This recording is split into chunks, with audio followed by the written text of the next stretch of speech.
zoom in, please.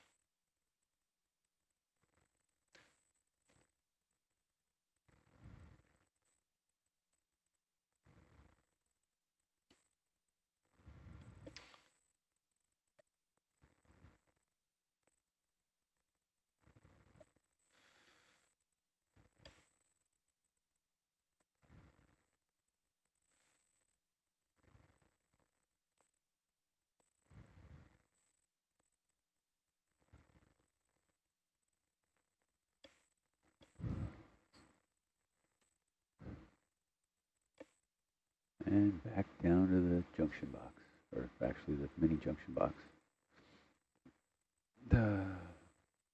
Great, we're Okay. On to the next one. on to the next one. Thank you. So on to blue from yellow. Where is the next one? So it should just be following that cable off to the... It loops around, but a little bit to the west. you don't want to, you want to make sure you don't get on the other side of the... Let's start with... Yeah. I'm going to stand off south a bit. Yeah, 10 meters, 195. Okay. That cable loops back up to the north. You know that, right? Yeah, we just need to get around this mooring here. Yeah, okay. Request a 10-meter step bearing 195, please. See it in the sonar. 40, a little over 40 meters away. On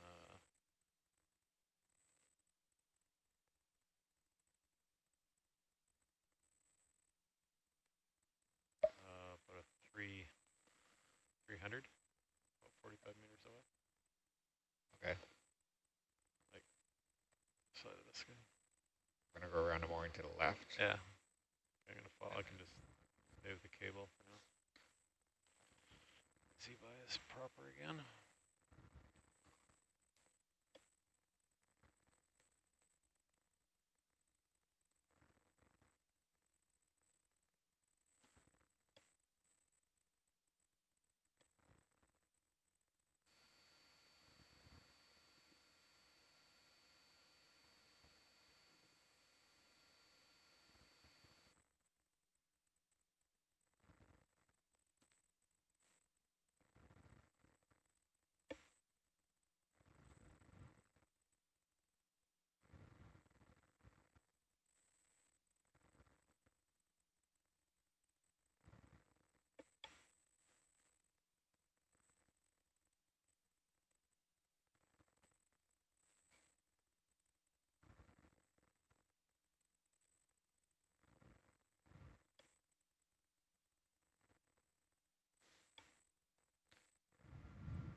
It's the heading of that cable now, 270. I can see it in the sonar. It's up over top target there. So it's over there. I think I want to do 240 just to get some separation on this mooring. Now we just looked at. Yeah. Okay. The other one's 10 meters away, directly beside me. Yeah. There. And then the other one's in there. Bridge nav.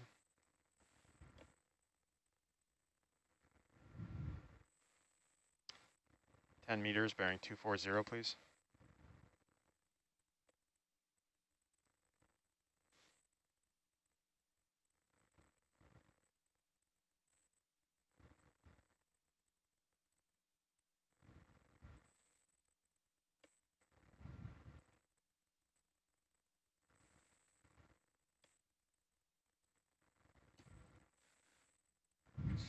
It's 20 meters off of Argus right now.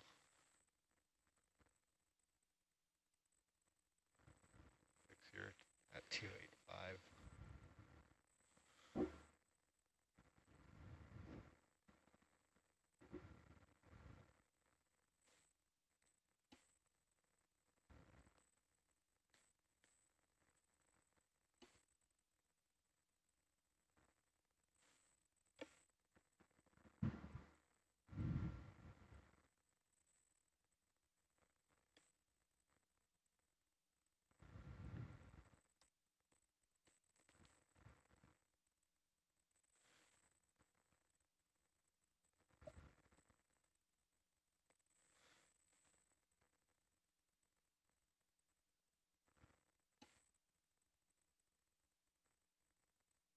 Up pretty well on the Argus one, hey?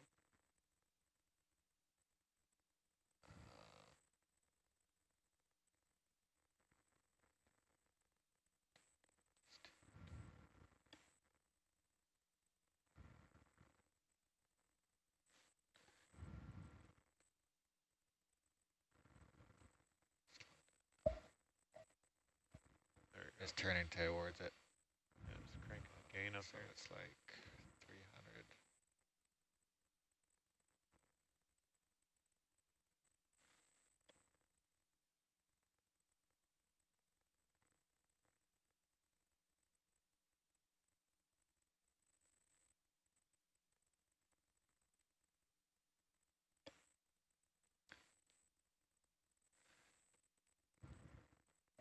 Dive Chief, this is Data. Go ahead, dude. System says that there's no communications to hydrophone. 270 now, Argus. And they probably want to reseat the connector to see if that helps. No, I want to do another 240. Wow. All right. Okay. Yeah, we can do that. Bridge nav. It's well seated. Is there a different port they would like us to try it into, or the same port? 10 meters, please, 240. Would be a lot of work to change ports.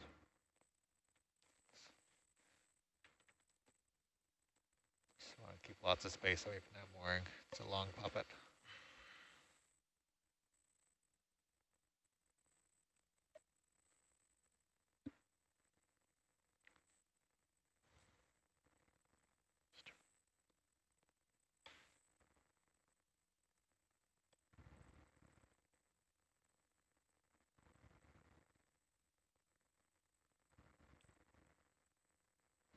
It's unfortunate.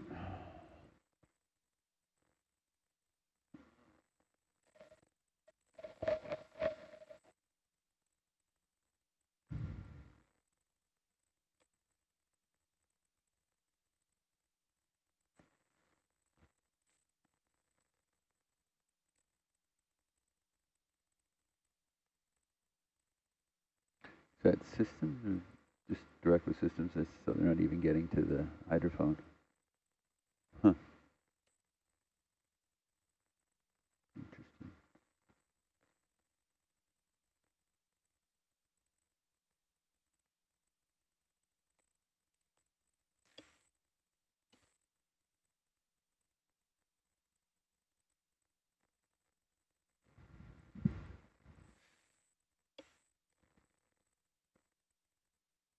Okay. Next one can be 270.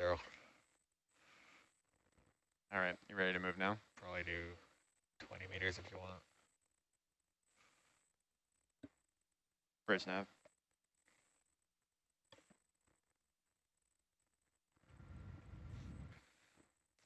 20 meters, please, bearing 270.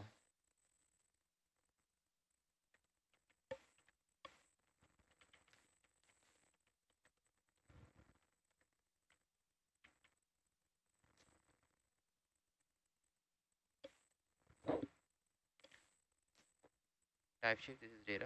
Go ahead. System says that maybe you could try J10. Oh, okay.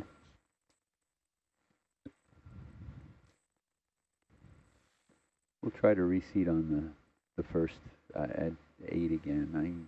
It was plugged in though. I would probably just, if we can, we'll just switch it to 10. Because we'll finish up what we're doing now though. First. Switching it, I think, will not make Raina's day any easier. So I'd rather leave it on 8 if at all possible. But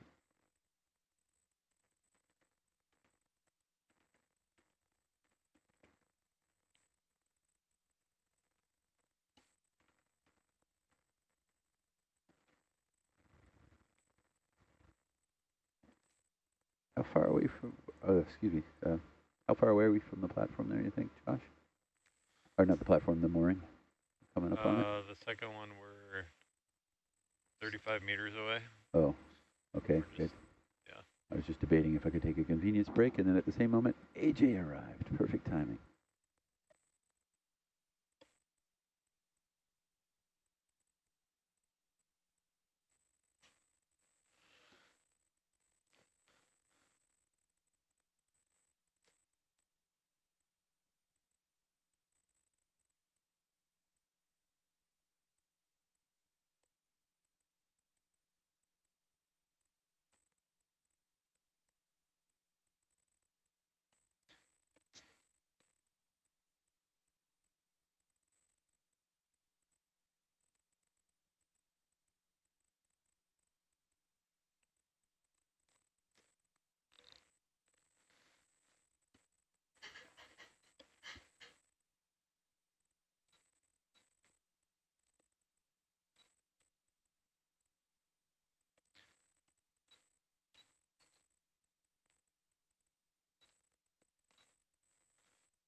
think another 20 this time, 290. You all right with that, JZ?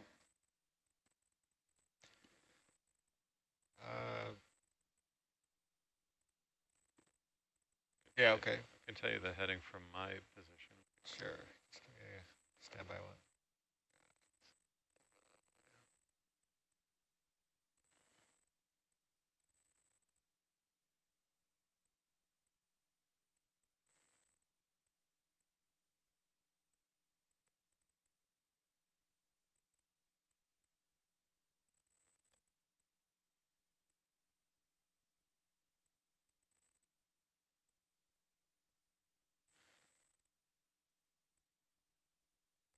Okay.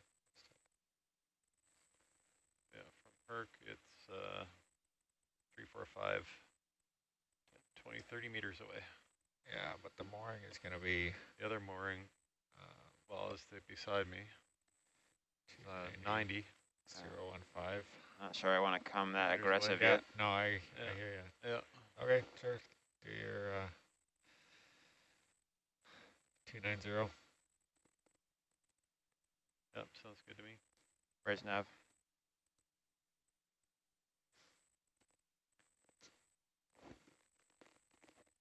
20 meters, please, bearing 290.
Oh, that's a funky looking Yeah. jelly. That was cool.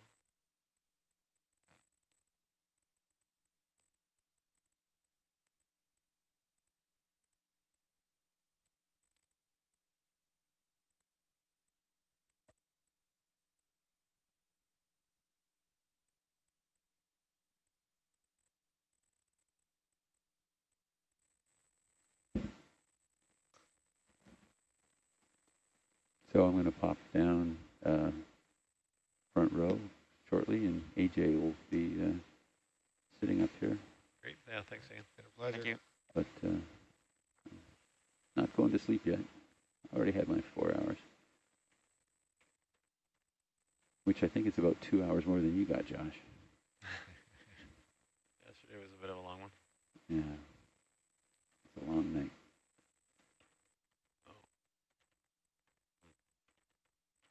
It's a nice jelly.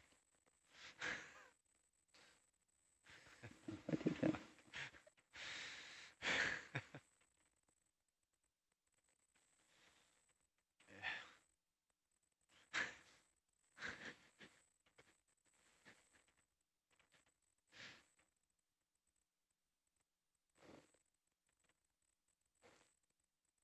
Bridge nav.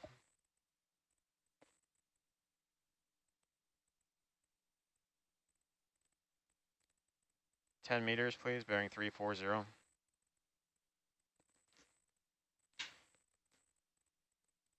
Should be able to see it pretty soon.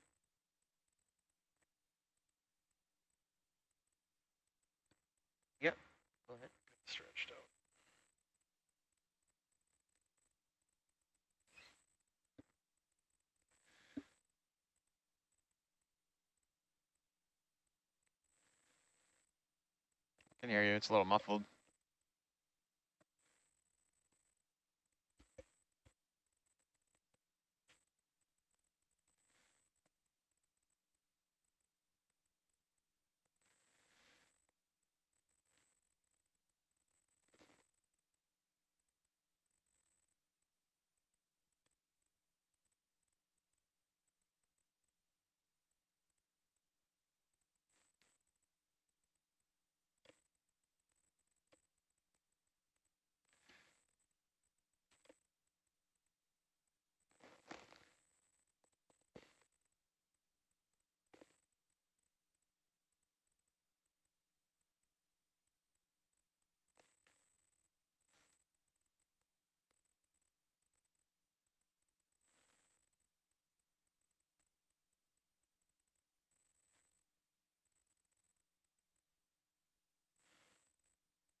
You all right with another 10 meters?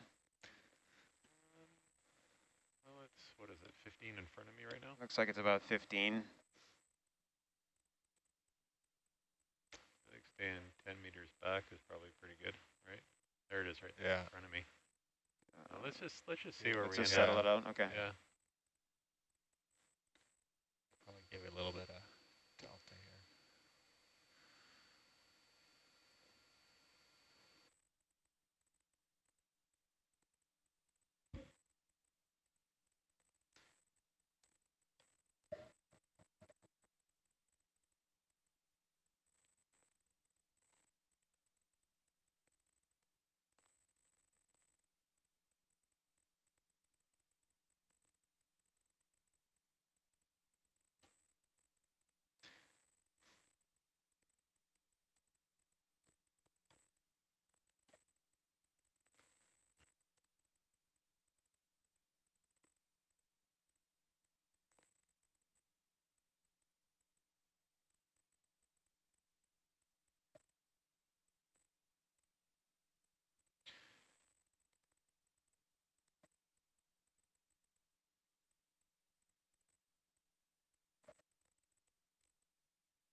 Hey, Dave, can we zoom in, please?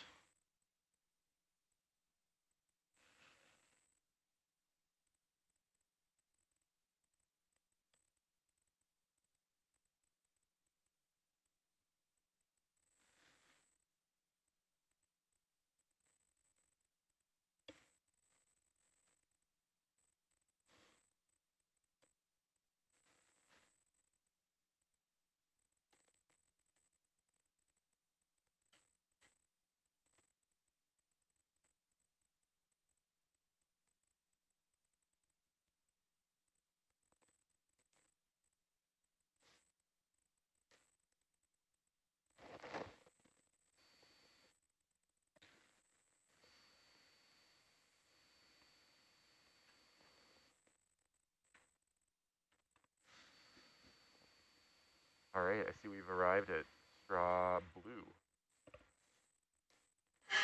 Yeah. Right on. So let's just do another vertical transect, same as we did with yellow.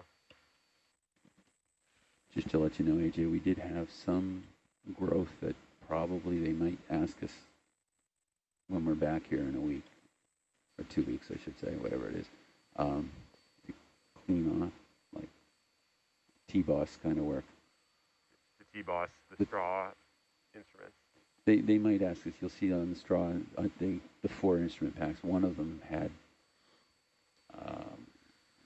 stuff growing on the glass. Okay. So they might say, well, hey, is it possible to clean that? Yeah.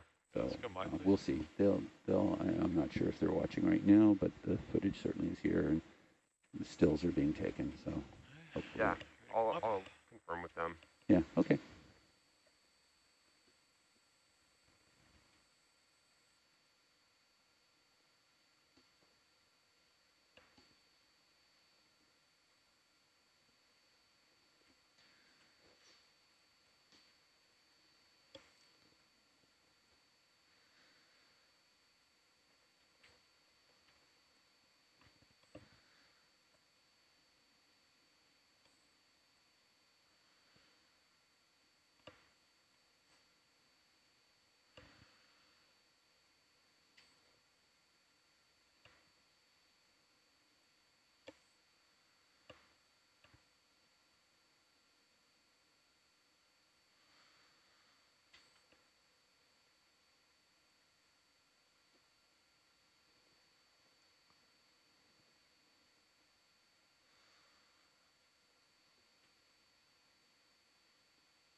Hey, we'll zoom in, please.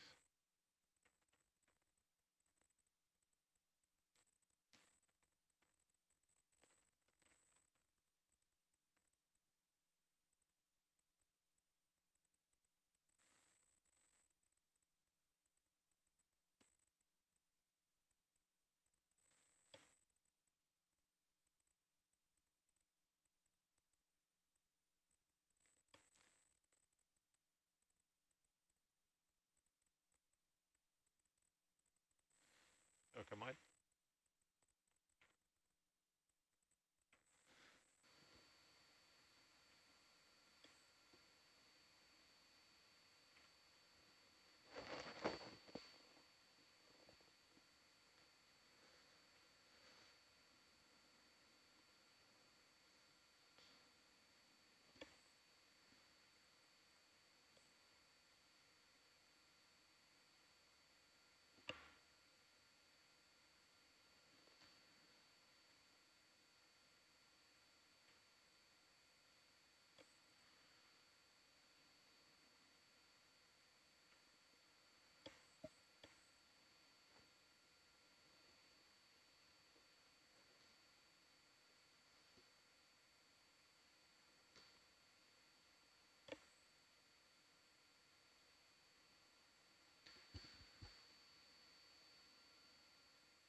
Yeah, we'll zoom in, please.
in, please.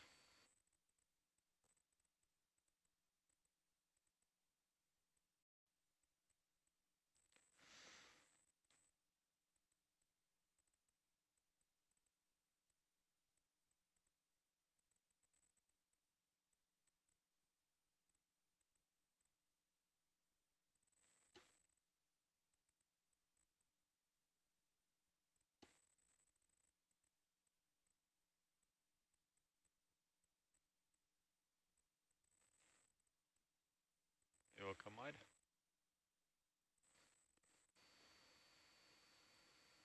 Some more.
That was it in, please.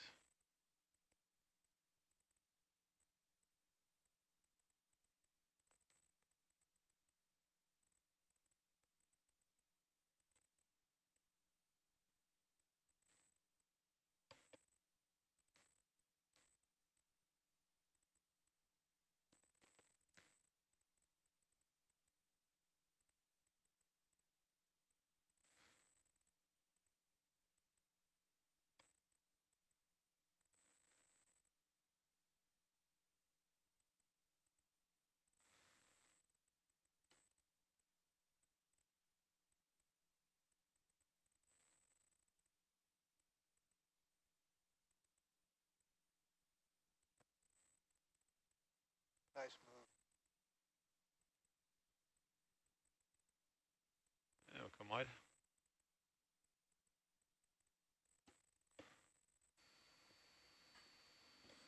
Back down.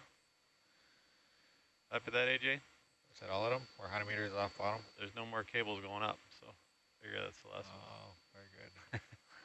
Okay. When you guys did the other one, did you come around the other side and? Yeah, I've already come around, so I give you that shot, and then I pirouetted around, got this one, and then I'll go back down Yeah, this way. that sounds excellent. Okay, Thanks. going down.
please.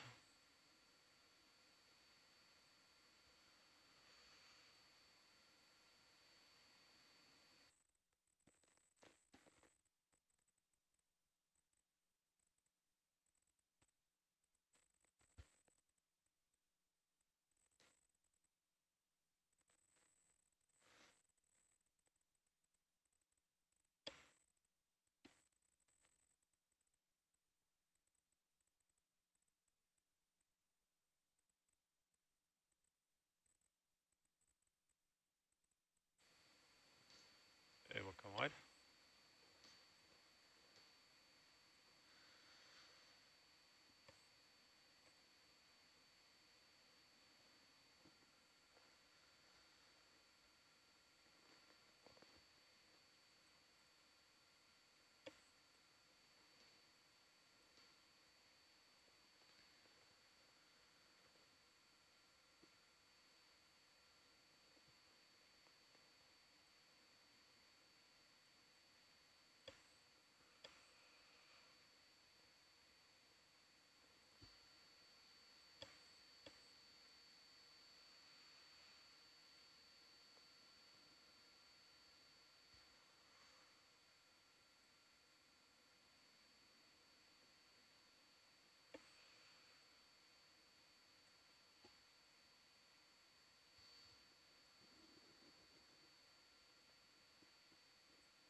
Zoom in, please.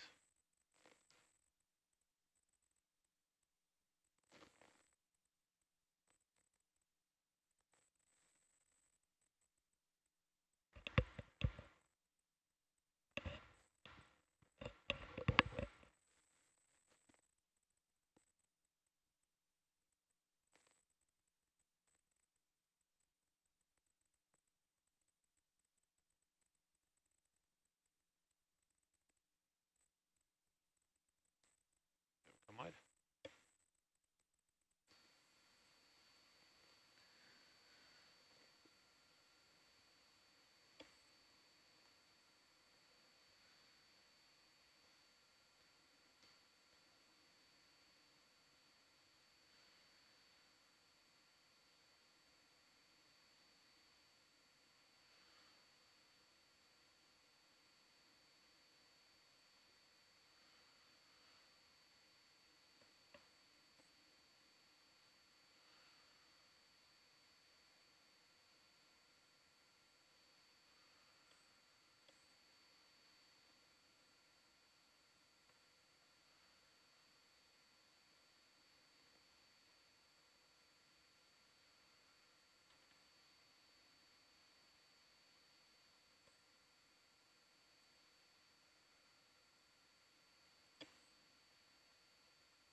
Zoom in, please.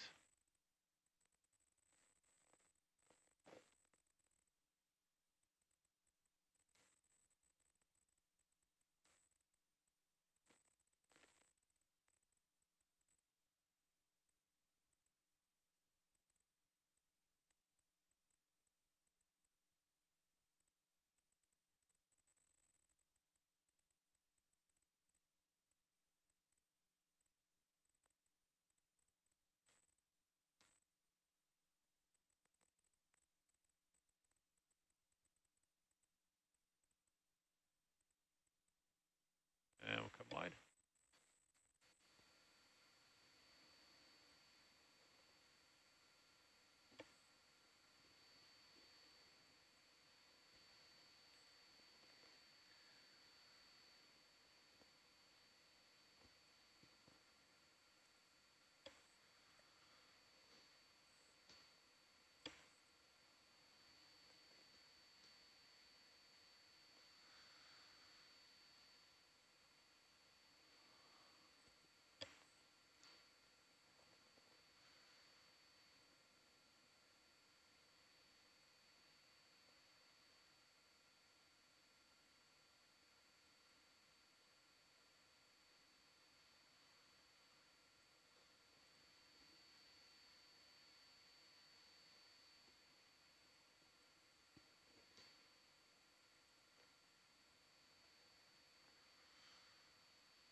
zoom in, please.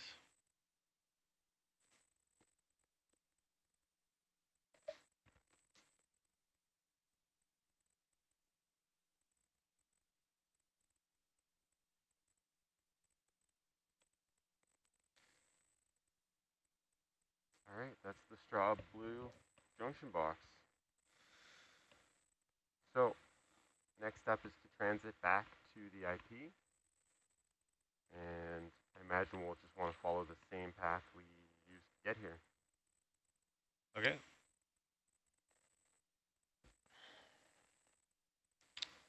I want to stand us off again, back to the southeast, maybe 160, just to get clear. Yep. That works. Bridge nav. It'll come wide, please.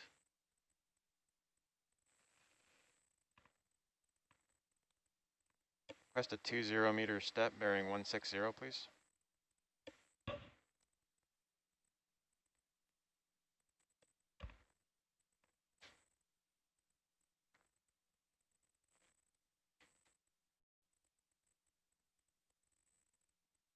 Systems, can we have port J9 on JB18 powered on?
Okay. Going back to the hydrophone. To the IP. To the IP and Could, then to the hydrophone. First to the IP. First to the IP. turn up that snail trail a little longer history, see where they've been. Pretty short, eh? Yeah, they just did transects up and down the moorings, so probably forgot everything beyond that. Oh. There it is. Oh, okay. That's where we're going, to the IP. And then afterwards we're going there to the hydrophone. Roger. So I'm backing off reciprocal of these so we can go around the straws. Roger. So you'll have one over here to your starboard side. Yeah. So where are we going next? The IP.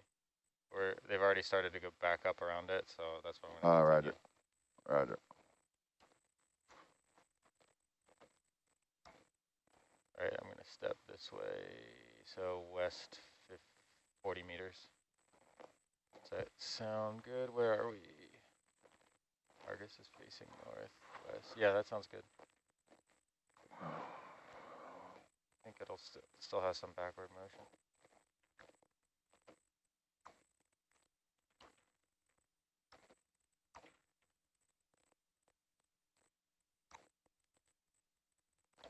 Okay.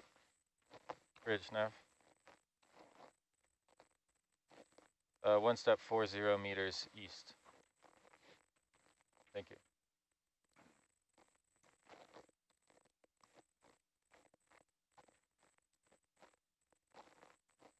George, you're on the wrong watch. How do they function?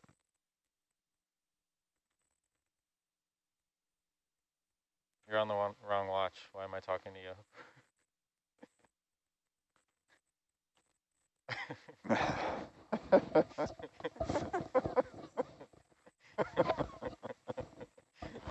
That's more logical,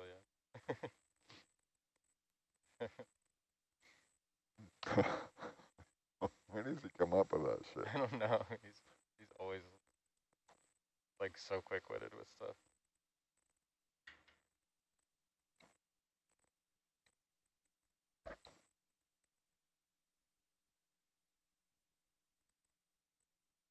Oh, midwater holothurian.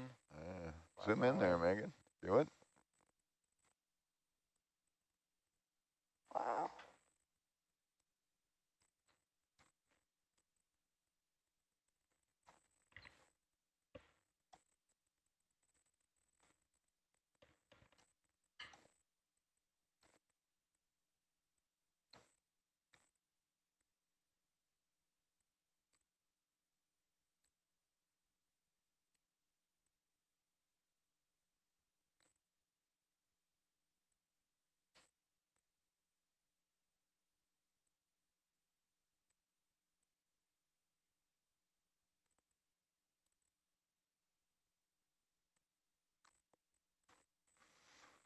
Oh, we're getting tugged.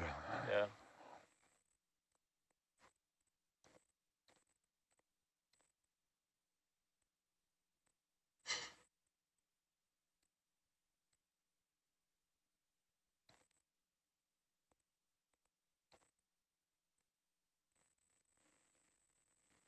Oh, jeez.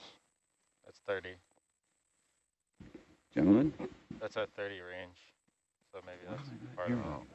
Sorry. Yeah. Yes? Were you talking to me, Ian? Yeah, sorry, I just was wondering if I was actually transmitting again or if I was. Yep. Good. What's up? I was just saying hello. Oh, hi. I'm back.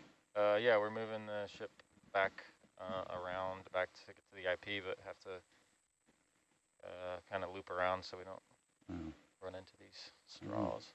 Matt, you look different. You look like Rennie. I've changed. So there's that other straw back there. Yep, stay away from it. So, Josh, I don't know if you got, or Josh, sorry, Dan.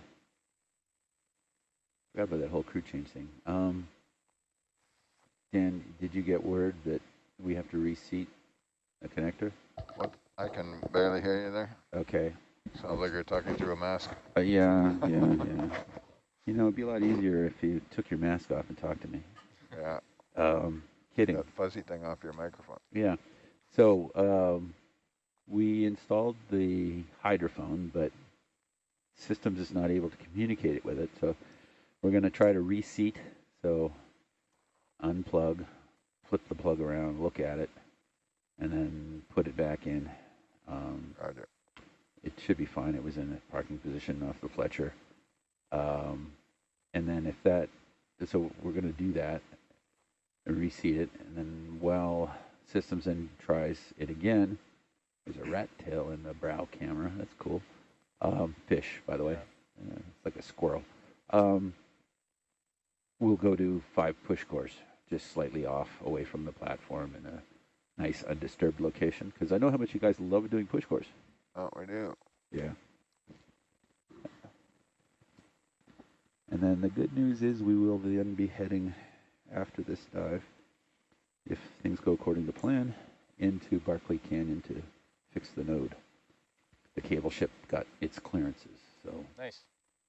that's the word I've heard. Word on the streets. Good. Yeah, that's a rat tail there. I wonder why they call it a rat tail fish. What do you- Zoom in, Maggot. Zooming in. You want to kill the lasers for a sec? Yeah, you can kill the lasers if you want. Yeah. Michael. I got my- Lasers off. Okay, that way if we can get a nice Oh, look at the crop circle. a nice picture of the, oh yeah, look at that. Crop circles in the bottom of the ocean floor with the rat tail. What do you Something's think? going on here. What do you think made the little crop circle? It's bouncy there because I'm getting a little tug from Argus.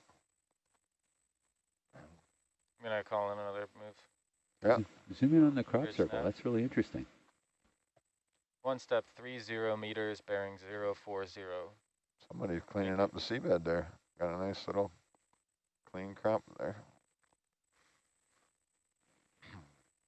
That's funny. Yeah, it almost looks extruded. Yeah, it's probably a worm of some kind Yeah. or a holothurian. Okay, you can zoom out, please. Thanks for that, Dan. That was a nice little, what do you call that? Not deviation. A moment of science. Diversion. A Smelling the flowers, I call it. not diversion. A nice. Smelling the flowers. Ferdinand, like Ferdinand the Bull. Ooh, flowers. Forgetting my English words. So once again, following the yellow, or excuse me, orange cable back to the platform. This one should, in theory, take us to the other mooring, and we'll go around the south of that. Follow yet another cable back to the... Oh, I thought we were already at the other mooring. My mistake. So I missed the second mooring while I was eating that scrumptious lunch. Any issues there you guys saw? Did it look good? Did it have some growth on it at the glass on the instruments? That was the last watch, actually, so we just kind of picked up Oh, so you picked up after right as they were leaving, yeah. right as we finished. Okay.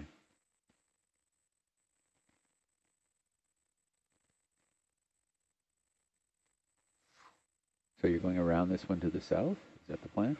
Yep, south, and then we're heading, actually, the last move I did was a northeast move, so we're heading back to the IP. Oh, okay, so we are headed. Yeah. Wunderbar. That's for our German partners who built the straw that we're staring at now. That means great.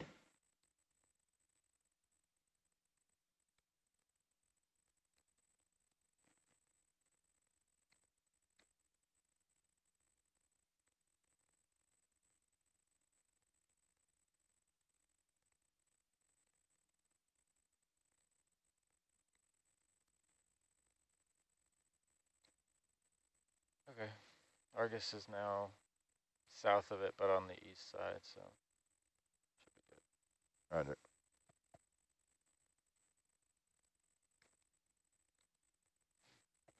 So this mooring, these two moorings here have sensors that look at each other and are looking at the luminescence, light in the water column to evaluate this site for a potential neutrino detection system, which is very cool. We will be deploying in a little over a week, probably about 9 days, what's called straw B. So the two that are there now are straw, so straw B is the next iteration. Those two moorings that we just looked at are just shy of 150 meters tall in the water column. The next one will be almost 500, but I think 462 or 66, something like that, meters up in the water column, furthering the evaluation of this site. And if that one goes well, then the next step would be a full array of moorings, and these moorings would be 1 kilometer high in the water column. And I think there's I want to say 12 or 18 of them planned, spaced out. So it'd be a huge expansion out here to what we've got. But for an ROV, can you imagine navigating in around 18 moorings, 1 kilometer high in the water column? That sounds fun. Yeah. All right, so you can see the straw is just in 20 meters on just like 18 meters or something for Argus, but Roger. I think we'll skirt it. Be all right. I did the reciprocal move, so it might just be the swing. Argus's current heading is 030. 030? Yeah. My current heading? Okay, Data, can we confirm that J8 port is off again? It's very difficult for me to hear when your microphone is above your ear. There you go. Sorry about that. Yeah. I think it's off now, but I think it's on now, but Zoom in there if you want, turn it Megan. off. Yeah, let's get them confirmed they're shutting it off. So when we get there, we don't have to then wait for them to confirm that it's off. Saves us about, 15 seconds. And Dan, what is it? How much is it per second? What's that? How much? Oh, $1 a second. $1 a second. Or as fast as you can put them down on the table. Yeah. I always say that to people, it's not that expensive. I said, yeah, it is. You know how much this barge is costing me, boy? What was that from? From the Great Gulf of Mexico. No, I'm trying to think what movie that was in. Oh, thanks, Fabio. We'll also be able to look at deep sea bioluminescence at a very frequency sampling. I think at every frequency sampling with the new straw beam moorings. All right. Bridge nav. Oh, thanks, Fabio. One step 30 meters, bearing 040. Thank you. So I'm missing out, and Data's not sharing with me because I'm sort of between screens here, but Fabio's been providing some nice things. The commercial fishers adopted a new name after the rat tail was not so popular with chefs and restaurants. So they also refer to it now as a grenadier. So next time you're eating a grenadier. Sea cucumbers. That's a sea cucumber there, right? Looks like it. Yeah. Tastes like chicken? No.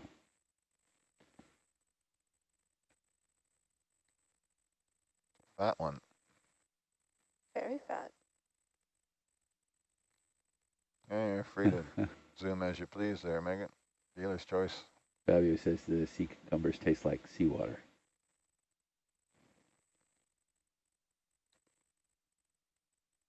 And of course, that's not to be confused with the sea pigs, which I think if you Google that on YouTube or search for sea pig on YouTube, it comes out with some pretty funny videos of the actual animals.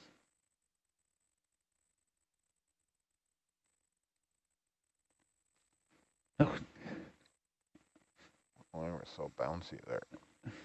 Bouncy, bouncy. Okay, So, moving on.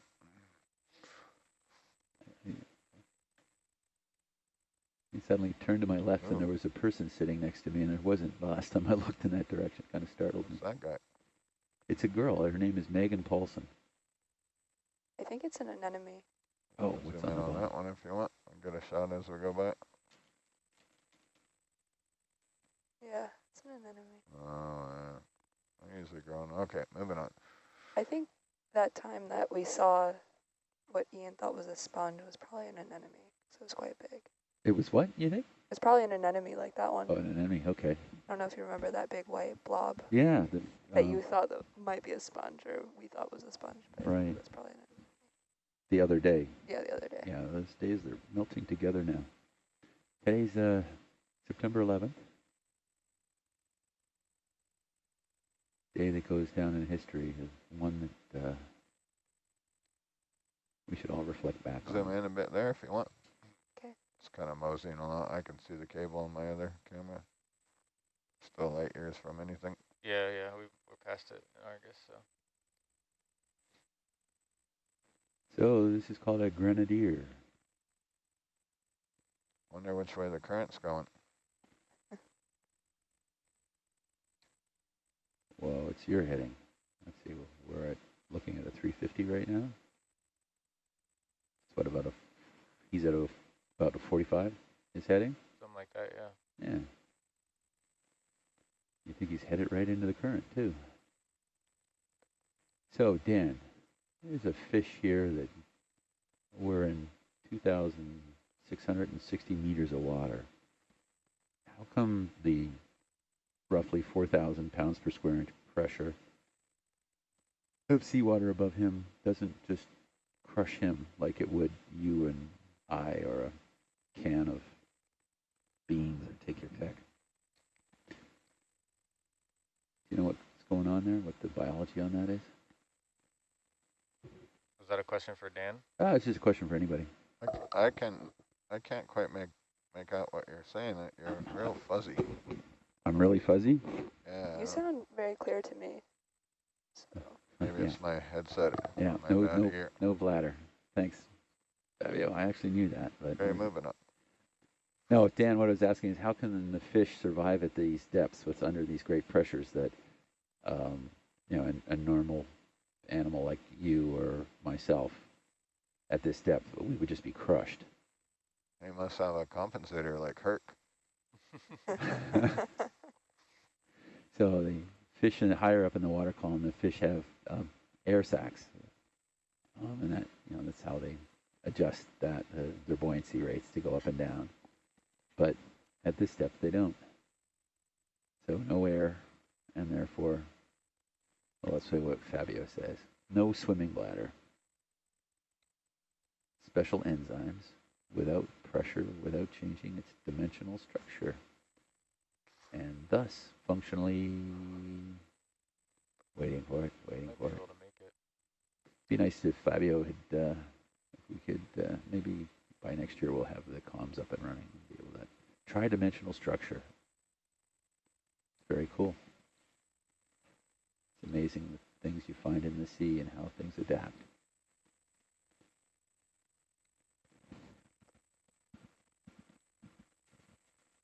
How tall is the cork again, Ian? How tall is it? I want to say 146.5. 4 meters. Oh, the cork. I was, Cork? I was looking at They straws, all yeah. vary, but yeah, I would say about 4 meters. Okay, so it's Yeah. the straws that are tall, not the. Oh yeah, the straw's almost whatever 100 and Zoom in there real quick, Megan. 142 and a half. I think that's what Fabio sent. Cable providing a substrate. I said just slightly under, shy of 150 meters. But yeah, are we headed over by the cork at all? No. No, we shouldn't be. I just. Okay, I can zoom out Just just a curious. bit. I'm gonna 20 meters away here. The circulation observation retrofit kit cork. You're not. There we go. I think One J9 instrument is flat. powered on, yeah. That's the It's one. still powered on? J9, yeah. But we want J8 to be powered on. I didn't want J9 powered on yet. Did he power it on? Yeah, why did you want it straw powered on?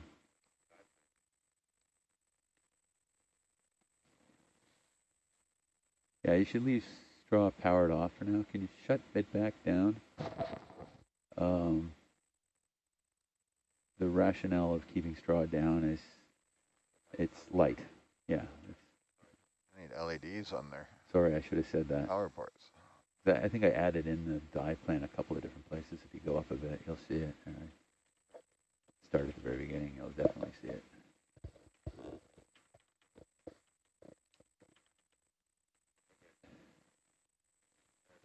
No, that's okay. It was wrong in the dive plan. I think we read through it, and it was like, why aren't we turning it on yet?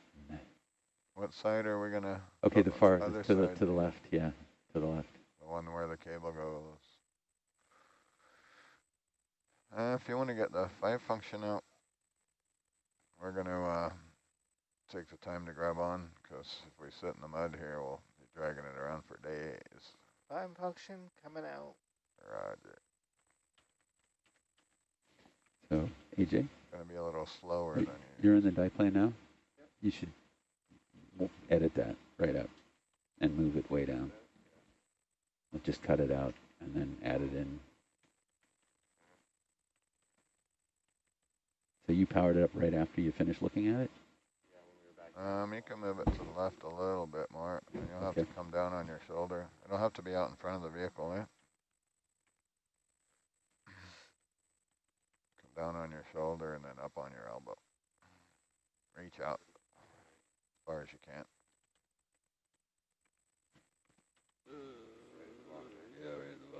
Or well, yeah. Yes. Somewhere in there. I mean, once you're off the That's bottom, good. Then bring the wrist to the right so we can see the jaw. you put something like once, you know, whatever, 400 meters off bottom. or Maybe something come like that. up. Maybe come up a bit. See what it looks like there in the Herc brow. Yeah, that's probably good. Data.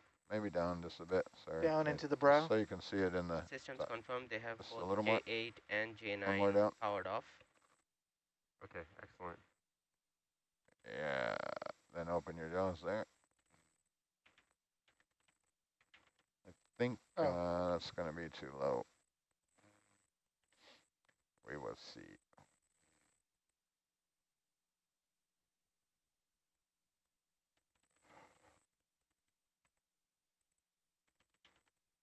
So there's a black piece of D-rubber there above the connectors. You have to line your jaw up with that guy. Are you all the way shoulder left, are you? I am. Roger. What connector number was it again, guys? I think it's J8. We're going after J8. Where's J8? Is that correct? Yes, correct. Okay. J8. So it's the furthest to the right. Furthest to the right? Roger. Yeah. And you come up probably. Hold what you got there. Your jaws aren't all the way open.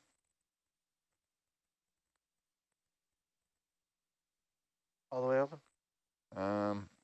Wrist, bring your wrist up a little. That's good. Good, good. And rotate just a bit for me. And bring your wrist to the left just a hair. Yeah, you should be able to get a bite on it there. And go for jaw lock. Jaw is locked. Roger. Good job.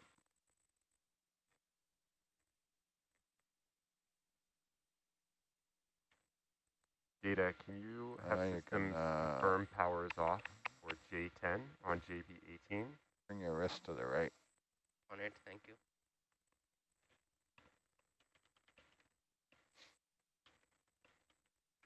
That's good. Good, good.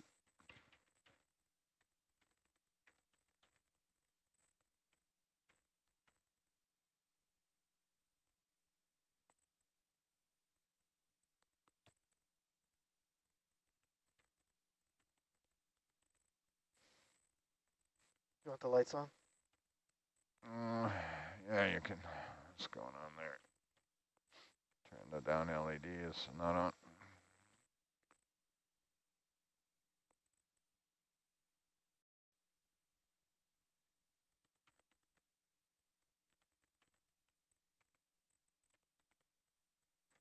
So what am I doing here? So we're going to unplug J8. Roger. And then we're going to re-plug it and seat it in. We're going to bring it out, bring it towards the ROV, get a visual inspection of the connector, and then we'll reseat it.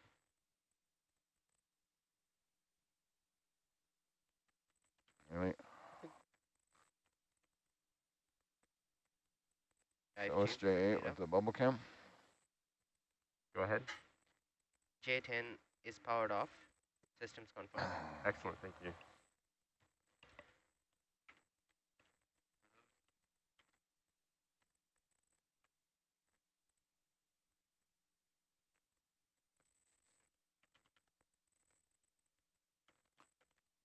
Are we clear to unplug J8, guys?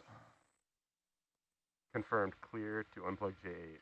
Roger, you can zoom in just a bit for us, Megan. Yeah, that's good, perfect.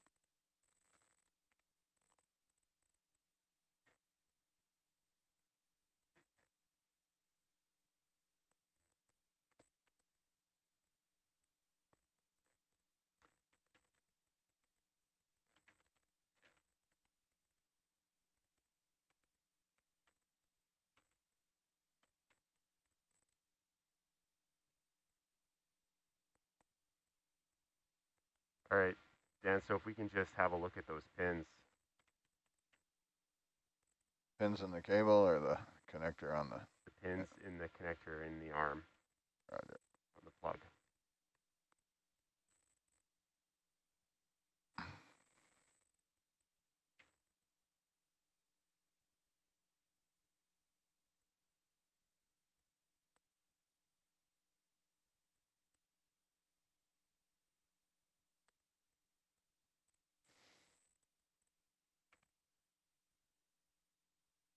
You have to zoom out, Megan.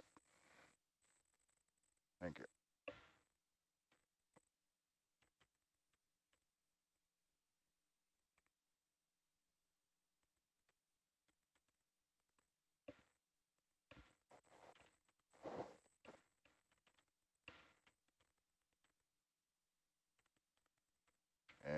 What am I doing wrong here?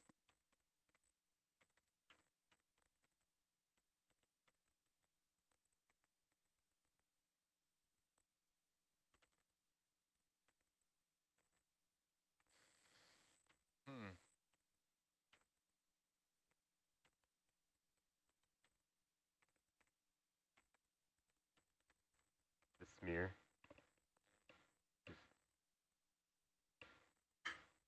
All right. Okay, Megan, you can zoom in there. That's good. You want a full zoom there? Is that good enough? I'm not seeing anything there. No, that's good enough. Yeah. That looks good. Those pins all look good to me. Yeah. Maybe if we could just get full zoom on the receptacle side as well. So that's the JB port. Yep. Yes. Some of these, AJ, just to point out, some of these older or newer connectors, they switch the plastic on the funnel guides, that white part. Megan, zoom in there. Yeah. So in the older ones, the pilots often, would pull on that. You do that, it'll just pop off. These ones? Like, no. Like on the, this on the connector. Yeah. So on that 3189 that we had, that's one of the ones. No, that's one of the new ones. Okay. So if you had that on the porch and just tried to pull it to move it, it'll pop right off. Oh, okay. So you don't want to. You want to avoid trying to. You have to be careful with the. Yeah, trying to use that as a leverage point. Oh, that receptacle looks good to me. All right, Yep. so let's try to reseat this back into J8. Right. Okay, Megan, you can zoom out, please. Thank you.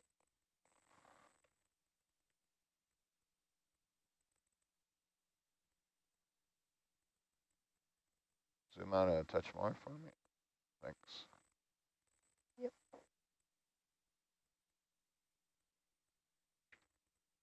So like doing that would not be okay with a new one or with an old one. Okay.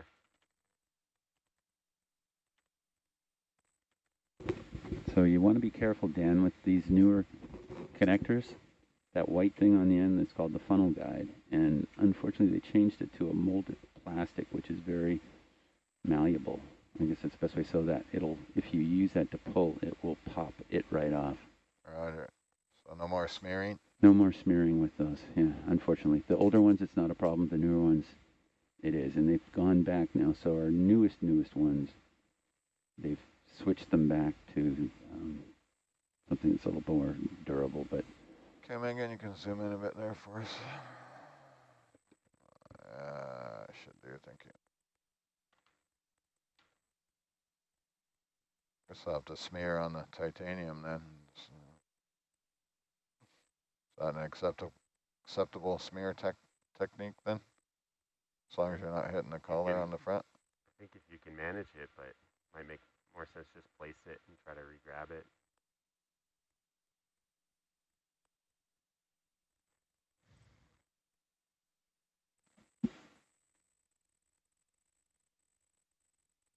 Right.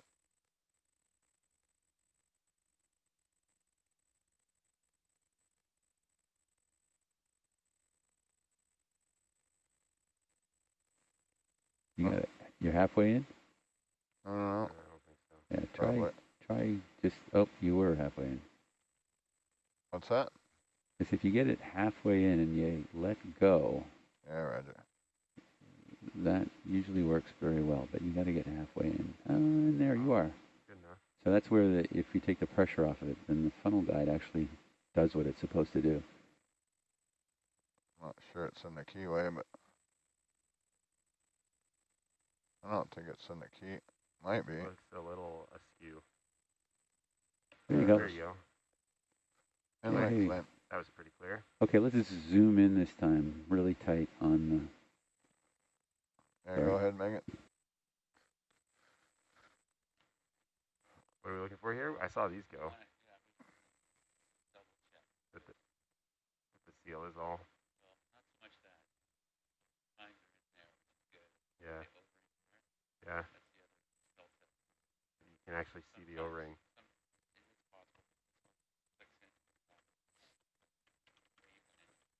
Yeah, it looked pretty good. All right, Data, can we have systems power on J8, on JB18? On it. Thank you. And I think we'll just sit here and wait. Okay. Dan, if you want, we can take the dust cap off of J10. Dust cap off of J10. Yes, please. Is that okay, Megan, you can zoom out, please. Well, yeah, and that's not going to work, yeah. I think I heard dust cap off of J10. Dust cap off at J10, that's correct. Roger, Roger. Am I quiet? Yeah, you're very quiet. For some silly reason, the way we have this number, it goes 1, 2, 3, 10, 9, 8. Sounds like Ian's talking into a cup. Oh, sorry. I can barely make you out back. Really? That's Charlie Brown. You sound good to me. I don't know. okay. Yeah, It's no, pretty it's strange. fuzzy to me up here. I've always had a hard time. Really? Yeah, it's really. I don't know. You're, If you're it's, super clear for me. yeah, But why? Zoom in just a bit, Megan. I'm hearing me perfectly. could be these headsets up here. Yeah, I Yeah. think it's All probably this- your headsets because Yeah, I need a the headset. previous watch have different All this headsets. time I've been ignoring you, Ian. It's because I can't understand you. Oh, We need a headset upgrade like Josh. He's got the flash headset. I've got my Clarks, but those are for flying my airplane that I don't own. I would have known it was an option to bring your personal headset. I would have been all over that. Yeah, we're gonna stow this. Yeah. Okay, you can zoom out, Megan.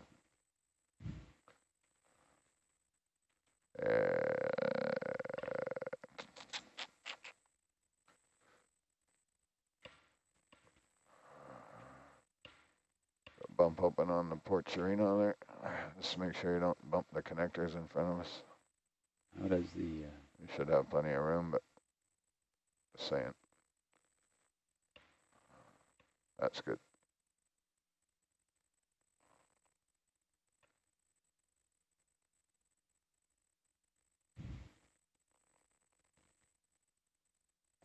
Whoa. You're not going to put that in there, are you? Where do you want me to put it? Well, because more than likely we'll put it on J8, Oh, right? What? Yeah.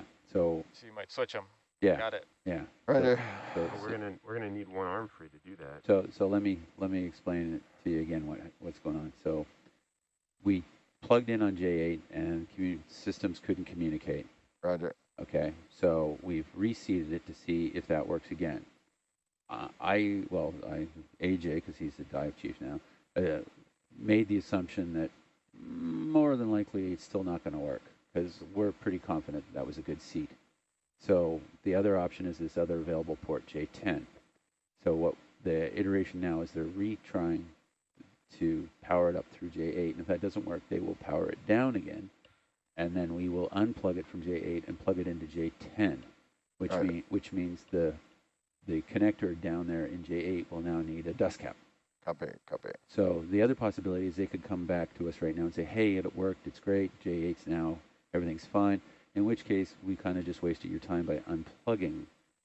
So it's a bit of a gamble to save a little bit of time by unplugging this dust cap, technically prematurely, but no matter what, at some point in time it's going to have to sit on the porch. Copy. Unless, as I said, everything... Close it. All right, sorry, Dan.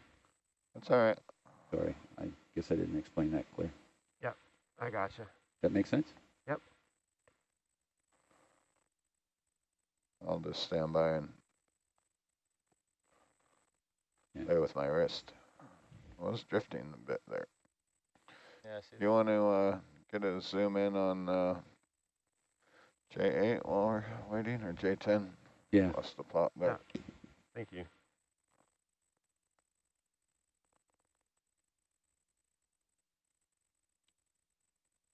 Sometimes you get some dust in there. You could, Dan, if you've got the time, which I guess we do, you could just go down there with the dust cap and just, the fan wave. Yeah, I can waft it. Yeah, that's the word. Is it waft? Yeah. Okay. Wafting. Yeah. Okay, Megan, you can zoom You know out. what I mean? You just create a little bit of turbulence in the water column there, and it just gets a little bit of the dusty stuff to fly around a bit. Pretend the dust cap's a Japanese fan. Yeah. 'Cause even though they are dust caps, they don't seal completely, so you do get some sediment, especially if we've been down there for a while. This platform's been down for 2 years now. And it's going to stay down there hopefully another 20.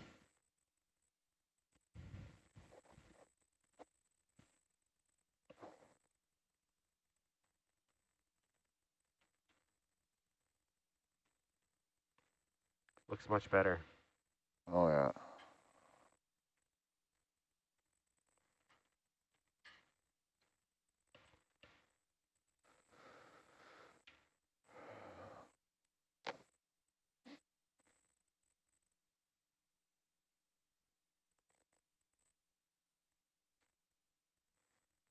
Try to zoom in there, Megan.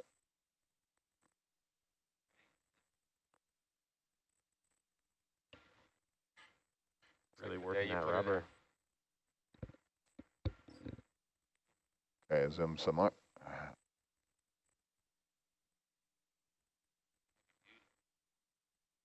So you've adjusted Quite the the colors.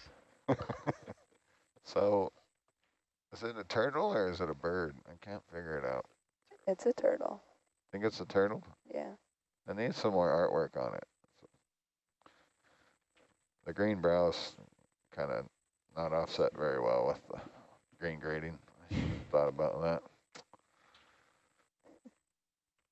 Is it a turtle or a bird to you? I don't know. Some angles it's a turtle, some angles it's a bird.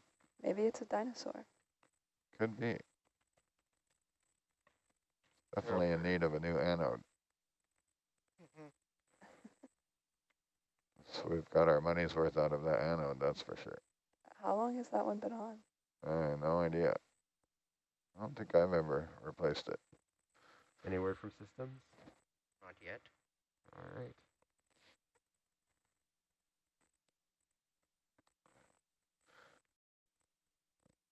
What about the creature down here?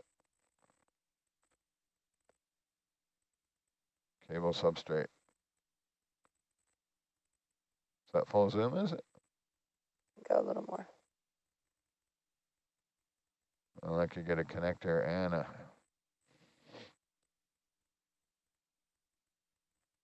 An enemy.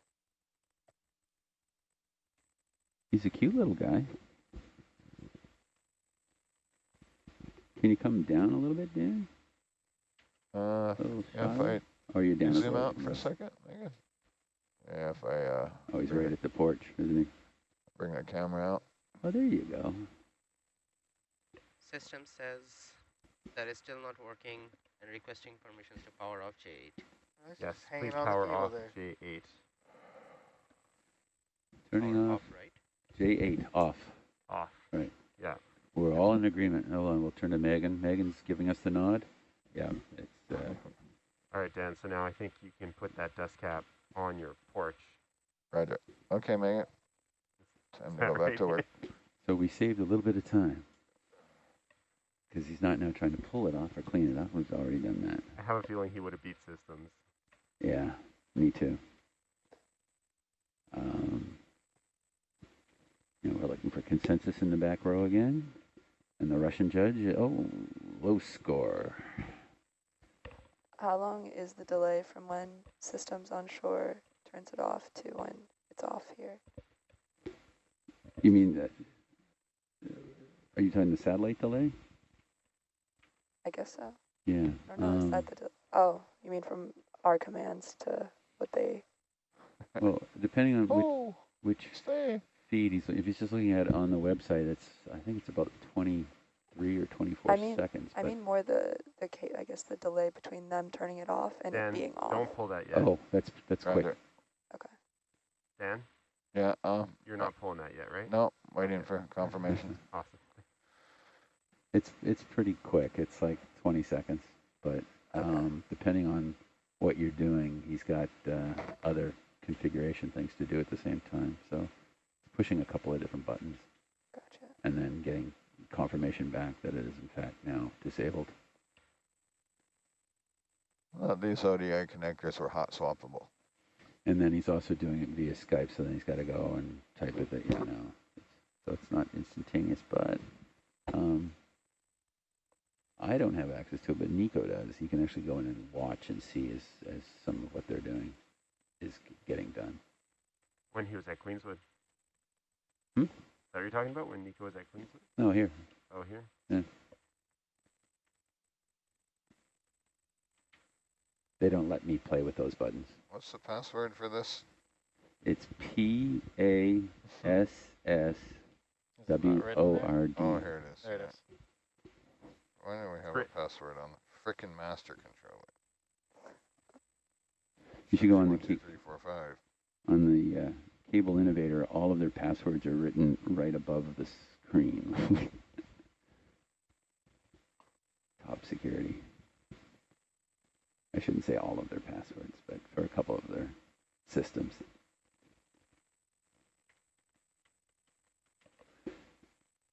Dan's getting edgy. He's wanting to get into action there.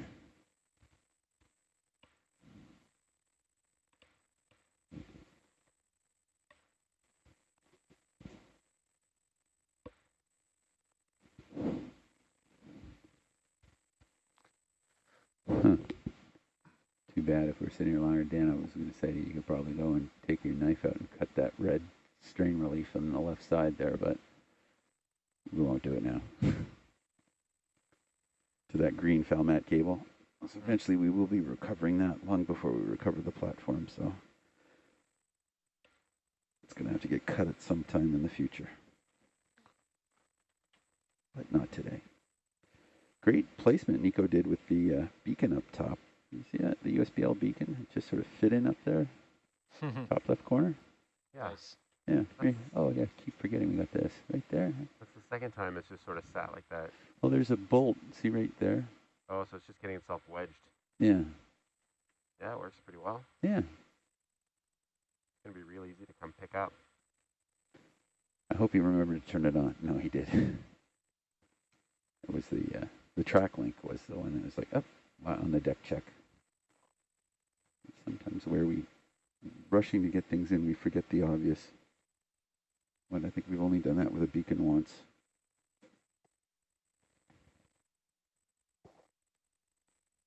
Life lessons.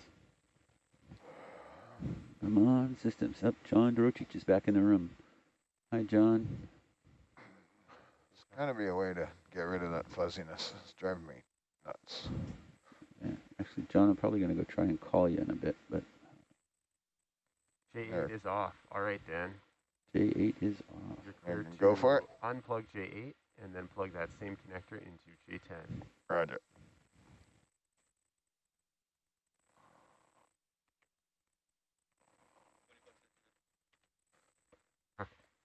I won't take that bet.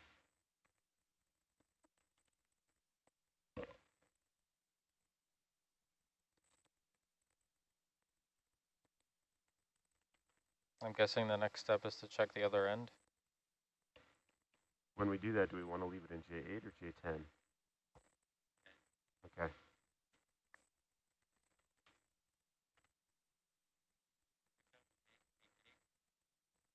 Loses oil. Hold on. Systems haven't confirmed yet that J8 is off. That was John. Oh, too late for that. Yes.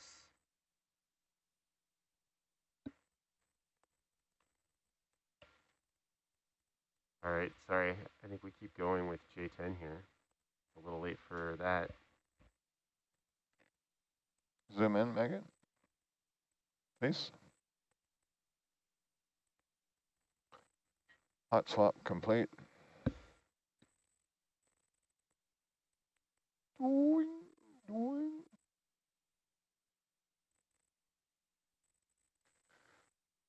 Okay, you can zoom out.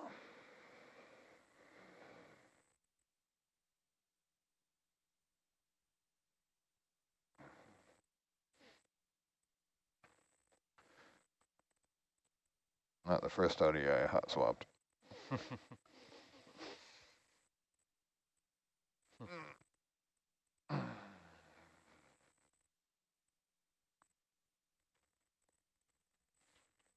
All right, systems.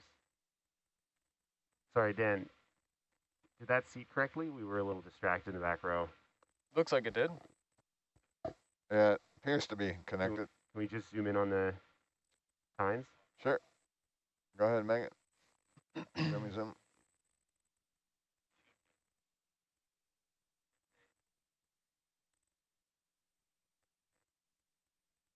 All right, excellent. Data, can we have systems power on J10, on JB18?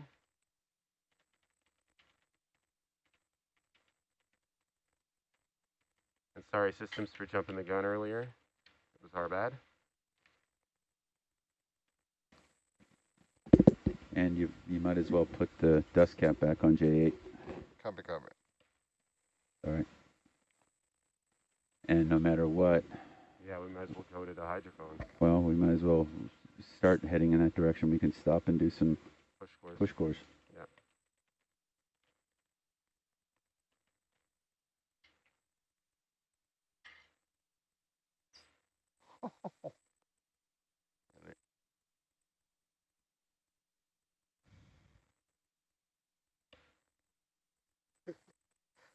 Well, that's not annoying.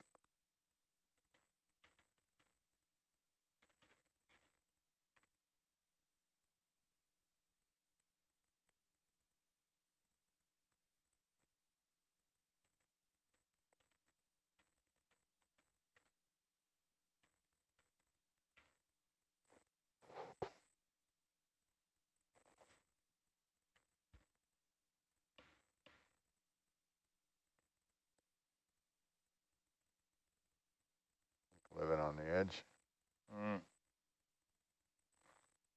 Dive shift, just to confirm, you wanted J10 to be powered on. Right? Correct, yes. Thank you.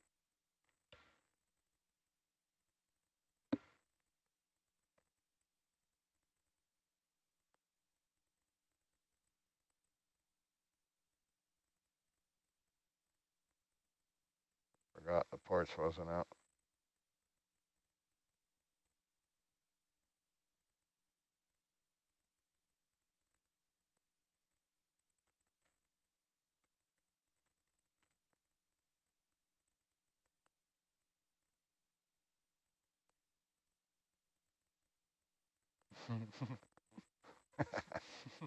Total Jason grip.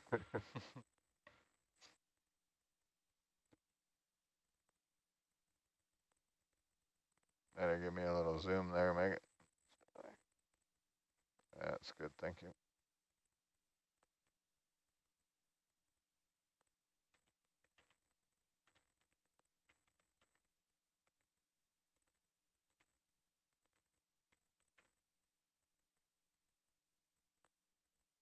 Looks good. You want to give it a little push with the Love tap, copy.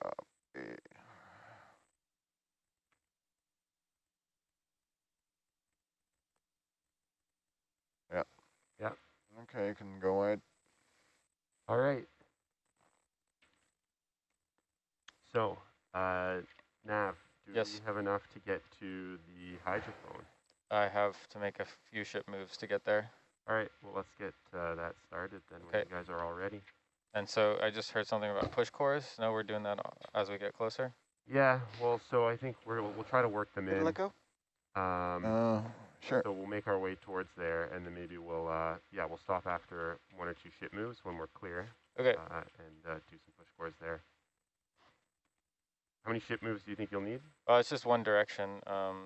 It's 60 meters away. Turtle, I think. 030, but I was just going to call 230s in.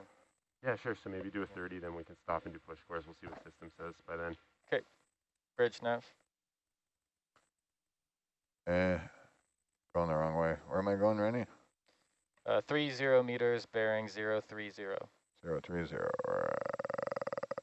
Thank you, Bridge. Yeah, it is. I think it's 60 meters away. At 030? 030, yeah. Roger. Dive shift, this is data. Go ahead. Systems confirm that J10 is powered on, but can't communicate yet. Okay. So let's hold off on those push cores and let's reseat at the hydrophone first. Okay. Because I think getting this hydrophone working is a priority right now. Said 030. 030 green cable. You're going the wrong way. What's that? This way. Going that way. Oh, 030. Yeah. Thank you. No worries. You know, that whole left and right thing still confuses me.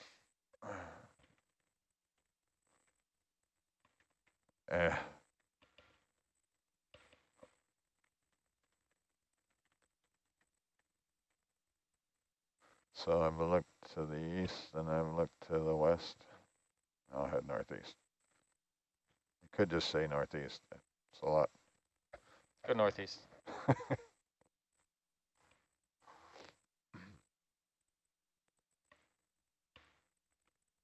I know it doesn't sound as technical, but yeah.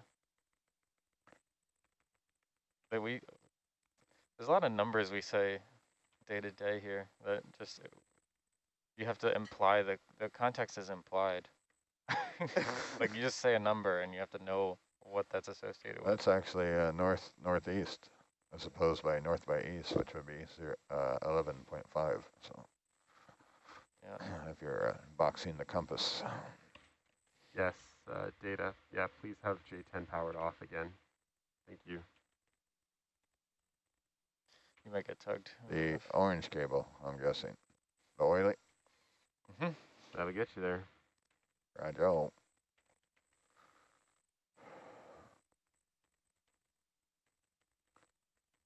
That should be it right in front of you in your sonar too. Could be.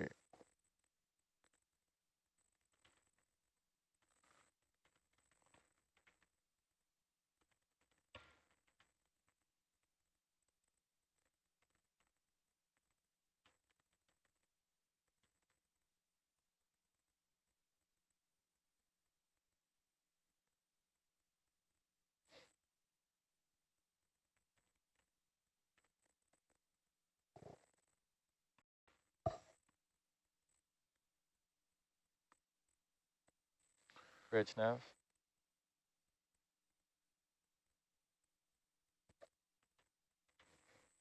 Add 1 step 20 meters, bearing 030. Thank you.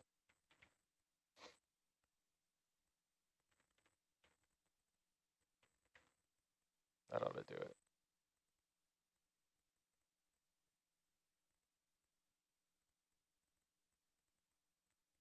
Dive Chief, systems confirm that J10 is now powered off.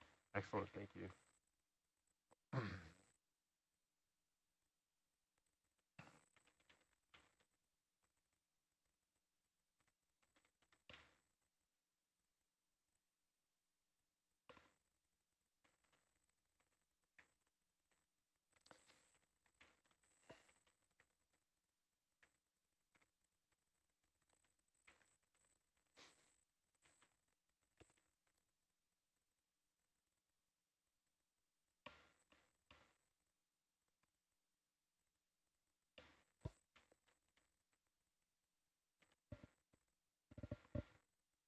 How did it wind up compared to our average fixes yesterday?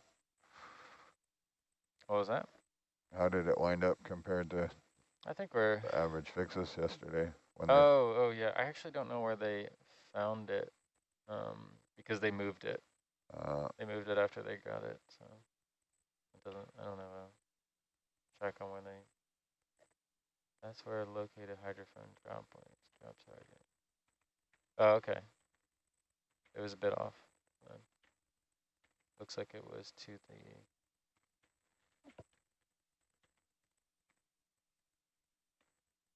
northwest of it.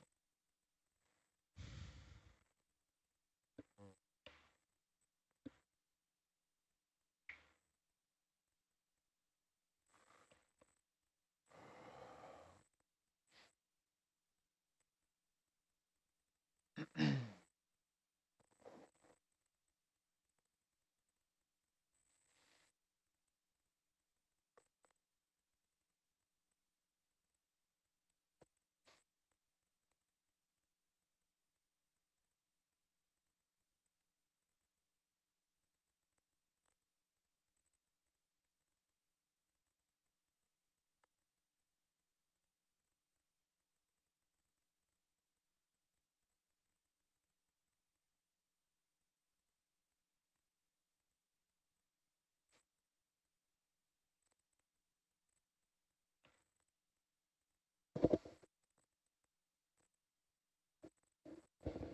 哦。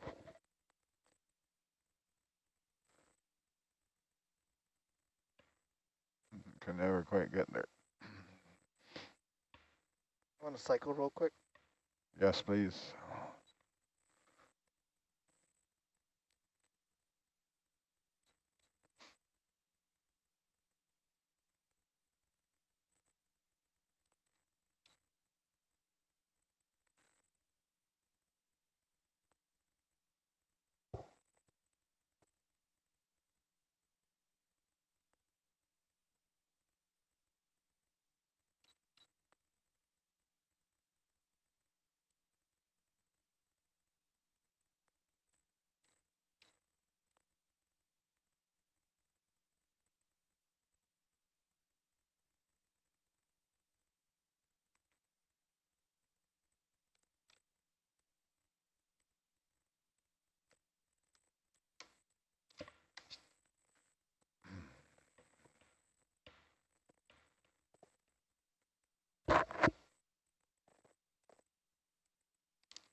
meters out.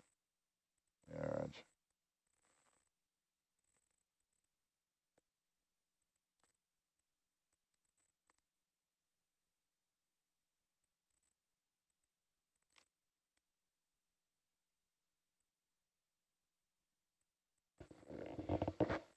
Try and zoom there if you want, Megan. I haven't seen that guy up close yet.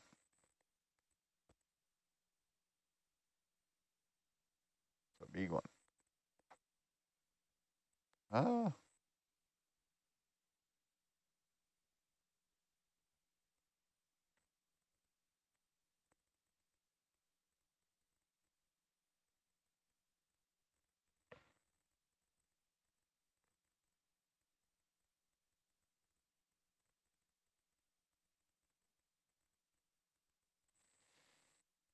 Okay, off we go.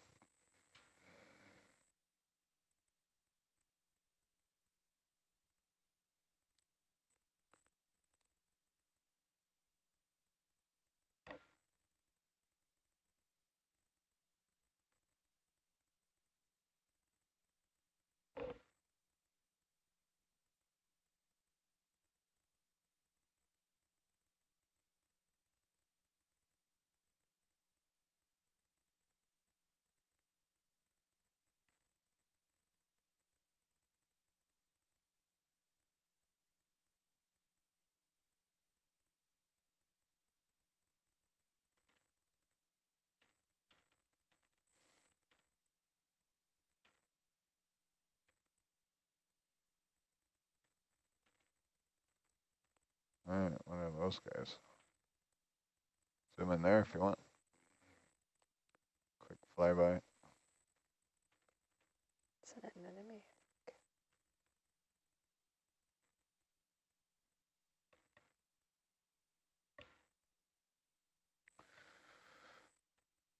Bouncy, bouncy on our tether.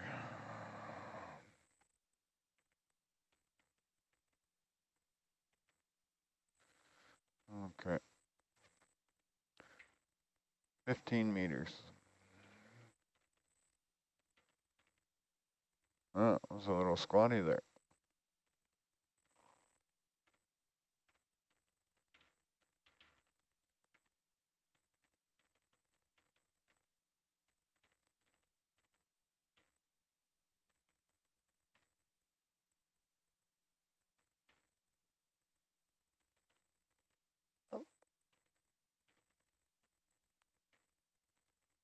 Weird attachment.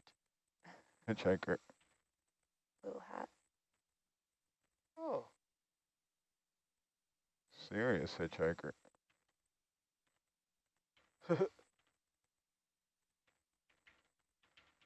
Strange. Sorry, we got our auto depth on it. It's a bit bouncy. Auto altitude.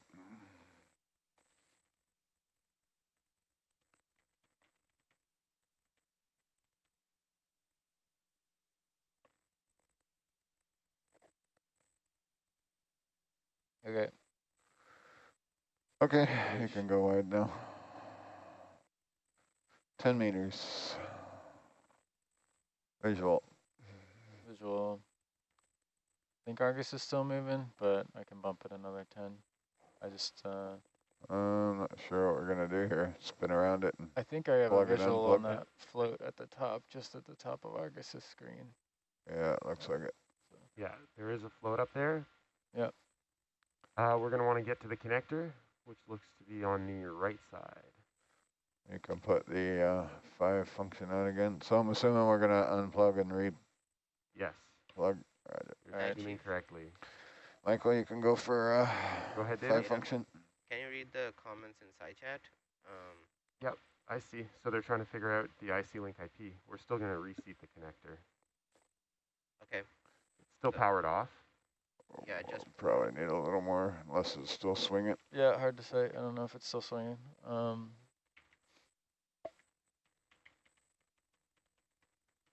We're here. We might as well reseat the connector. Dive Chief, give it a second just to confirm that it's powered off while they were checking the IP. Let me reach out. Yep. You can get set up kind of in the same place you were before.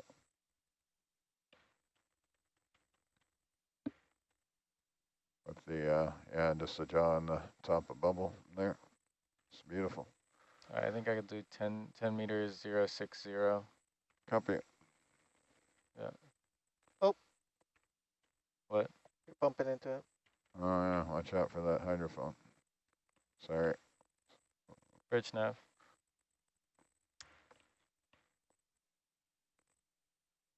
$10 meters, 060. Thank you. So if you turn your beak so we're looking, so I'm gonna probably grab that up right there. Yeah, should. Have you? Yes. If you make it so I can see the opening of the jaw. I was looking at the bubble. front to, oh, that'll work. Yeah, no, you're perfect, perfect. Let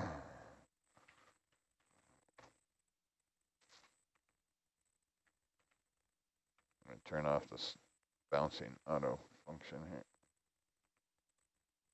Being lazy on the commute.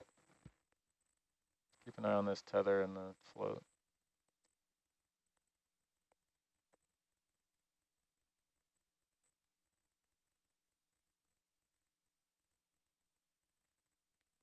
Dive Chief, yes, the port is still off. Thank you. Okay. Turn your wrist just a little counterclock. Oh.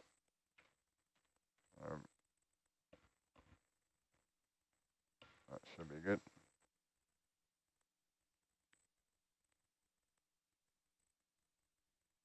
Try to grab it. Grab. Nope. Okay, open. Now I'll grab it. That was a bit sloppy, but Wrist lock.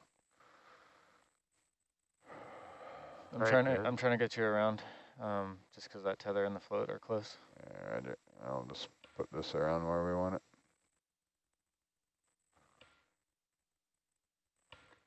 And whenever you're ready, that port's powered off. Just gonna rotate the whole mess around a bit because making my navigator a little nervous here. Yep. Thank you.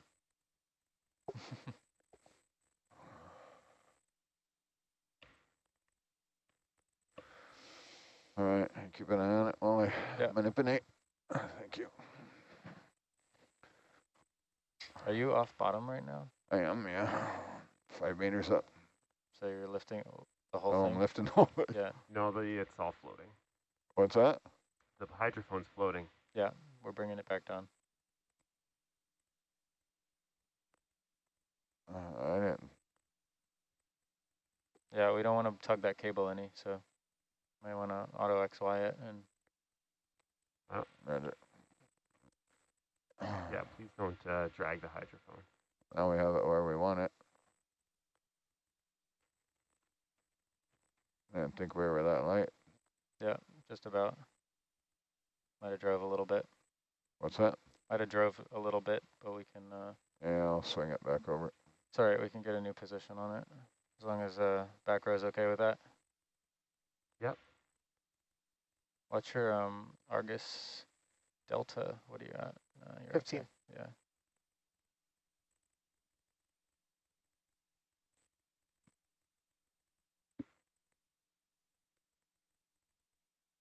Dive Chief, this is Data. Go ahead. Once the float is released, I'll be able to get positional confirmation, right? The coordinates. There's a very reasonable chance we're not going to release this float today, so. I guess I'll keep that pesky auto dip on. So after it's been moved to its final position, I'm going to need the... Yeah.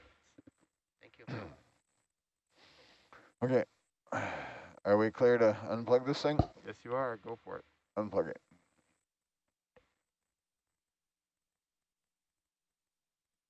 We're lifting off again. Ah, really? I guess I didn't press the right button here. Yeah, I think you turned off your auto head.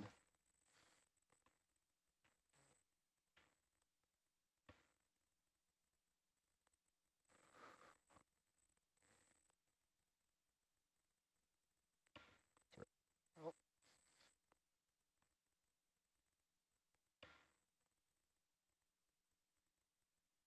You're still coming up. Ever so slowly. No, it's got the wobble, I think, because it's an auto out. Be bouncing up and down.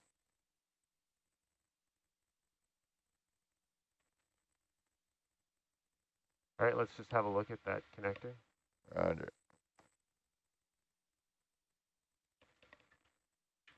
So I can smear as long as I don't touch the plastic. The new smear. Titanium smear.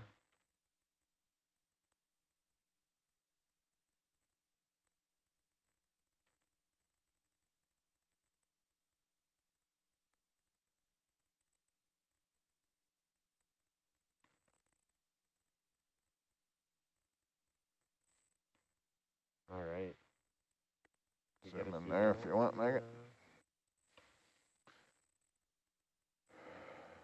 Get a twofer there. Yeah, exactly. Yeah, I mean, the pins look awesome. The receptacle, one of those looks pretty dark. I don't know if that's just a shadow or something. It's stuck. Is that intended? What's that? The receptacle, that black one in the bottom right, is that intended? Here, I don't know. Zoom in on the bottom one there if you want, Megan. I think it's just the cover didn't close. Yeah, just sitting a little deep. All right. Well, I don't see what choice we have other than to reseat it. Maybe that'll help us. Yeah, I haven't seen that before where it doesn't come back.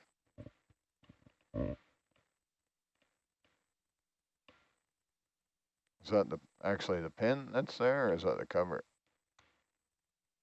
Those get pushed in. Yeah. So it's stuck in? It's just stuck in, but it could mean that there's now a faulty connection. Do you know what that particular spot Pin does? Yeah. No, I don't. It's all. Could probably read the pin number there if you. Connection. It looks like it's 3 Is that full zoom? Yeah, it's full zoom. 2. Play with your iris, you can make out the pin. 2. Yeah, pin 2. Pin 2. Or maybe 4. 2. It is 2. It's 2? Yeah. Yeah, Shore's saying that looks like a receptacle problem.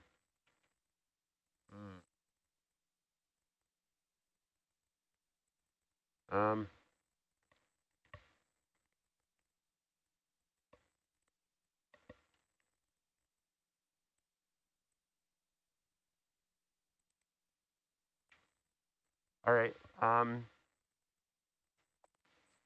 Do we have a dust cap and a parking position?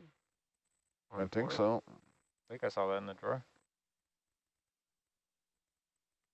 All right. I think let's just wait for Ian to see if he wants to send this back to the surface. If we're confident that it's a receptacle issue, then there's no point in leaving it down here. Probably not worth doing push cores in the meantime. He'll be up here in a minute. Or holding on to it.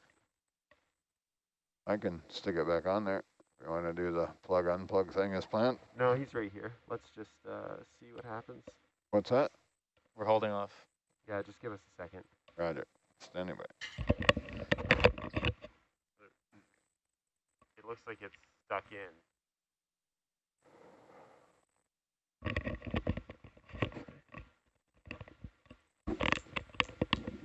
Can you zoom in on it? Is it stuck in or is it fried? That's full zoom. I can... That's full zoom? Yeah, but I can get the camera closer if you want. Megan, if you zoom out for a second. Did you look at the pins on the connector? Yes, we did. Yeah, they look good. Chad's suggestion is to just try reseating it a few times. Yeah. Oh, that's where Chad is. I was trying to call him. I couldn't get through to him.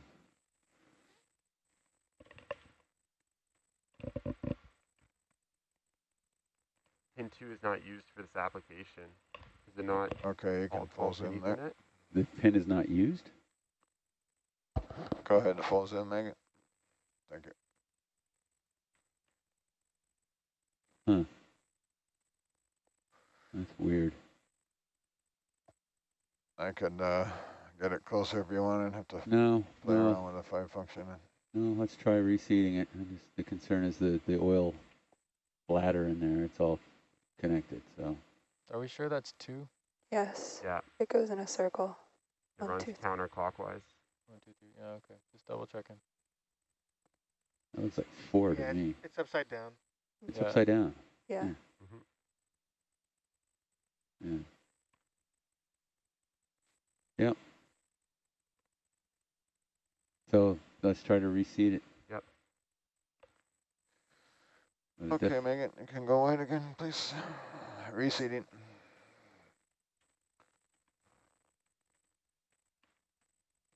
But is that pin even used?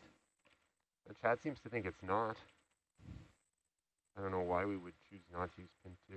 Well, there's 12, but still. The issue there is it's compromised the whole.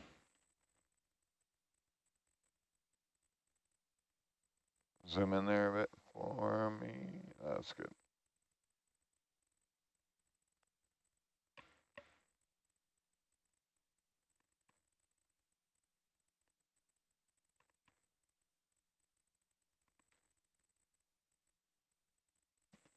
You're probably going to have Mongo on this because it's floating, right? They have Mongo. Oh, you do have Mongo. Okay, sorry, I didn't see it. Dan, it's where you do the finger thing again. It looks like it went in. Yeah. Zoom in on it. Yeah, it's in. It's in. All the way. Going for the love tap.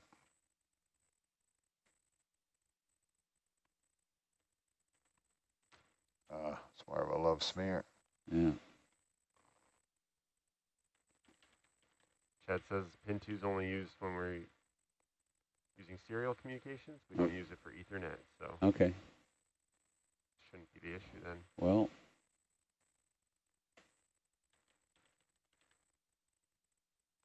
another quick way to see what's going on. We either A, try to power it up again, or B, disconnect it and see what if it's changed. Yeah. Quicker thing is to disconnect it again and see. Sorry, Dan. Pull it apart. What's that? Pull it apart. Roger.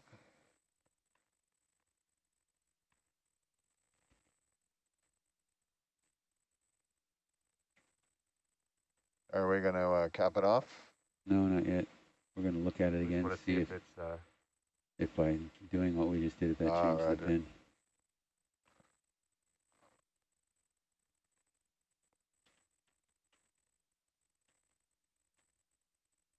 Nope. Okay, Megan, pulls them.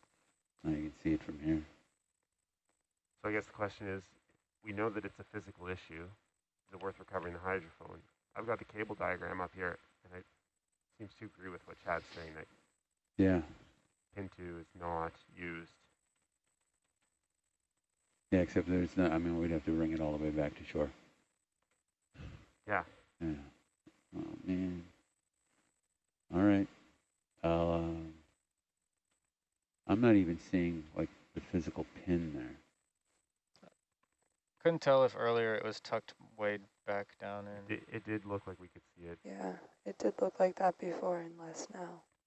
Maybe Could if be you the angle. use Mongo, you can sort of angle the platform towards us a little better. I can, yeah, I can fill the screen with that connector if you want. Yeah, let's fill this Yeah, screen with the connector. Go ahead, Megan. Thank you.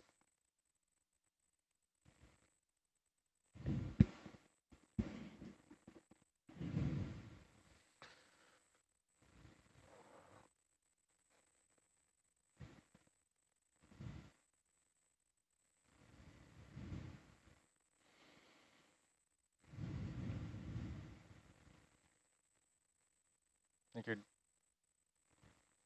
careful with the weights and the oily down there. Yeah, Moving the platform. Moving the whole platform. Yeah. It's not frustrating. It's pretty Okay. light. Yeah, it is. Do it the old-fashioned way. Yeah, Chad, definitely, I think it would be worth it.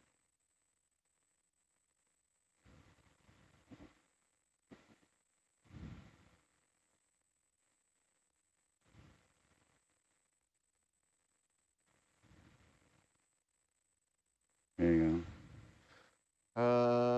How far away are we from the porch? Pretty close. You can try to zoom there and see what. I'm going to back Argus off because I think I moved closer to it. On these heaves, we're getting down there. Roger, I need to spin around the whole mess. Can you spin? Yeah, well, let's do that, actually. That'll be better. There's something, it looks like that, kind of gray. Sorry. It's there, it's just further in. It's not quite full screen, but we'd have to, I need to, I've spun it around here while you're looking at it.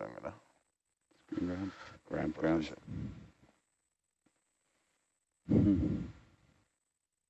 Chad says there's no short on the power pins.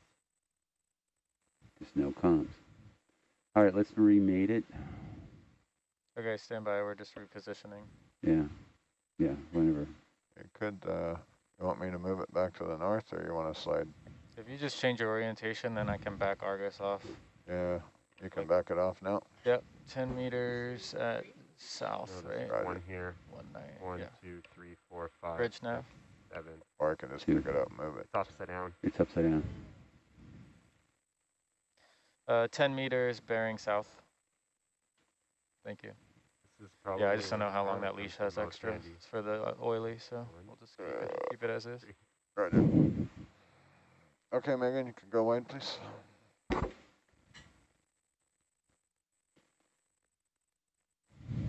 Argus, can you go up in your delta a bit? Just Yeah. while we're hanging out here.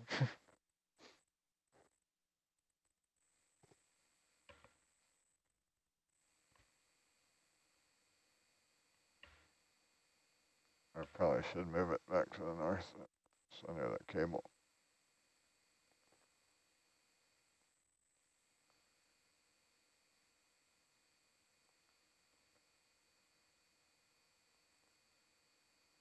And then, Michael, I'm backing off a little bit so that delta might be able to come back down after we swing. Cool. Yep. Just a little bit of zoom there, if you would, Megan. Sure. That's good there, thanks.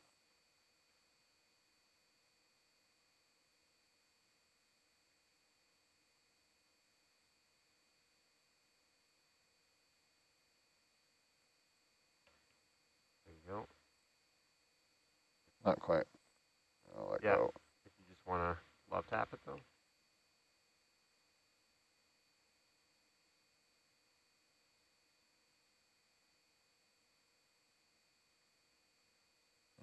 This one might need to be a grip push. Yeah. It's too floaty.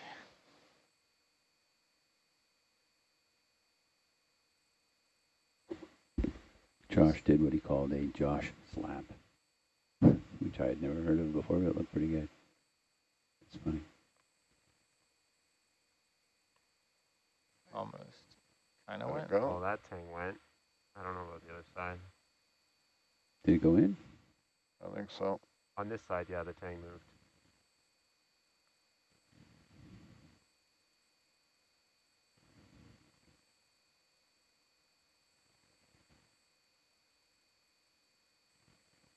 Come on.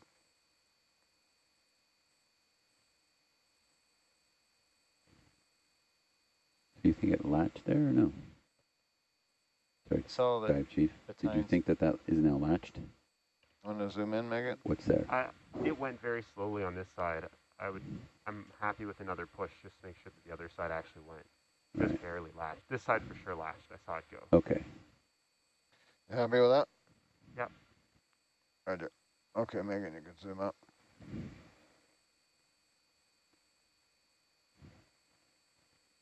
You're not convinced? Yeah, no, I'm just thinking other. All right. Let's Power up. Power up, yeah. All right. Can we request systems power up J10 on JB18? On it. Thank you. Push course. So Dive Chief, yeah, let's clear the cable out from underneath the platform. Yeah, I moved it a little, so Yeah. I'll put it back where it was if you don't mind. Yeah, no problem. Let's do the push course. We'll do the transect. I'm thinking we don't recover it. Wait, if it is pooched, we'll recover it on the wire with Tully. Okay. I would rather not take that risk, and it's an easier. Yep. It's a lot simpler. Drop the wire, Tully, pull it right up. Yep. And then if we have a spare connector and cable on board, it's a quick swap. Yep. So, we'll be here for this draw anyway. So then we just drop it back down on the wire again. I think that's better than trying to get it up to the surface and on board. Sounds good. That might be enough. But we'll bring the float I back. don't know that target was so accurate. We'll bring the float back. Bring the float back. Okay. We'll recover it on the wire. Okay. So Okay, so we'll do push course. we can let go of this thing, On the guys? transect, and then the float. Gotcha. Yes, Dan. Let go. Roger. You can let go, Michael, please. Open, open.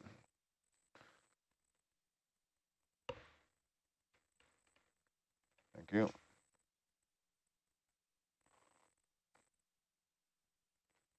So Nav, the way that the ship is situated, Yes. would you be happy going east of here? Sure. Okay, so let's just go Well, your priorities are the push course. push course, yeah. Yeah. Yeah. Yeah. So I'm just going to go 5 or 10 meters east. Just go 2 meters. This is undisturbed area. Alright. You don't really don't need to go anywhere. 2 meters east. Well, we kind of dragged it around up here. Not. All right, so you just want a hold position with Argus and Hercule drive to the east-ish on this leash and set down for push course, right? Yep. Okay. We didn't really drag beyond, so to the northeast, right? There's a Herc print. Oh, that looks undisturbed there. I recognize that footprint. Yep. Kind of looks like the outline of a Game Boy. So it looks like anywhere you want. What's that? Yeah, anywhere there is fine. Yeah, well, there was an ROV footprint there, so Yeah, I know, as long as you don't do the ROV footprint. Right. it's going to look to the east. I think that'll put our nose into the breeze a little. And then as long as you take these cores roughly 1 meter apart, 5 cores.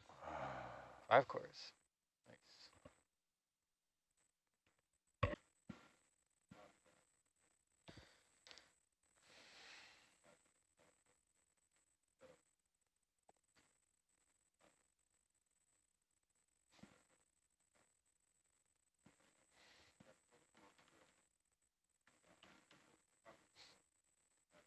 Come down, please. Come down 10 meters. Or 8 meters. Make your altitude 1.5.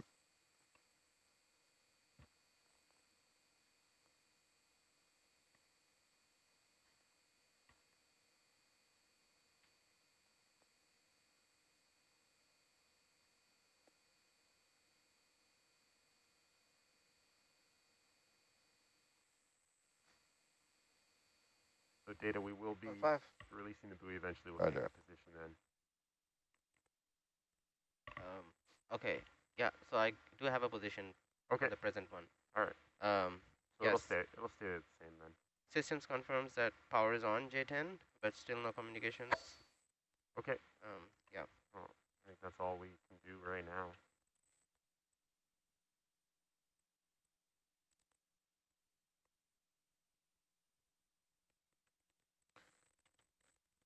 Okay, I want to go sample salvo and barely open the, just a touch open on the,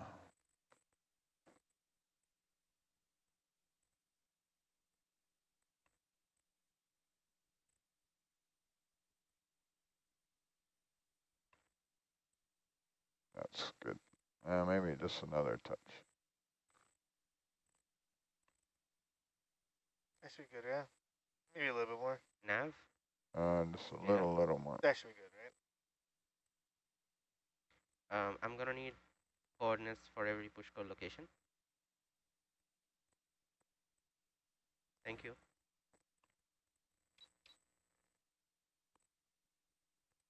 Oh, we're so.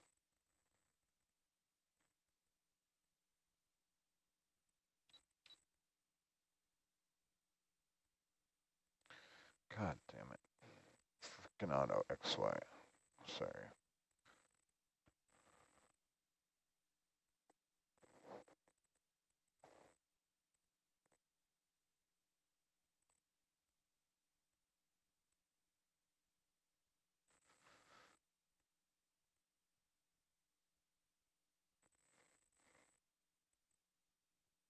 Should not land on a silty bottom with any auto functions on.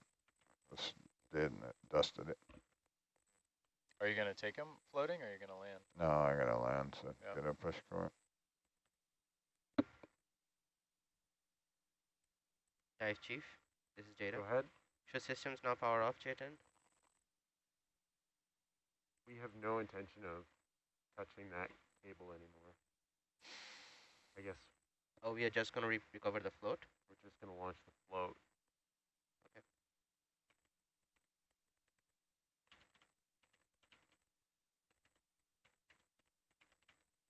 Well, we're going to go mess around with it. Maybe we should power off. Yeah, let's power off.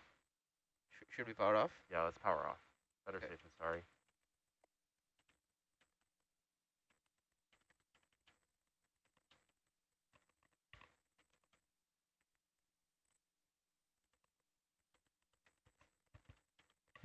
It's probably plowing now.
That was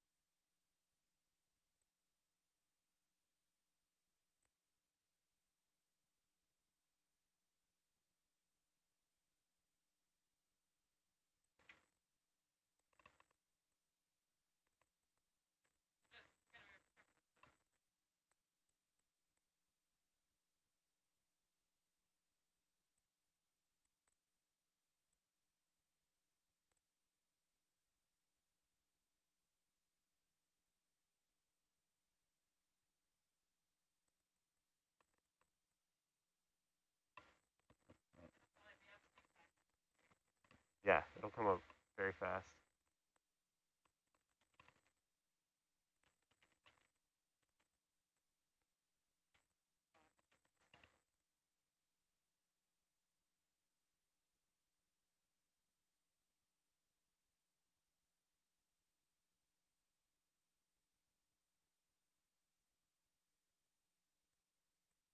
Yeah, Dan, you've done these push cores before, yeah?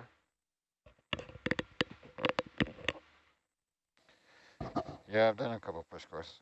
Okay, it sounds like you can just stay in one spot and just take all 5 in a big arc, kind of as far as you can reach. Roger. Okay.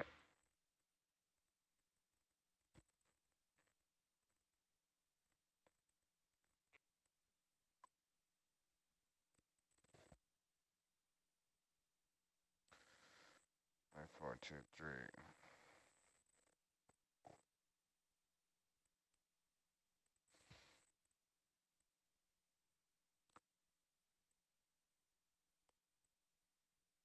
Still got that risk creep.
Oh, I thought you were going to do them all at once. What's that? I thought you were going to do them all at once. Like get dusty. Yeah. Like place them all and then go pick them all up.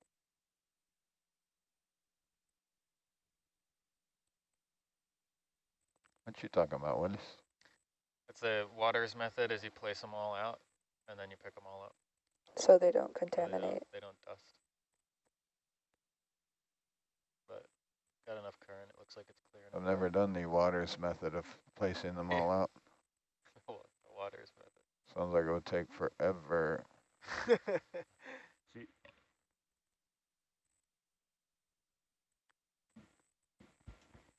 Is that the request to do it that way? I don't think it was clear one way or the other. No. Plus we have enough current that's clearing out the dust.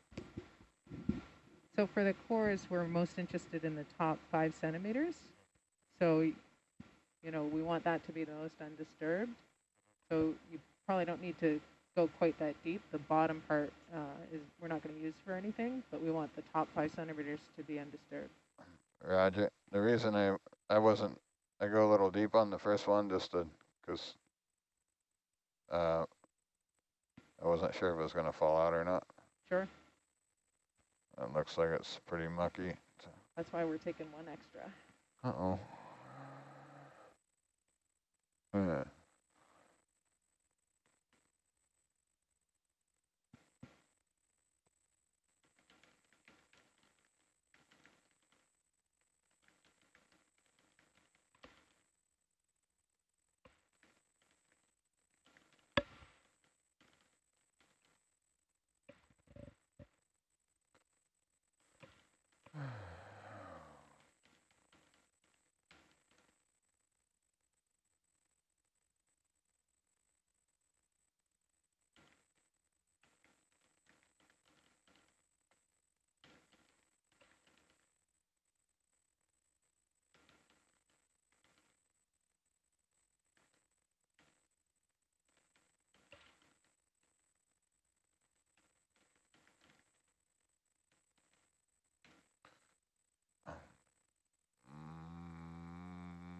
You can chase the end effector with bubble, will help.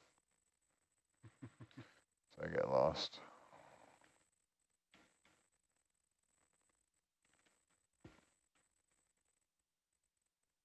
That way it helps me keep it out of the mud.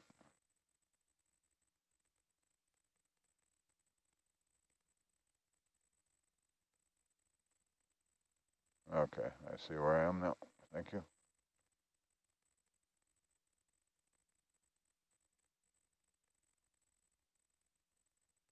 Not too close, Dan. Yep. I'll be with it there. Yep. There we go.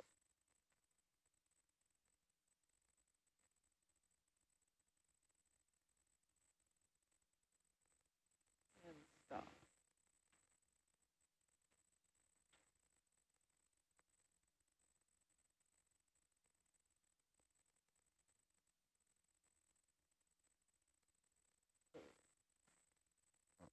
Just worried if I didn't go deep enough in this silt, it would just fall out. But Yeah. looks like it's got a good plug there, eh? That's okay. I can't tell if it's... Can't tell if it's on the outside or the inside. What's that? I can't tell if it's all on the outside or the inside. Yeah.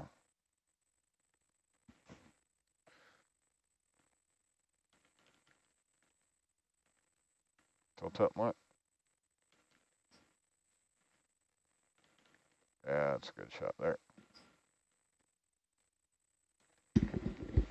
This is all good as it's going to be. Okay. How are we doing? What number are we on? That's number 2. Number 2? Yep. Okay. So we have permission from Allison? everybody to pop the float after we're done all the cores. Yes. And then we'll do the 500 by 500. Yes. And then we'll come up. We can do the vertical, the reverse vertical on the way back up.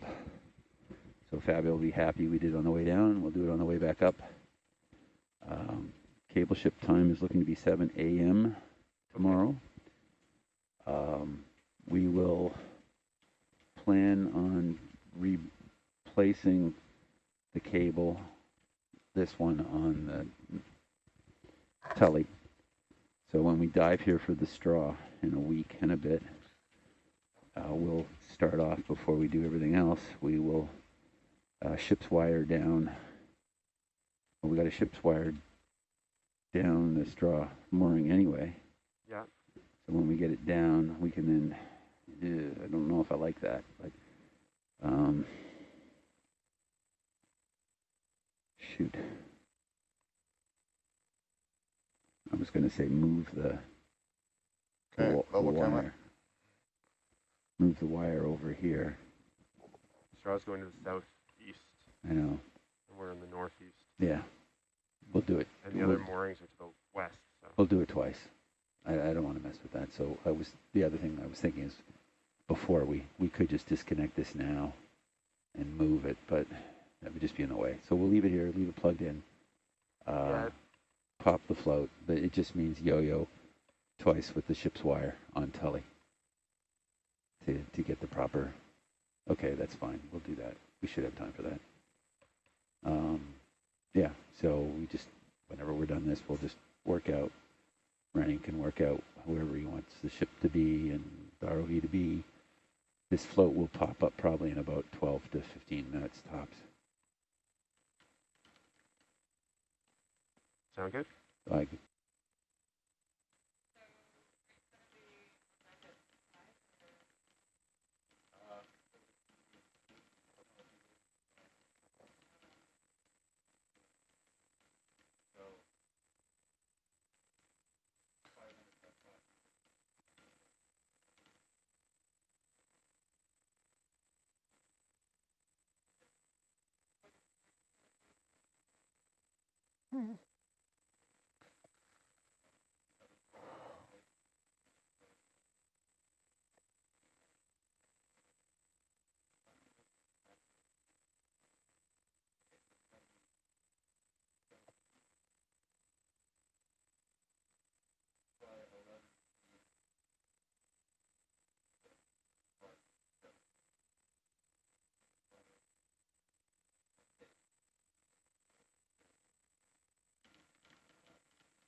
Oh, that one too full. That was a poor choice of not being able to see the core when I pushed it.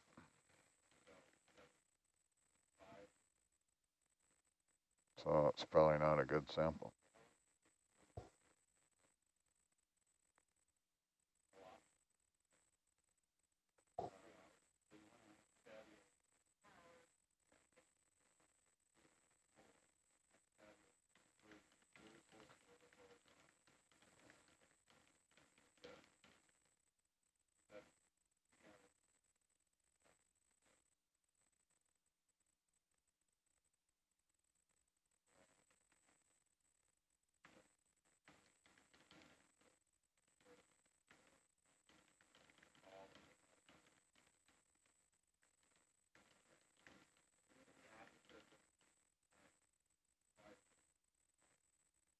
Nice one.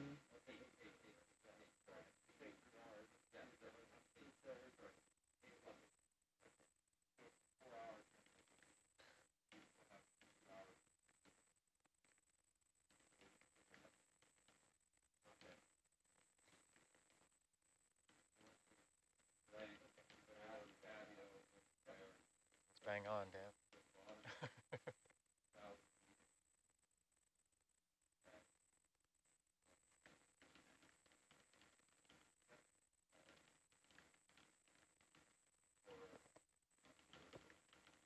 Oh, yeah, that's coming from the outside, not the inside. Could be, yeah. That's my story.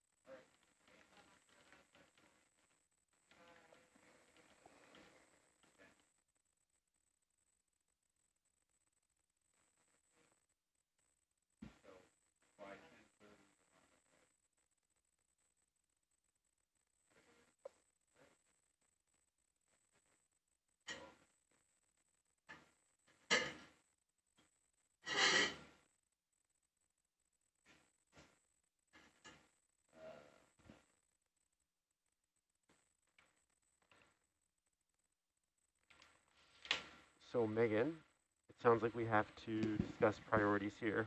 Okay. Fabio, do you have him on the line or? He left the chat. I'll text him. One sec. So, yeah, go for it.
Close, close, close.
Okay, just back row to confirm. Right now we're returning the hydrophone to pop the float. Is that correct?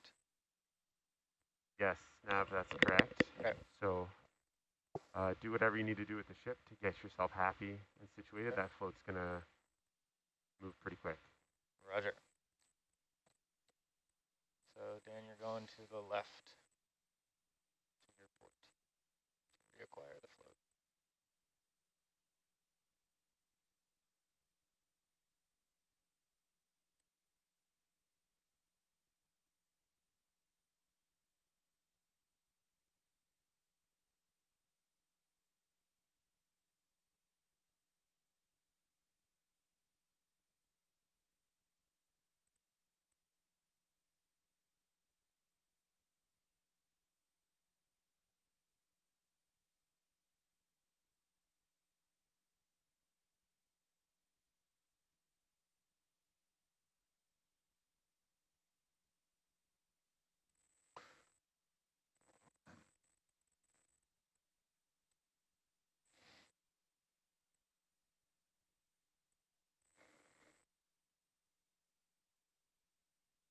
Okay, trailing a giant dust cloud. All right, Argus, what's your lineup on that float? Look to the north. Yeah. Look north Yeah. of Argus. Got it. Make it easy. So it's about north. Yeah. Yeah. So okay. The thing is, I kind of want to pull off west, but whatever. Yeah, that works because the rigging's, I'll be looking east to get the rigging. Or yeah. Looks like. West or east. So it's fine. Okay. All right.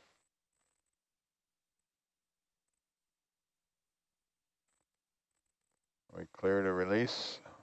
I want to get situated here with us so we can step off. Roger. All right. Argus is heading north. I want to step 20 meters 315. No, sorry, 20 meters 300. We'll get lined up back so we can just back off west. Roger. Bridge now. I think it's clear here. You can go whatever direction you makes you happy.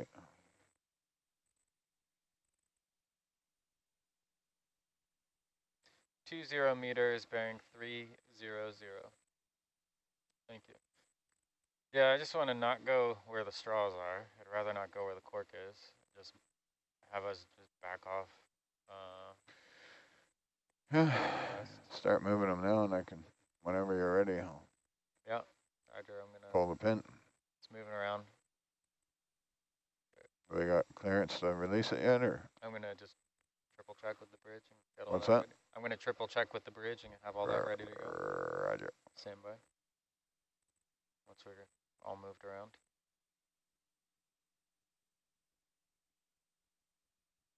Wonder if they heard that on the beach. They would if it was working.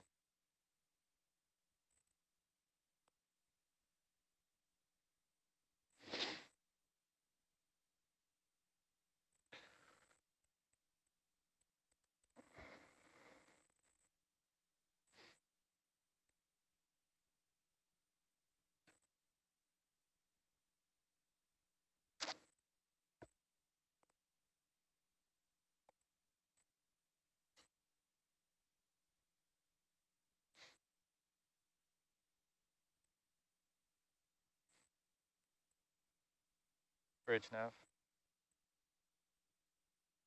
We're preparing to deploy the float. Are you all prepared up there? Okay, thank you. Clear to release. Clear over here, and then we'll release it. And I'm just gonna. We're going 300 right now. I'm just gonna continue and add another west move. Roger. Are you happy now, or you want to wait a bit? Happy now. It's not gonna hit Argus. It's gonna go straight up. Yeah. So I just want to make sure the ship can get out of the way. But we're happy back here when you guys are. actually, we'll just pause. I want to get the ship further away. That way we'll start farther. And then Roger. Dan, you know the pole. You're looking right at it. Yeah. Remember to pull. When you pull, that hydrophone is going to drop a 1.5 feet, 2 feet, right? You see how it's up off the bottom? Yep. In theory. Just make sure that when you're pulling that you don't accidentally drag a leg over a cable. Yeah, shouldn't on this heading should be sweet. Yeah. And just back row, just to confirm, the only things we have out here are these straws. They're to the west of our location right now. That would be an obstacle that you know of. Confirmed. Okay. There's nothing. We'll come up 50 meters. And what are we doing after this? After this, we're going to do some horizontal transects and then a vertical transect if we have enough time. Ah, Mike gets to fly. Got to keep a steady speed. Probably just. Or Randy gets to fly. Press buttons. Press buttons. It's a button pressing exercise. Yeah. To monitor your instruments exercise. Yeah, that's a good exercise. What's that? I can't. You're muted. The Niskins, we don't need to finish those up. The rest of the Niskins? I'm surprised we haven't popped those yet. Could pop them while we're waiting. We have popped them, I heard. They popped them the amount that they want. If we haven't popped them, we want to pop them at some point before we skedaddle out of here. No, you said we had popped them. We've collected 3. There are There's 3 left. You want to do that on the You want to do vertical ascent or the horizontal ascent? We just wanted to do 2 as kind of a test for a future dive to make sure that they were working and holding water, not leaking. No need to do the remaining 3. 10 meters step west. There's 3 of them left there. Thank you. Just say the word. Scratch We're our good. armpit. We're good with 2 as long as we got those 2 popped. Roger. Argus, can you change your heading to starboard? Say again. Change your heading to starboard. Just like follow it. We should be kind of creeping around it that way.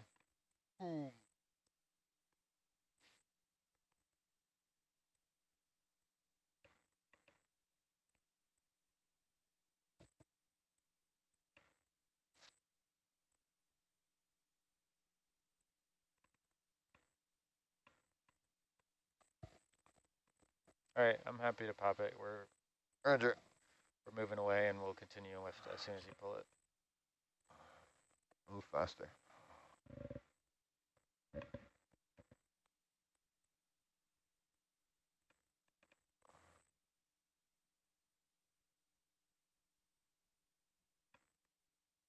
Say it, Rennie. Say it. Pull it. Say it. Can't get there from here.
All right, let's see if we got a view in Argus as it goes.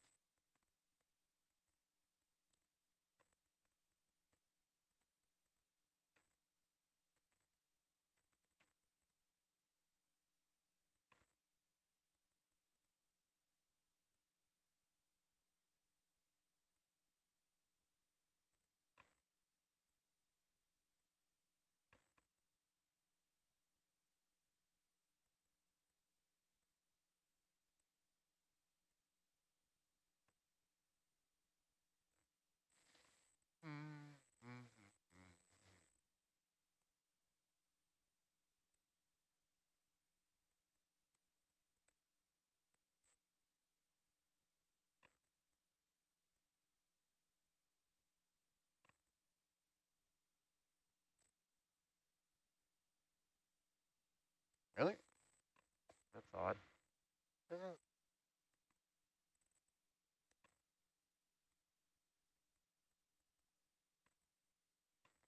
It's just not pulling in the direction of the pin. Looks like that zip tie is still on. Yeah, that was lined up with our pin. Yeah, I think, is there a zip tie in there? There is.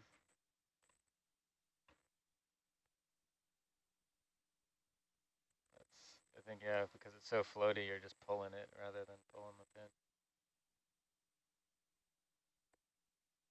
Pulling the whole unit towards you.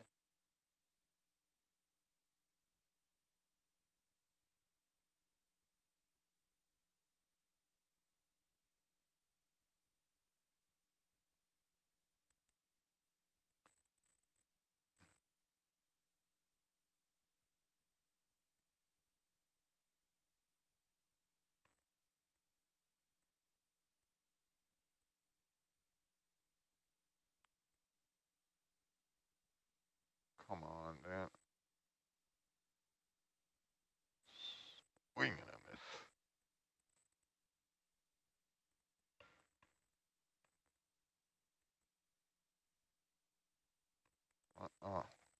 Sorry, sorry.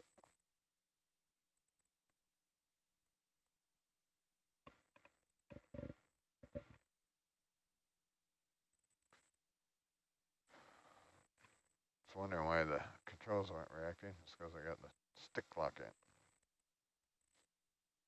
Pesky stick lock.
watch that instrument there.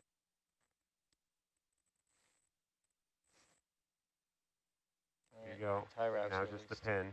Yep.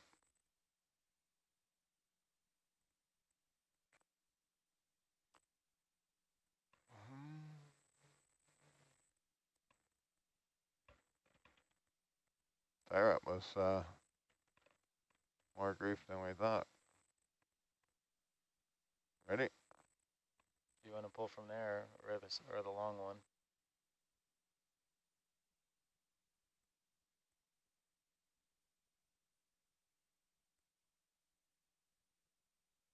Give a yank.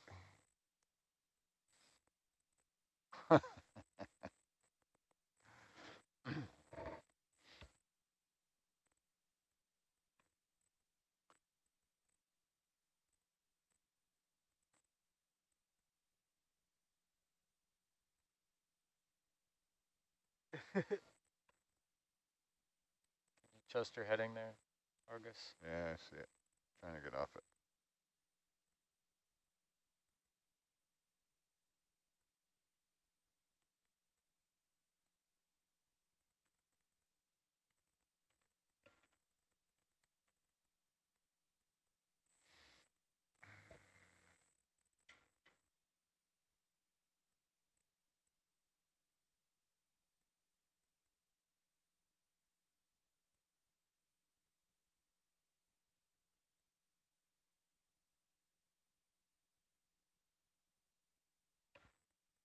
So glad we took push course before.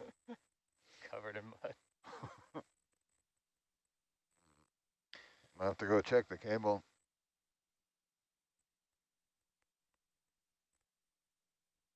I've probably moved it around quite a bit, yanking on it there. Yeah, looks like it's actually laid out. All right. Yeah, it looks like it's just running west. Not west. So we'll check it. The left. So the tension on that pin is going to be the crux here. Yeah, I might have to push on the instrument or the porch, and so I have something to pull against, and it should fall away. Right? As long as you're not pushing on that, anything that's covered in a yellow or orange cover. Copy Or that. a green wire. But sort of the black or those zincs, like the corner that you're looking at, should be able to sort of sit on. Cable appears to be free. Yeah. Awesome.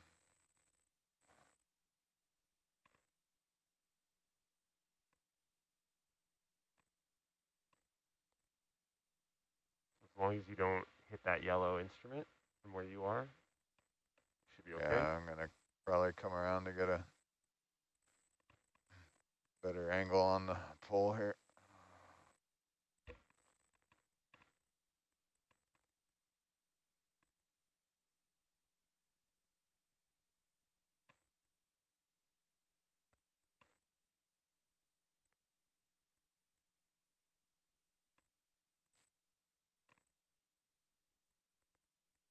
You'll square up the bubble cam for me.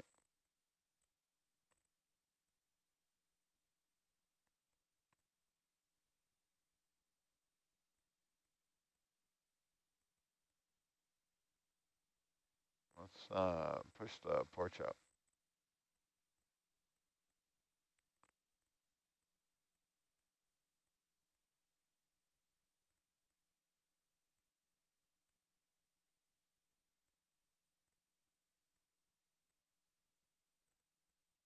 Happy to push against it here, AJ?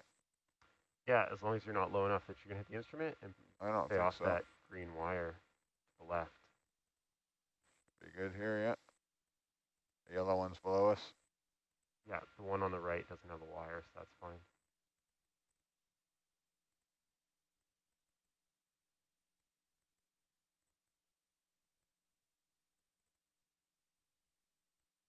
Flush that green wire.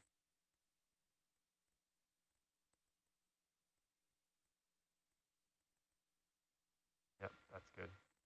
It's gonna roll you a bit. Come around. Don't like the heading.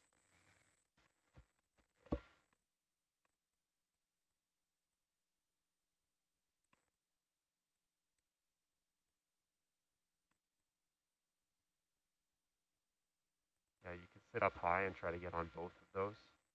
What's that, bud? Yep, just where you are is good. I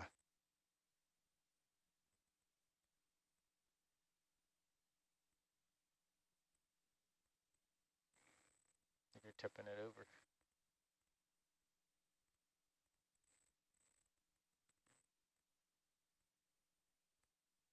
Can we check up in the light bar before you pull it? I just want to see where the trajectory of the shackle. It's, yeah, sure. I'm probably moving it. Yeah. You comfortable with that? Are you ready? Ready? Yep. Prepare for ultraviolence.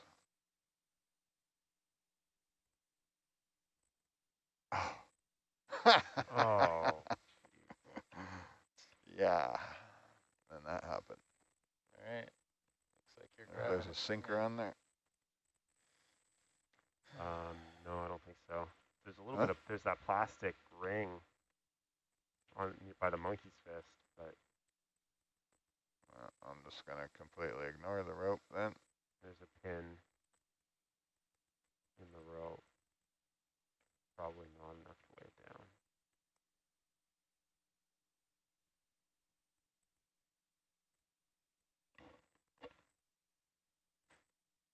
Oh, here it goes. Ready? Nope. We're not moving in space, are we? Negative, doesn't appear that way. There's a lot of tension on that pin. Yeah, and it ripped the rigging. Like he pulled and the spliced rope that goes through the pin that gave him a handle ripped. Like the pin's free, it's just locked in tension. It's probably got heat shrink on it. It's got no heat shrink on it. Right, it's not, it's out of the thread, so you can see that the, oh, sorry. Yeah. There it goes. Oh. Go. Bridge nav. Yeah. That was Float is, suspended. can you step the ship 50 meters bearing west? Thank you. Can we just have a look at that hydrophone? Yep, I'm coming down. Where do we expect to see it? It's going to be off of our stern. Well, we don't know when. By the time it gets to the top, might. So rather jaunty. Position-wise, it will be right here off the stern, but I don't know if that's where it's going to come up. It's got a lot of water and it's light.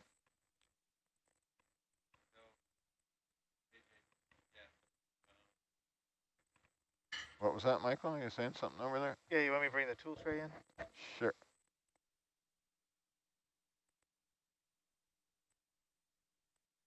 Go ahead, Bridge. Dan, can we have a look? Okay, sounds good. At the feet, it looks like it's fallen over.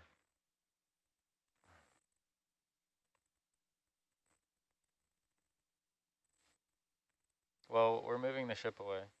I understand. So we're going to not be able to, but you can look at it now, but Yes, just know you're going to get tugged away. Yep.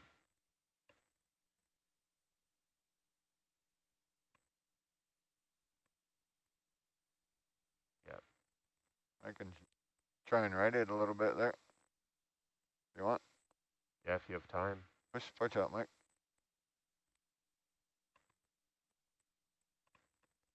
Good. It fell on the weights. I don't know why it fell over. Probably because I was pushing on it. There. It's up right now.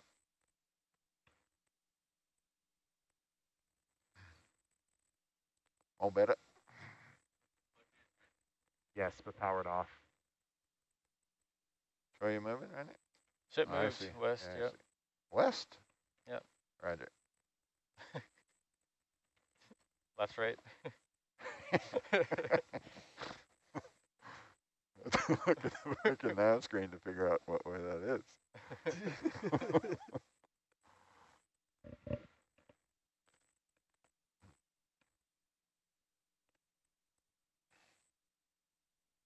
That's the porch all the way in, is it?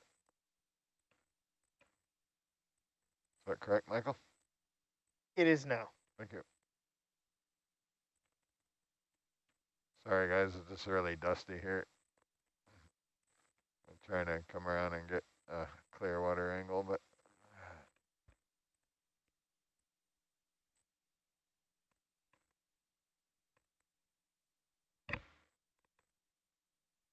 I don't know if there is one.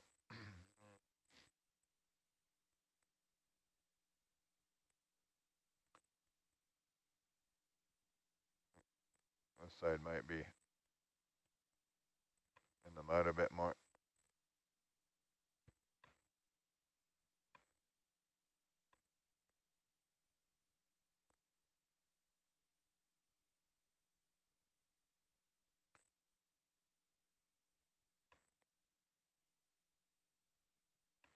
Yeah, it's tough to see the feet, but without seeing that, It's hard to tell.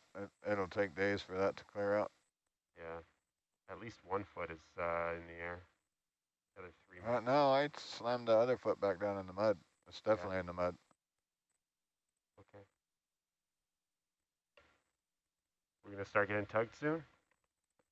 Yeah, it's getting tight. Yeah, ship's about halfway through that move, but it takes a while. That float's probably already somewhere. Takes a few minutes at the steps for it to really do anything. But we're safe down here. It's really just getting the boat away from it. There it is.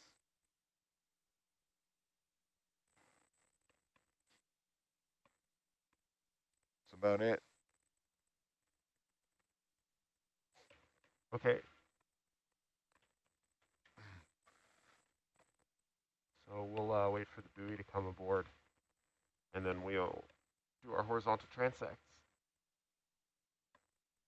Roger.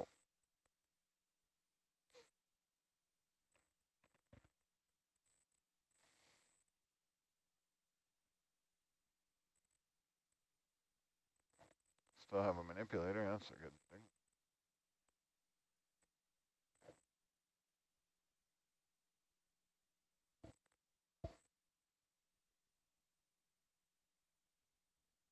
Got a delta of 5.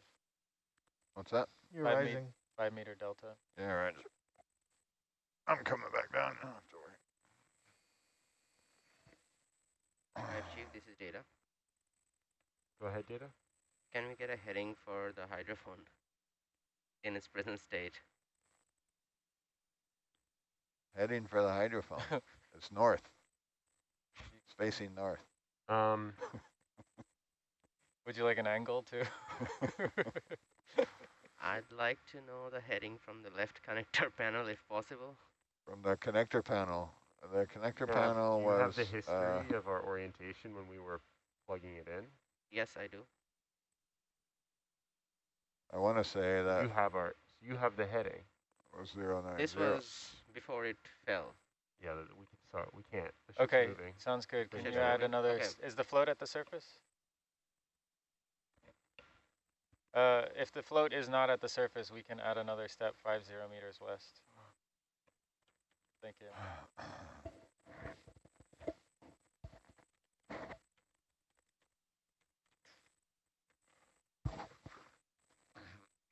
No delta, no matter. I'm getting drugged, Granny. You're dragging me. Yeah. Dragging me west against my will. Can't do nothing. Get drugged. Sorry, it's cleaning the vehicle off for the upcoming vertical and horizontal transects. It's all practical, yeah. Yeah. It's a bit muddy, as you can see on the way back up.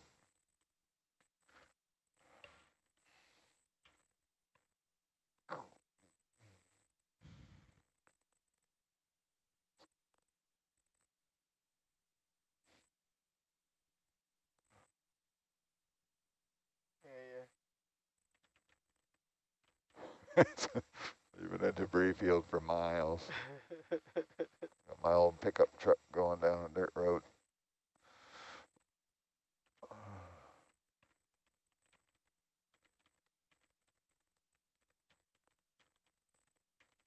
out for that seabed.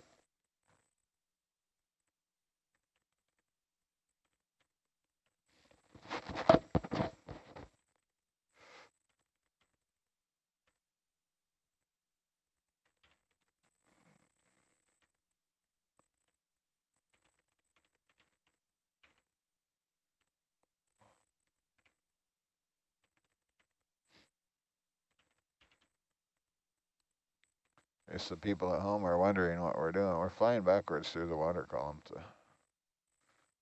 give Herc a bath.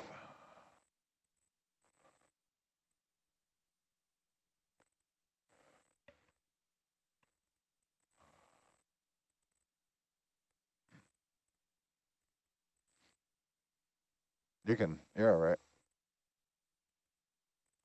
Michael, Say again? you're all right there. Okay.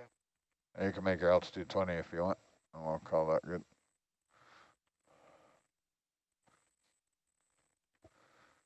We're moving, so if I come up behind you, it's just like what we would be getting ready for recovery.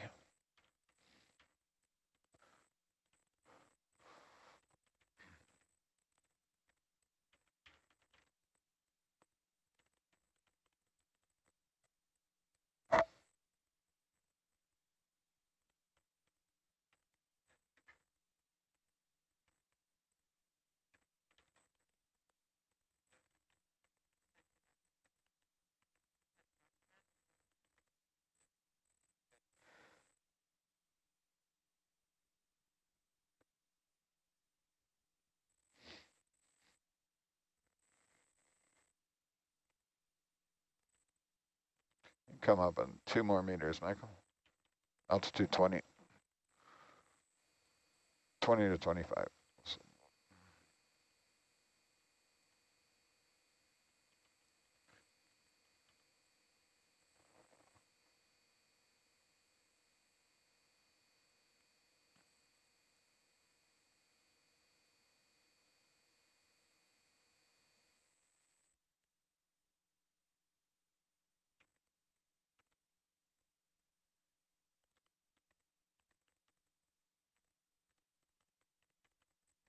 You could drive west if you want.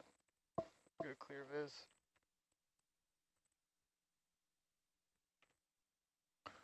I am. Can't you tell by my squiggly line? No, I mean like turn around and drive west, but I guess it doesn't really matter. There's nothing up here. Still de-dusting. I could turn and come on the seabed and look at something. Which way do I gotta go here? This way.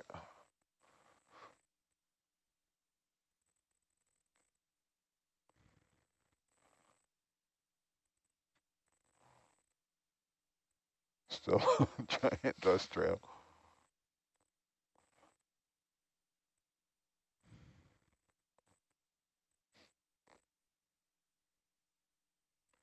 I think we should stay west of that whole area for these horizontal transects. Yeah, sounds good to me.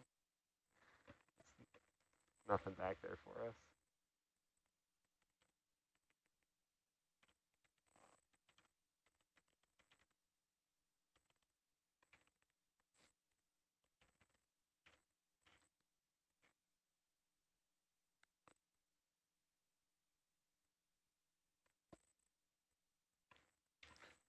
You'll want to go counterclockwise if you can, Mike. Oh yeah, definitely.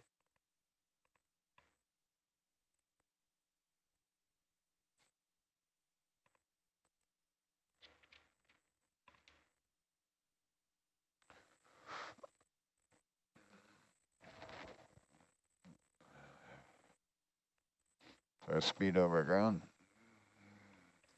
For the 500-meter ones, or you mean right just now. what's happening currently? Where is it? No, the Herc speed over ground. Oh. It's there somewhere, I just can't see it. 1.3 knots. 1.3. That's our record, isn't it? I don't know how. Now 1.4. No, I think we've got like 1.5 before. Soon. Soon. Where is our ship? We have not started yet. Up We have to wait for the buoy to come on the ship.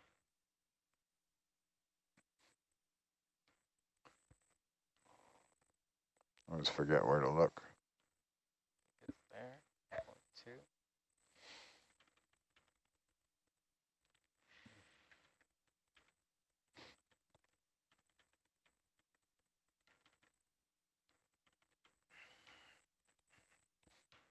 All right, so that's 100. I think we should do another 50, but I'll check if the bridge to see if it's surfaced. Bridge, no. Has the float surfaced?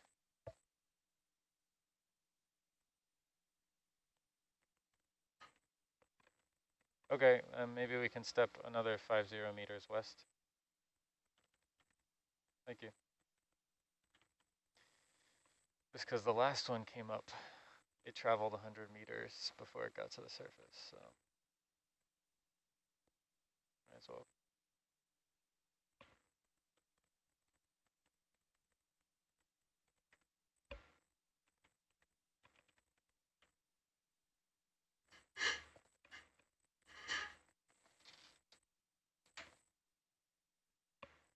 We're just going straight. Right now you're flying up into the water column. You want to... There you go. So I handed it to you with only your auto heading on. Mm-hmm. So you got up, down, left, right, forward, back. What altitude I want to keep? Anything that's not in the mud. Dealer's choice.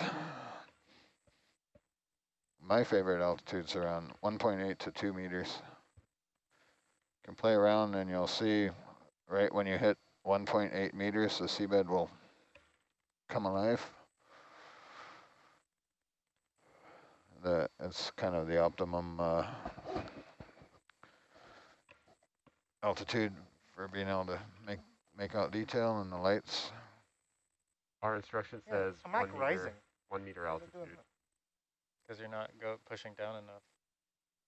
So yeah. That's that. Now you're forward. driving forward with, there you go, that's the one you want. Let him figure it out, right? He'll figure it out. Oh.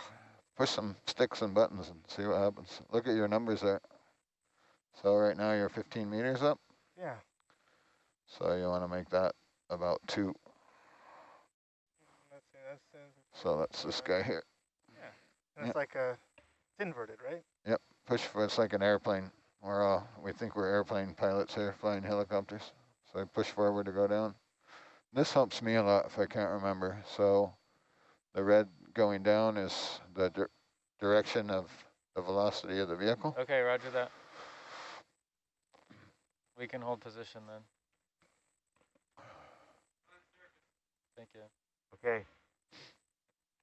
And then you can kind of watch your numbers and you'll see how fast you're coming down. So if you're coming down too fast, you'll hit the mud.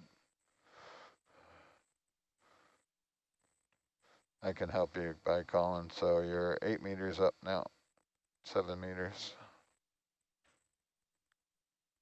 6 meters.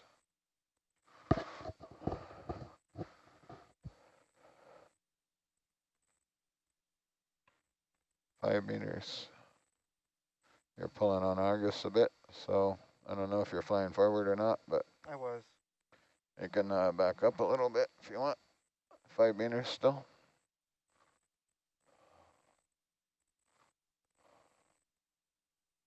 And give her a good goose backwards, which will kill your visibility because we still got lots of mud on the vehicle. 6 meters now. So a good thing to get a feel for is how much, and you're right around 75% joy gain. So how much forward on that stick you got to give it to get the vehicle to descend at a nice rate, a reasonable rate. Yeah. So too much and it'll rocket down and you'll wind up in the mud. And not a constant one and you'll bounce all the time. So you're 3 meters off there, so that's a good, you can see the seabed now. So if you creep forward nice and easy, you'll get some clear water because when you're coming down, you got kind of dusty. And when that happened, you came up a meter. So you're at 4 meters now.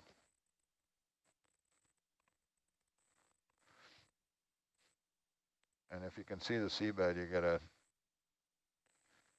better view of how fast I'm going. yeah. So one of the things that's hard to do with an ROV is go as slow as you possibly can and still get clear water. It's really easy to go fast, but it's kind of like a jet boat. When you're going slow, it's hard to drive in a straight line. So, and then especially if you got some cross currents, which we don't have down here, but you can also play with your laterals and get a feel for how the vehicle moves left and right. And if you start running out of leash on Argus, you can play around in lateral right, lateral left. And one thing that helps me, if I see, for example, a fish coming up, then I'll try and keep my heading as it is, but I'll slowly lateral the vehicle to bring it into the center of the camera. That way, when we want to zoom in for the scientists, it'll be in the middle of the picture and we won't have to move the camera.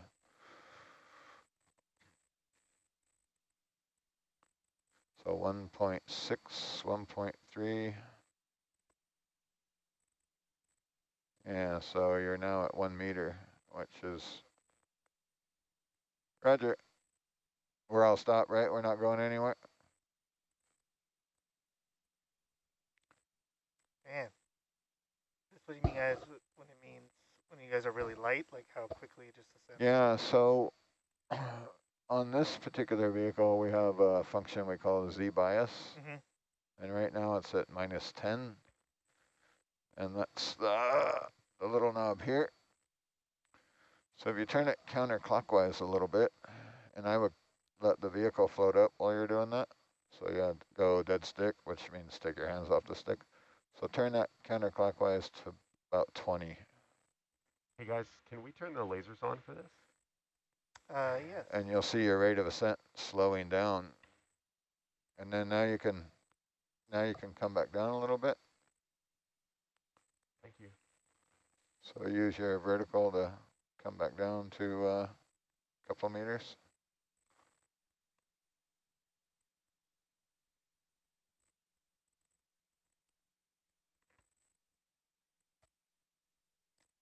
It's totally orange out there and smoky. So when you get down to around 3, you probably can let go of it and it'll keep drifting down.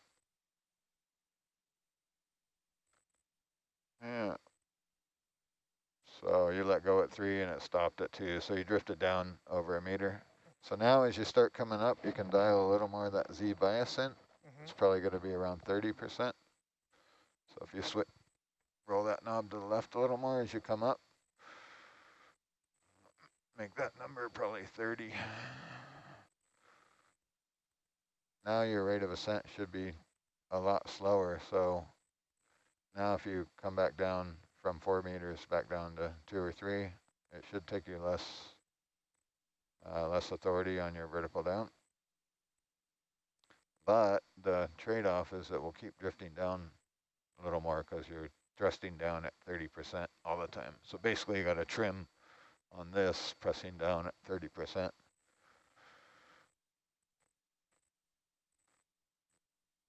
But it will also make it easier to hold your 2 to 3 meter altitude because you're not having to goose it and it doesn't float up so fast. So usually if the vehicle's trimmed for science operations about 27 to 32%, we'll hold it fairly stable vertically. So if you want, you can dial a bit more in, maybe give it another 5%, see what happens. And I usually do it while I'm coming up, or I do it right as I stop coming down, and so you're basically correcting your up. But one of the hardest things to do, believe it or not, is to hold your altitude.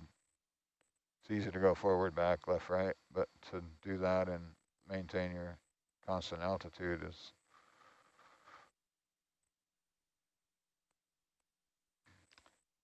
Nice job, Michael. And then the slower you move forward or left and right, the easier it will be to maintain that altitude. Because if you go zooming, the vehicle will pitch a little bit, and you're moving all that water column around the mass of the vehicle. So if you're barely displacing water as you move, it will be easier to keep your altitude.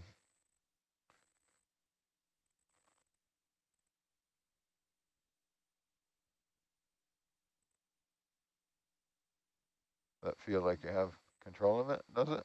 A little bit, yeah. So once you get comfortable there, you can find something on the seabed to look at, and then trying to hold that in some view of the camera, like, try and hold the lasers on it, for example, is a good one to do. So then you're adding the left, right, forward, and back in with the up, down.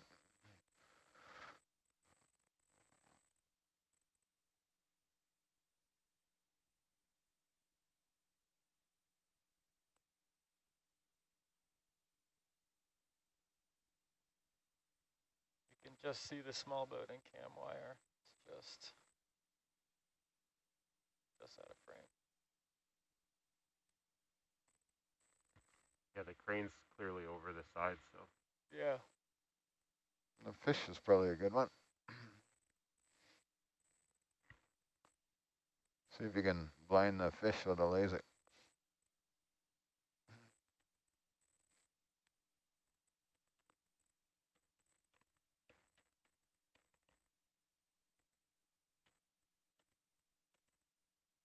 So Nav, once we have the buoy board, we begin the transects.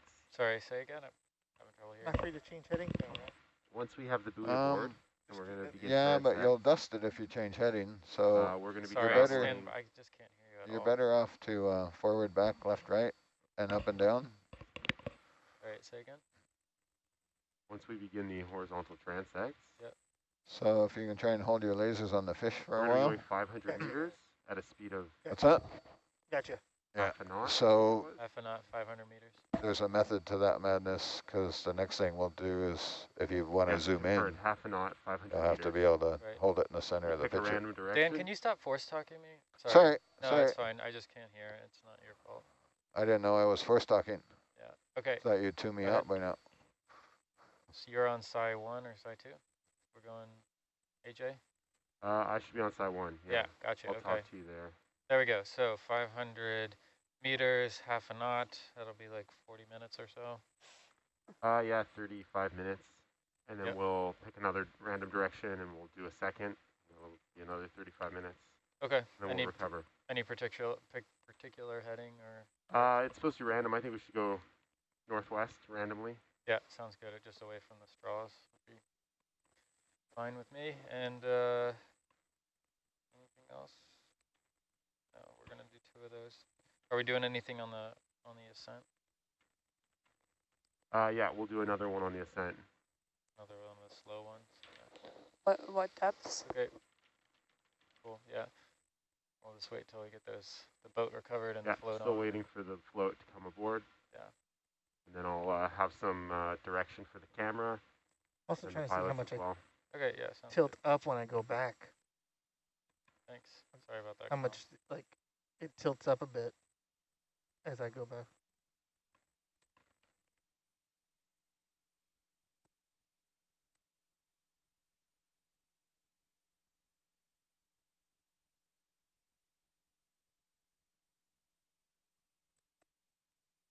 Can we get a zoom in then?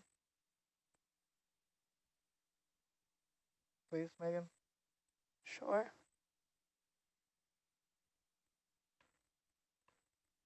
So Right there, that's good. Pilots? Yes. I have some instruction here and video as well. So what we want is we want to have the camera downwards to the seafloor at 45 degrees. We want the camera to be centered relative to the main ROV horizontal axis. And then we want it zoomed so that there are no dark areas. So the camera is already set for the horizontal transect. All right. And then an altitude of 1 meter above the seabed is preferred. 1 to 2 meters, check. Yeah, I think that's everything. Maintain heading at a cruise speed of half a knot, 15.4 meters per minute. Half a knot at 1 meter. Flying. So to make this easy, Michael, we'll get set up on with auto altitude. So if you come down to 1 meter, and then you engage this button right here when you're ready, but don't do it on the way up or the way down. Wait till you get down there and you're not moving up or down. Like now is a good time. Video, can you zoom out a little bit? Do you have a request from science? No, if they don't want black stuff. See that? So We're good? that's where I've got it with no porch and no... No porch and no Only black. like This 0.2 is the furthest out. That's a little low, yeah. Okay, So if you just thank you. Yep. don't touch the sticks, click it off, and then click it back on.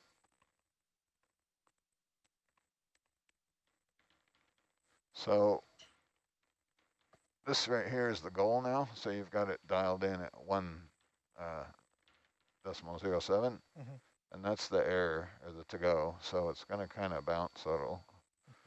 So being at 1 meter might be a little low because as the auto does this, it might stuff you in the seabed. But as long as you're doing a constant input on the transect, it shouldn't be an issue.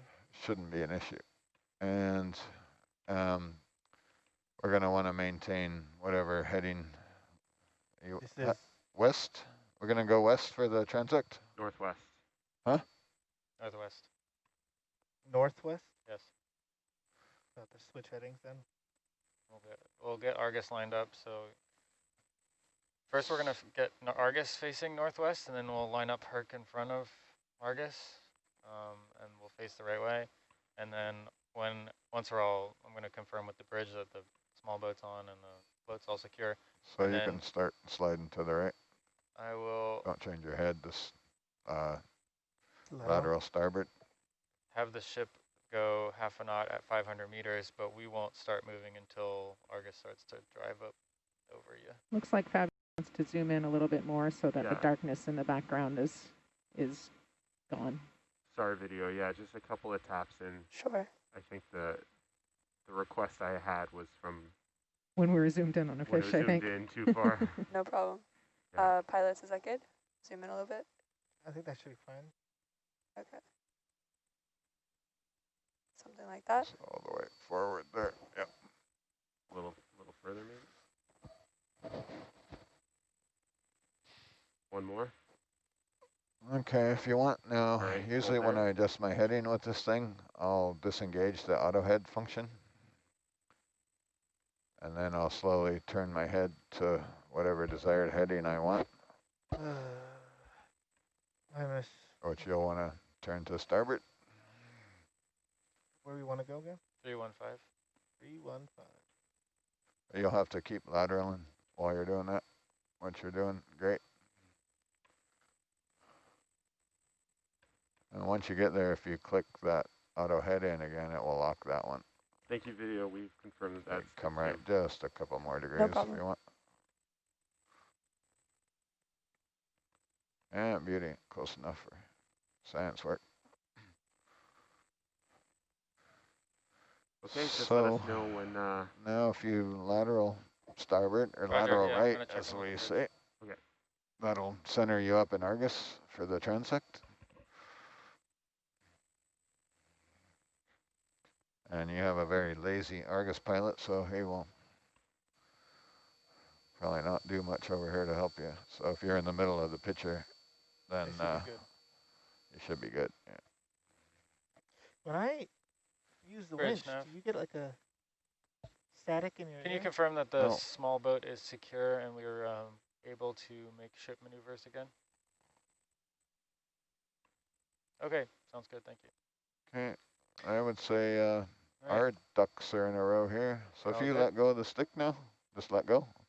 You'll get a sense for how long it takes to stop drifting. So do we plan on... And you also get a sense of the current, what's happening on the bottom. For this transect, do you want to just drive, do you want to be driving completely straight, or that's for the back row? Yep, completely straight. Okay. As straight as possible. That was for 500 meters, yeah? So the navigator will point it out if you... Yeah, I mean, if he was normally we nice, drive... he would give you a line to follow, but I don't think we have that capability. Normally we drive buttons for something if we're going to be driving straight without any deviation. I don't think that's required for this transect, is it? It's up to them.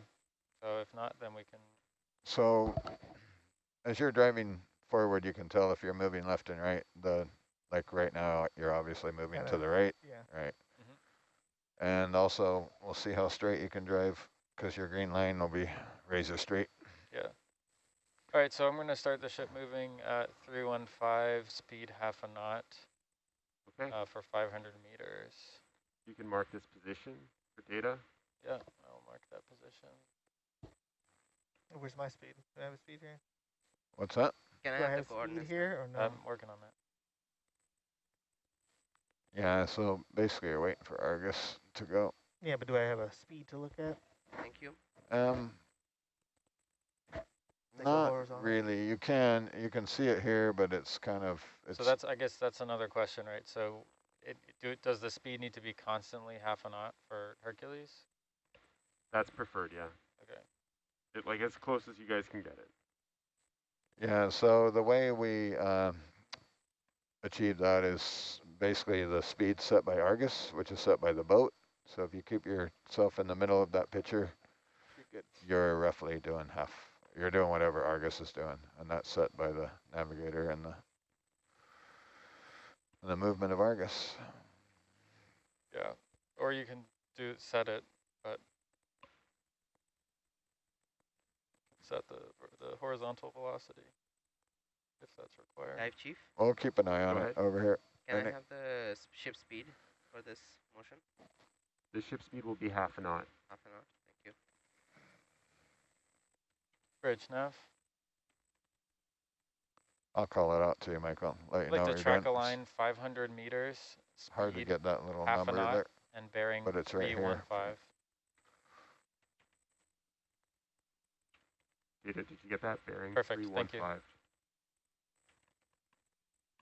So as we take off, it'll be very slow. Like you'll ramp up to half a knot over probably 100 meters or 50 meters or something like that. It'll be at least one square on that. So we're going to the screen edge of this circle. Roger. Am I free to move forward? You want to wait till Argus moves? So basically what you're doing for this exercise, keeping yourself in the middle of the Argus picture.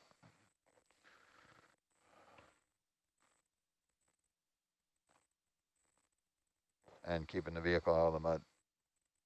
We'll rely on the autos for that. So basically all you should have to do is gently push forward and do a little, you'll have to probably hold some lateral correction in to maintain a straight line.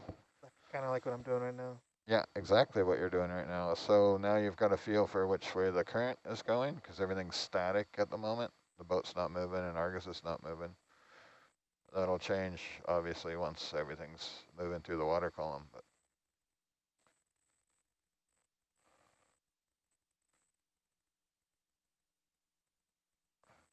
and many science ROV pilots have learned how to operate the ROV doing flying transects. That was the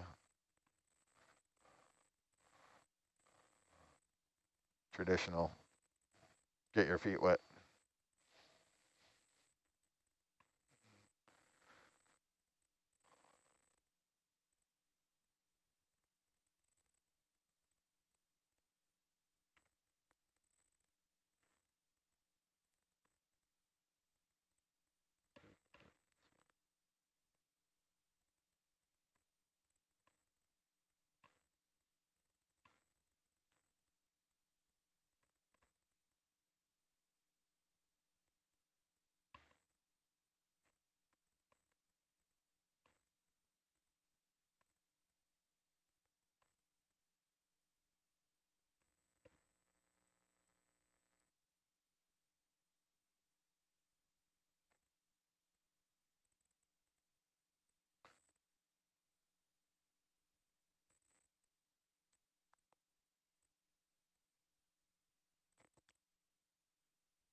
is. I knew I'd find it one day. Speed over ground. That's one of the things our Grafana expert's working on, is to give us course and speed over ground for both Argus and Herc right there on our pilot tab. Yeah, so that's incorrect right now. That's going to be nice when we have it, have all the numbers there close together for comparison.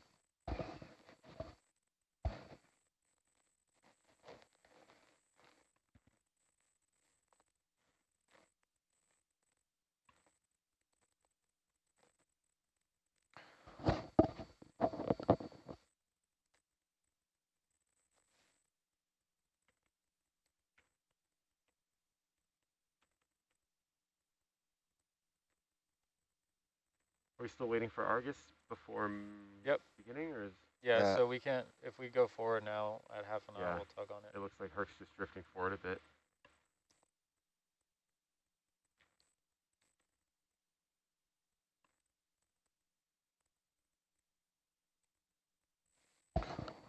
The move will start out very slow. I don't know if you guys heard me back there, but basically Herc should stay in the middle of the Argus picture the whole time. Yep.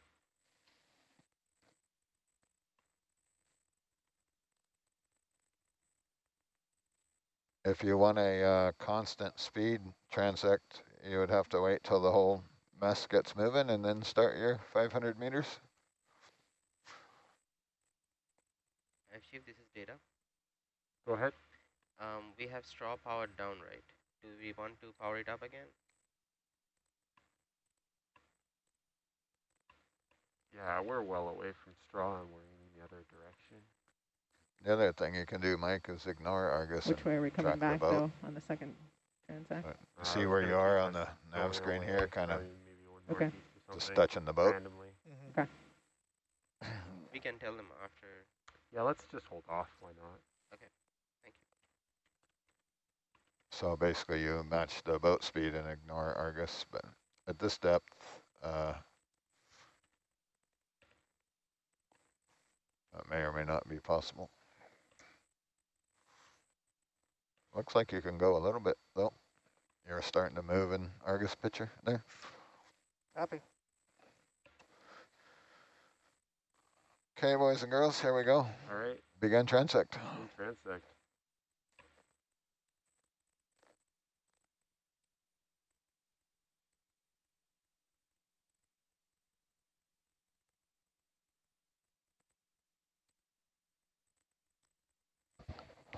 You're up to the blazing speed of 0.2 knots now, so you're about half the speed that you want to go eventually, but that's probably a good speed to start.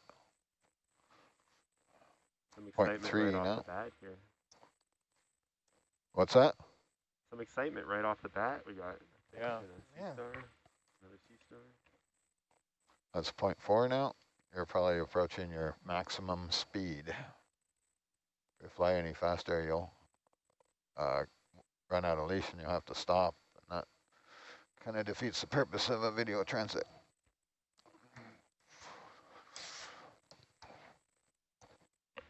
You're on for the next leg, are you? Yeah. Yeah, we're gonna do a bunch of these in the Marine Sanctuary, and they're really anal about it. So this is good practice for you.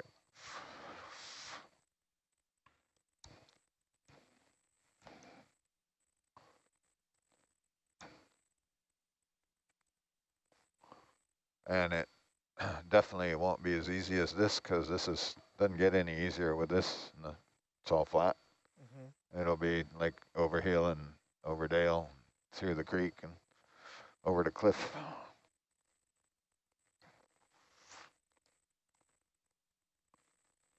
Look at that razor straight line he's flying so far. Razor Beautiful. straight.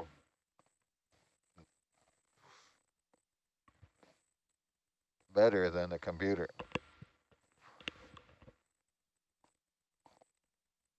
So you're down to 0.2 now.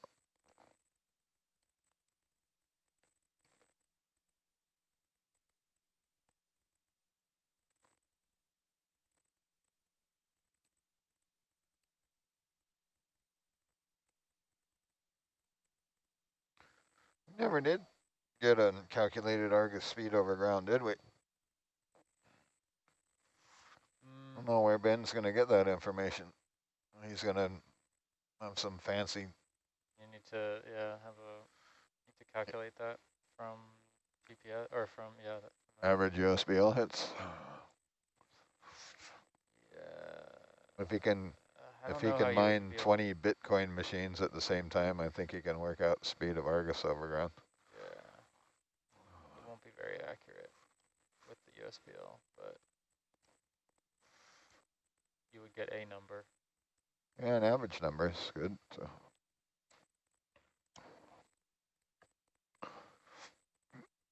Rumpus has a Kalman filter that you can play with on the fly. Yeah. Loki. Heard about it.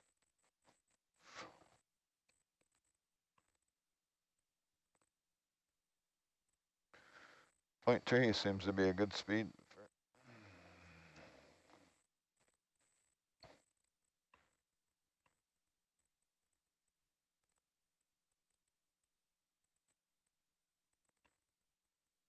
Get tugged. So if you see your camera wiggle like that, Yeah. that means you're going too fast. I'm tugging. Yeah. You also see the associated, right when you see the camera wiggle out of the corner of your eye, you'll see the red as the Argus thrusters attempt to maintain heading.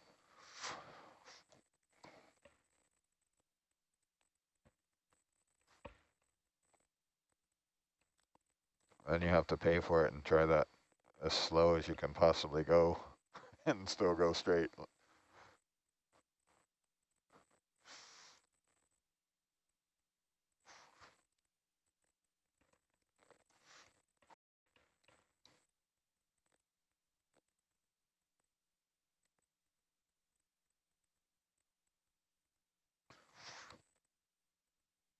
When's last time you strafed the gauges, Mike?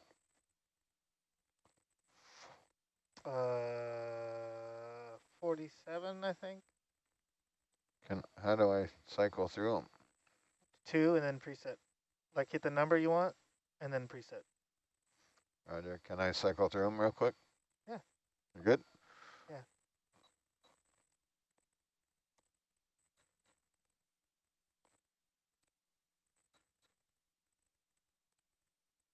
So you just go in order, 2, 3. Mm-hmm.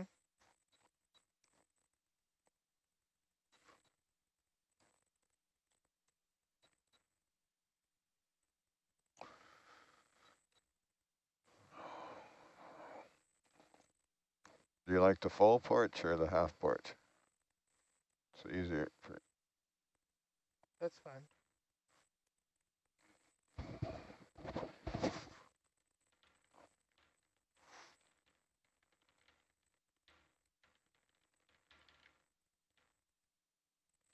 I'm going to come down just a couple of meters. I'll give you some more leash.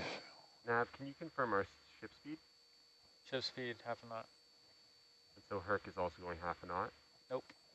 There's going to be a bit of pendulum effect, so you can see how far the ship is in front of now where the vehicles are. Okay, so okay. It's going to take a while for that to swing and start to get up to speed there. Probably and even still, it'll be kind of laid back a bit. Gotcha. Yeah. It's probably going to take about 500 meters. Especially in 2,600 meters of water. Yeah. There's a bunch of that, but yeah, it's kind of a dance we're trying to play to get everything. But if you want on the DP2 screen, you can see the speed over ground right there, which for some reason is the smallest font. Like, why isn't there a better speed over ground anyway? I gave you a little more leash. You can really kick in the afterburners there.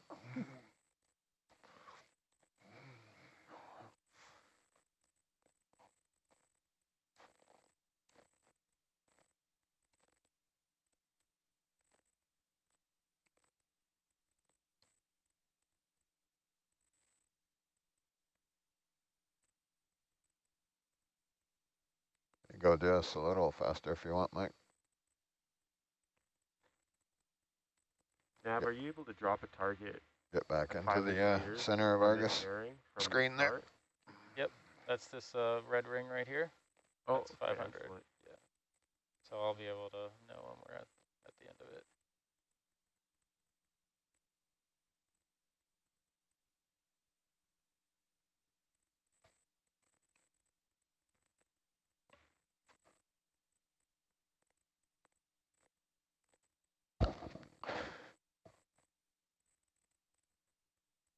Seems like the current has changed.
I don't know if you have been or not, but it's a good idea to glance at that hidden sonar screen over there on the right once in a while. You never know when someone's throwing a refrigerator or something over the side of the ship. But what gets us is fishnet or lines in the water. They're usually associated with a big blob on the sonar screen. Hmm.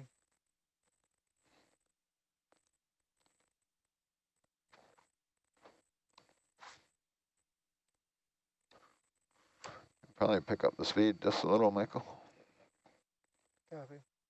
Yeah, you've been real steady at 0.3 there for a while, but you're losing the race with Argus now.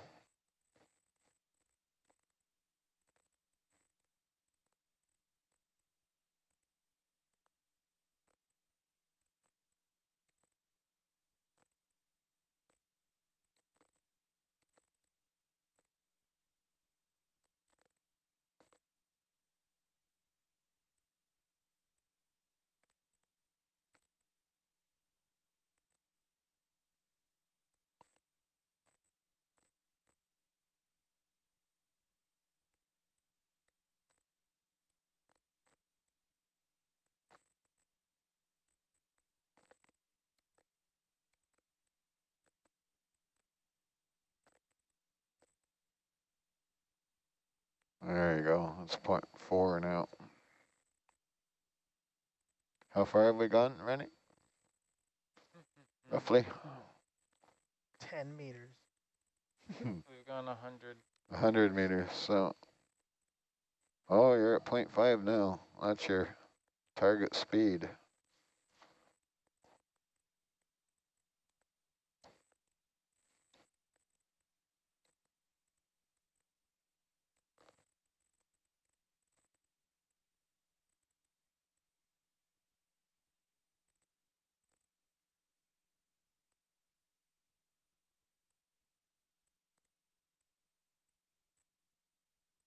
So it took us 100 meters to get up to get the whole mess moving. Yeah. That So, sound about right? yeah. So science, if that's important to you, you could start, you could restart it now and we'll go 600 meters. But if this is all good, then we'll just continue on. I think it's okay, but I'll confirm with our scientist. Okay.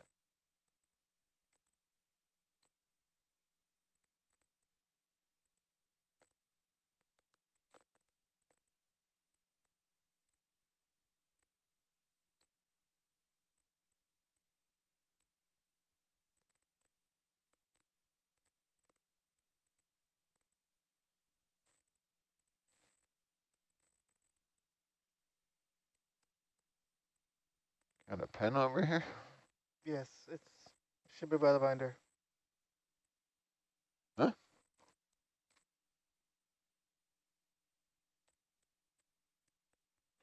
Yeah, our scientist says it's no problem. Okay, cool. Unless I put it in my pocket, which very well could be the case. That's all right. I'll just put a check here in the time. I got pens. You want one?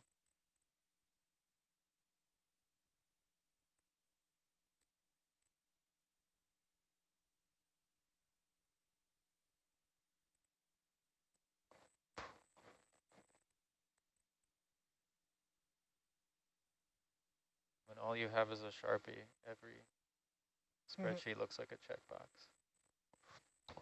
checkbox. See what my gauge check looks like?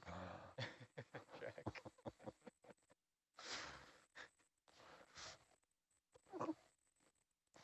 There's a lot of your personality wrapped up into that action.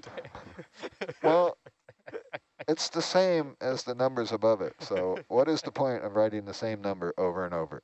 Yeah, no, I agree. If you check and you write something down if it deviates, right? If you wrote the first set of numbers big enough where I could actually read them, then the check would make more sense because I could refer back to the numbers without squinting. Yeah.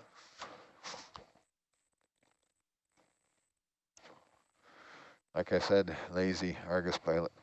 No, you're doing a good job on this one. Or efficient, depending on. So your speed's dropped off a little bit there. You're back down to 0.3.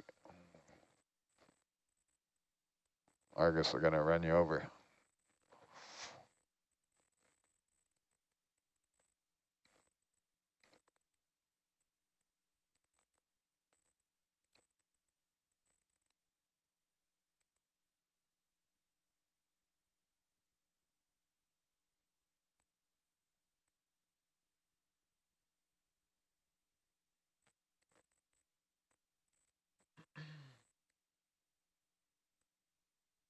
Point 4.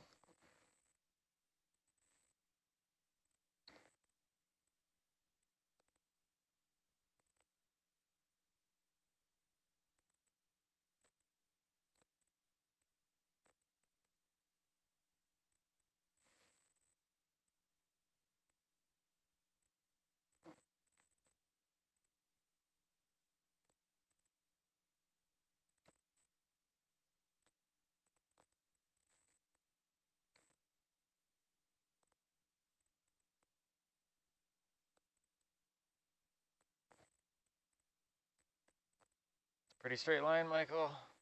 Like an awesome straight line. Totally parallel with ship's track.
I still find it amazing that Herc can do half a knot with the horizontal thrusters doing less than 20 RPM. It's a model of propeller efficiency there.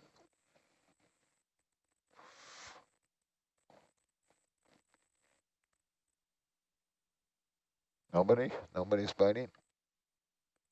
What, propeller efficiency? What's that? Model of propeller efficiency? No, Herc's propellers. If you look at the RPMs on them. Yeah, yeah. What would you expect? Like on a different ROV, would you expect to go half a knot? It would need a lot more.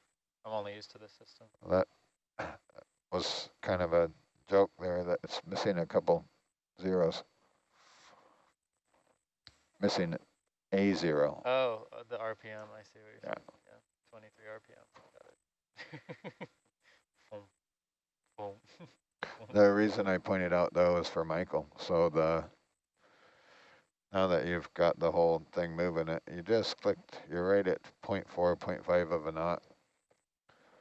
But the two bottom thrusters here that say 20 RPM, it's really 200 RPM, and that one's varying a little because you have auto heading on.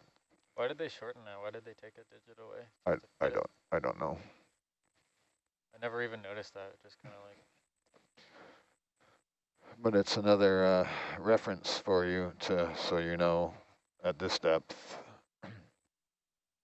once you get going, half a knot's roughly 200 RPMs or 20% of the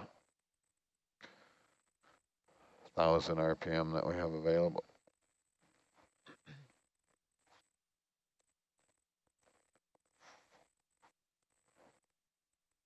It helps me. I look at this little box all the time to see what kind of command I'm giving the vehicle. Because it also changes depending on how the joy gain is set.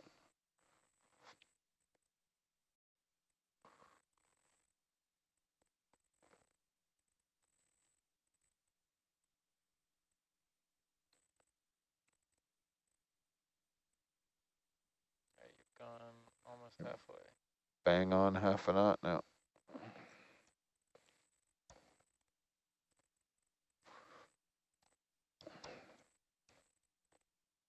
It's so hard to keep it and not be influenced by the waves all in my hand. The rocking of the boat. Yeah.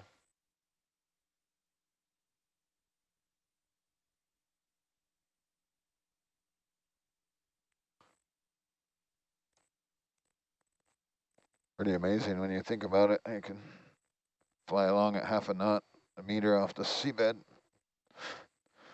3 kilometers away.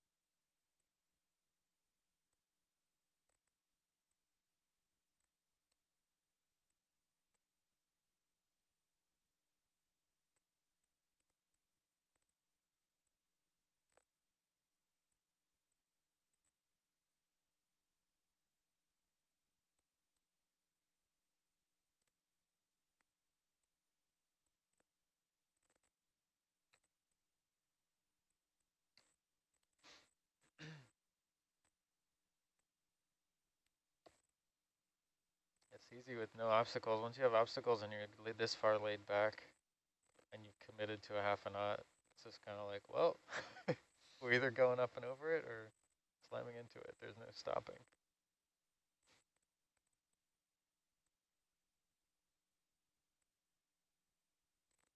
So.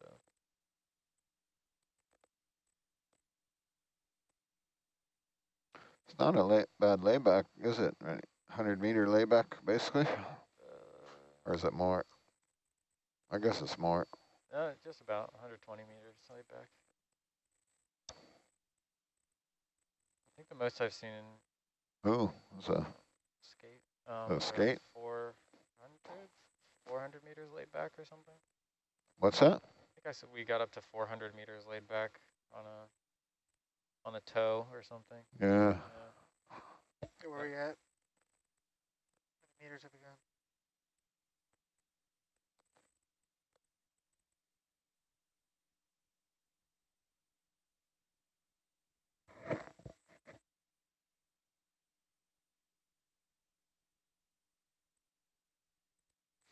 was when we were doing that cable lay. So that's why it was like extra hairy, because you're trying to watch the thing, keep up with it, not get tangled with it. We get those loop currents in the Gulf of Mexico. We'll be 200, 250 meters from the boat while we're sitting still. Really? I still can't get over that equatorial countercurrent when we just dropped the vehicles down and then they just went like right. I remember the 180 under the ship. first time it happened, where it happened so fast we couldn't figure out. Oh yeah, we were thinking it's like octans, or like what is going on? And then Steve, confidently and casually in the back row, just was like, that would be the equatorial countercurrent. Okay, ding. He had worked in the area before. Yeah, it wasn't his first rodeo. Yeah.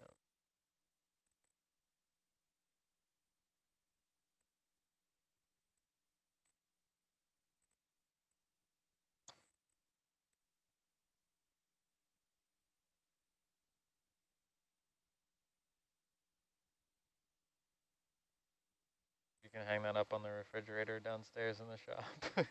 What's that? I said you can hang that up in the refrigerator downstairs in the shop. Yeah. Good job. A+. You need 10 more of those to make up for the next. Oh, crud. As good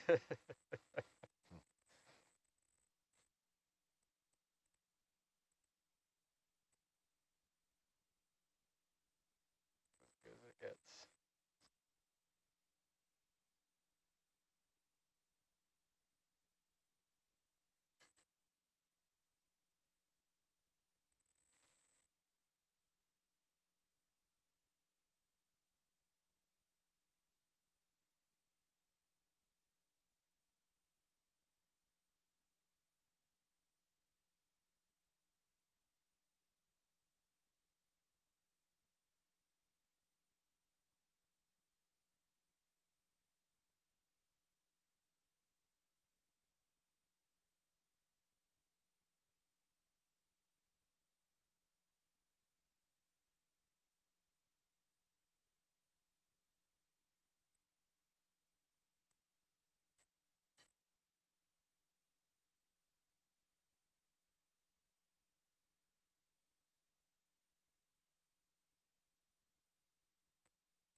So what could be that light blue faded return we're getting on that sonar? On that's just the seafloor. You're just low enough that it's like it's just barely picking it up. Yeah. And that you can adjust your gains to take that out or leave it in, but it's a good idea to know that you're low enough. That light blue is on Argus is what I used to usually to give me a heads up that we're coming down to the sea floor.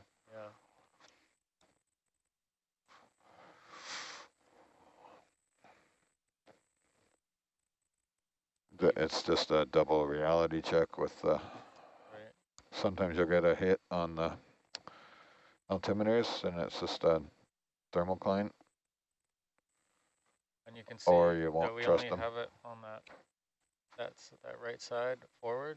Yeah. Think about where the meso is and what would be occluded. So the rest of the vehicle's blocking out the rest of it on the seafloor. But if you had something jutting up, then you'd see it in there on the port side. But just the seafloor itself is not going to pick that up.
Is that us officially halfway there?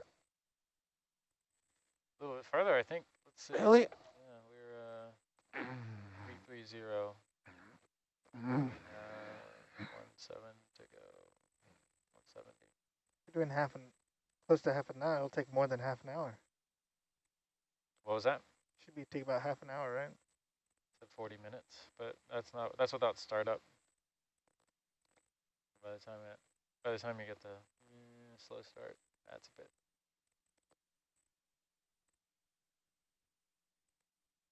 I bet the ship from when we started it until when it reaches there, which is shortly, will be closer to our estimate because it can get up to speed pretty quick.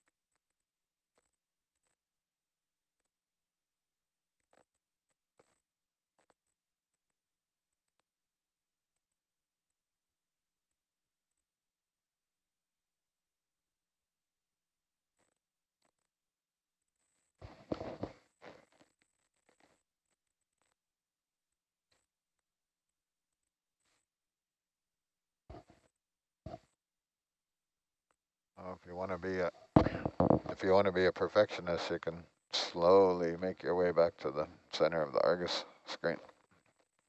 No, I like having it in the corner. See it? Yeah, it's helping me a lot. Oh, keep it in as the a pocket? reference? Yeah, because it gives me an idea of like how fast I'm going. Wow. From your I perspective. see what you're doing. Because this moves around a whole bunch. Yeah, we'll put some big crosshairs in the center of that monitor for you. That way We you can stay in can. the center. I had a piece of tape, I'd make a ball and throw it up there and stick it. I'm going to step the ship a little further. That way it'll overshoot it and you'll keep your speed up as you approach that 500 meter mark. Let's see how much I want to do. Because it's already gone the 500 meters. It'll make it quicker to finish the video transect, but what are we going to do after that? Another one? Another video. Same direction? Different direction. Another one in a new direction, yeah. Go back the other way. Bridge nav. Sorry, I didn't copy on the direction. Dealer's choice. Stand by, sorry. Yeah, it'll be any random direction from there. But it has to be a different direction than this one. Correct. Yeah. That's what he said, yeah. Roger. It'd be nice to just keep it all moving and change the ship's bearing. Can we do that? Could. I think there'll be a lot of swing. Yeah, but once we get lined out, we could. What I'm saying is I don't know if you'll get lined up by you'll line up, but it'll still be swinging. Yeah. You know, we might be able to nail it, but. Maybe just change it to like north. Yeah, do you guys have a preferred heading in the back? We've got the open ocean here. Nope, we don't have a preferred heading. I think north, northeast, anything like that is fine. West, that actually doesn't matter. Let's, I have whatever's easiest with the ship. Yeah, anything's possible. Where's that big one? We do want to take a, yep, all blue. We do want to take a pause and zoom in on some of those stick-looking things on the bottom. Yeah, once we finish the 500, then we'll mess with the zoom for a minute. Yeah, Reg. We have a technique to do that without stopping the ship, so we kind of run out to the end of the tether, and then you get probably about 30 seconds worth of zoomed in video, maybe a minute. If that's sufficient, it will be much more efficient to keep the whole mess moving if you want to do another one. And we can zoom left and right out in 30 meters out, so it's kind of our sampling on the fly technique.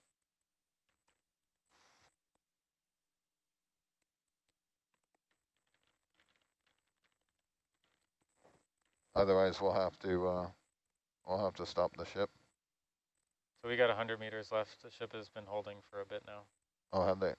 So we're gonna stop anyways. It'd be easier for Michael if we stop. Yeah, ship's holding, so it's It's really just a matter of where Argus settles. Well, let's do that. Let it swing in, and doesn't sound like we're in a hurry. Let it swing, let it settle. Got it.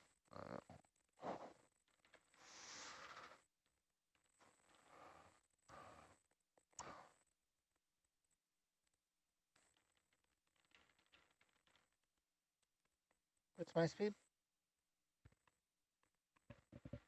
Your speed, sorry. Half a knot. Yeah. Bang on. If the ship stopped, does that mean you're not going to be swinging as quickly?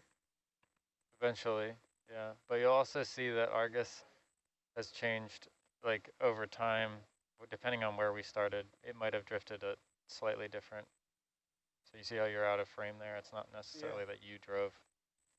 You drove at 315, but Argus kind of got out a little bit in front of you. Ignore this over here. Argus is like right here in front of you.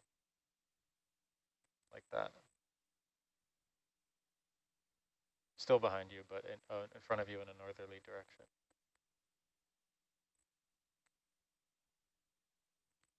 Basically, it will pendulum in, so it will become slower and slower.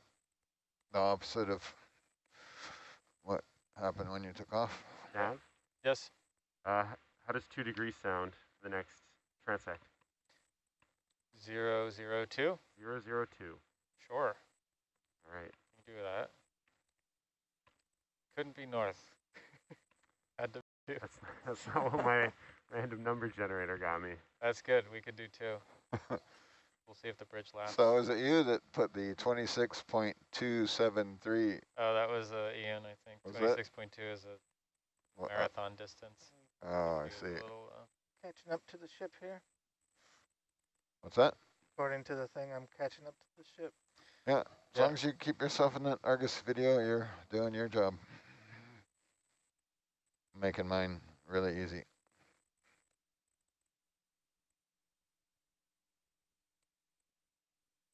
Yeah, you're 60 meters from the end, but you'll probably end up slowing down because Argus is slowed down. You'll definitely have to slow down a bit. You don't want to tug. So you're still cooking along at 0.5, but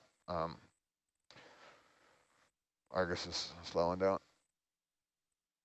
Tilt up a little bit, but if you keep going at that speed, you'll run out of tether. And your camera will start wobbly. So once we pass under the ship, we'll have completed our 500-meter transect? It's actually right here. Right here? Yeah. But where we were resting before is around here at the ship, so we'll have that reach. Okay, excellent. Can we mark this as the end of the survey? What's that? Can we mark this location? This is not the end of the survey. I thought you just said we were at 500 meters. We will be when we're at the edge of this circle. Oh, okay. Looks like we're done. Hercules has got another 60 meters. It's just that the ship has stopped, but the vehicles will end up right about here. That's where they were sitting before. Okay. Basically a ship length. Argus has a swing in another ship length. Yeah. Shrimp.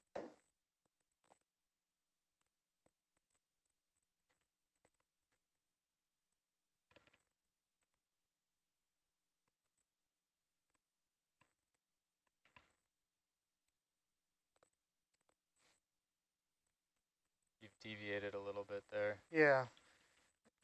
Which is pulling you away. Yeah, that's just a matter of everything happening.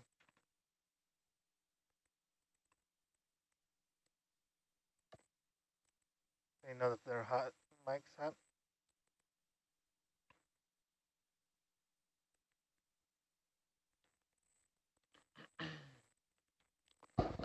That's when you argue with the navigator and tell him his DVL needs rehoming. I'm going fine. I'm going straight. Your DVL's are wonky. Suddenly. Suddenly. Yeah, look at that. Results.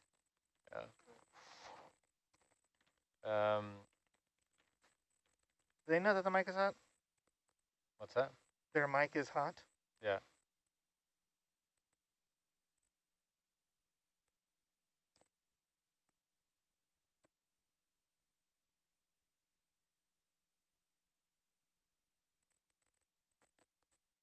call this channel ambient Eastern European.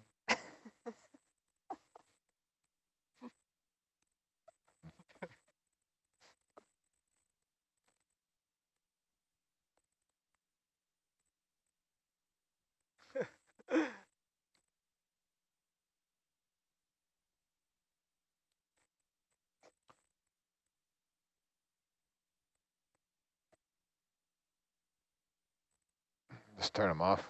It's distracting. I can't turn them off. It's force talk. It's alright, I'm about to call him soon anyway. You're getting there. 30 meters.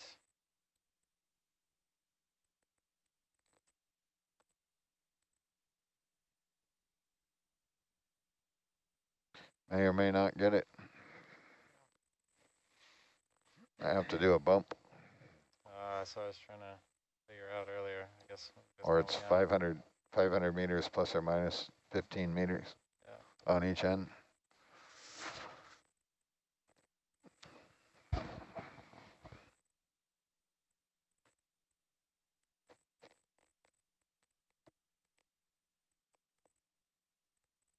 Is that a seahorse? Yeah. No, it's No. It looks like it. This is dreaming. This would be the first deep sea seahorse. You never know.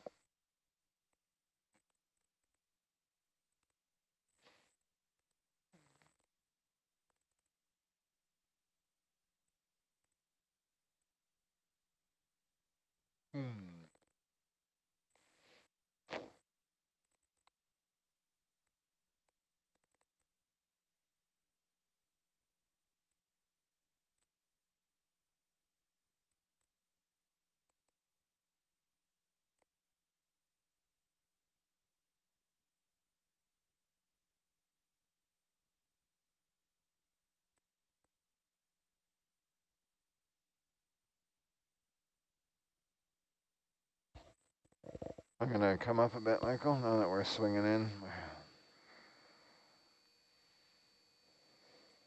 Copy.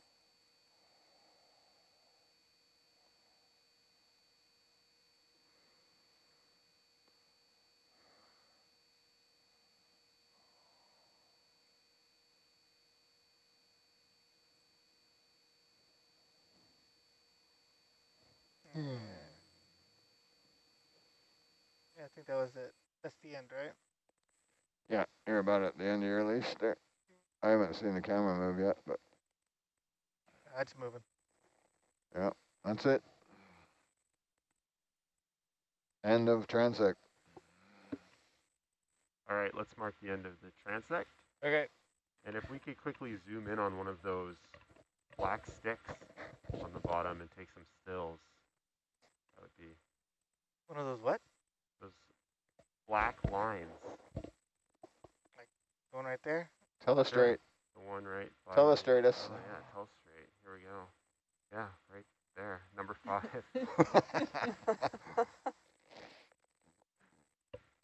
All right. Get Call it, Michael. Right up in there. Michael, did you call it? Bridge nav. We can get a laser zoom, I guess. You just have a hot mic. Could you turn your microphone off? Thank you. That's good. Now I need to go back. We had our fun.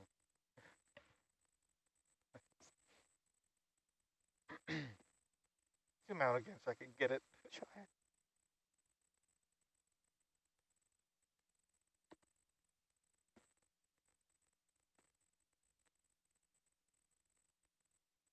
Stronger here. I'll come down a little bit.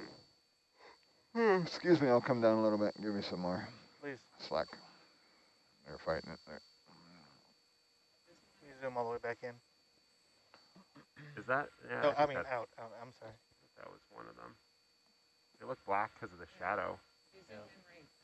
Yeah. I think they're just covered in sediment. They're just like, yeah. Just the Somehow they found some substrate below. If you go close to where that white sponge Yeah. is, Right here, you'd have like a point of reference.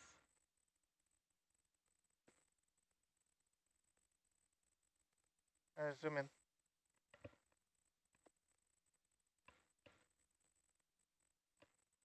Right there. Go up a little bit. Can I go further? Do I have enough slack? Nope, I do not have enough slack. That's probably a good zoom level for on the fly. If you zoom in anymore, it'll just fly out of the picture. And we don't want to do that unless we have to. Do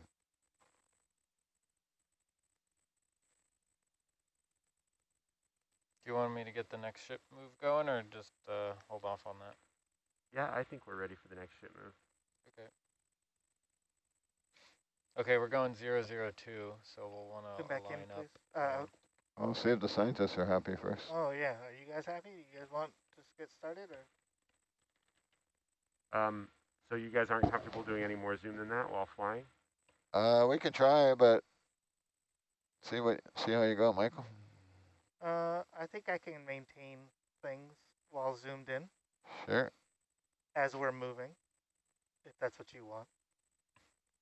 Is that what's? No, not while you're moving, just like now, if we can get even more zoom on that stick, that's just to the left. Yeah, quick zoom, flyby zoom. Zoom in, please. Copy. Why am I turning? We are fully zoomed in. This is full zoom. All right. This is excellent. full zoom. So then we are very happy.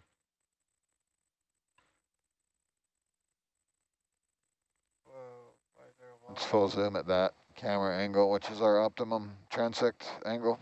Yep. No, it's good. Scientists are happy. Awesome job, Michael. Free flying at full zoom. Okay, I'm going to start the ship I can't move, do that. You guys can Makes me organize ill. the vehicles. Bridge, nav.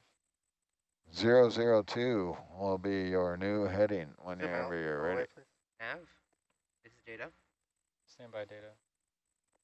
Bridge, yes, we'd like You can zoom to out for a minute. have another ship move Back to the 500 transect meters, okay. Speed 0.5 knots, and bearing 002.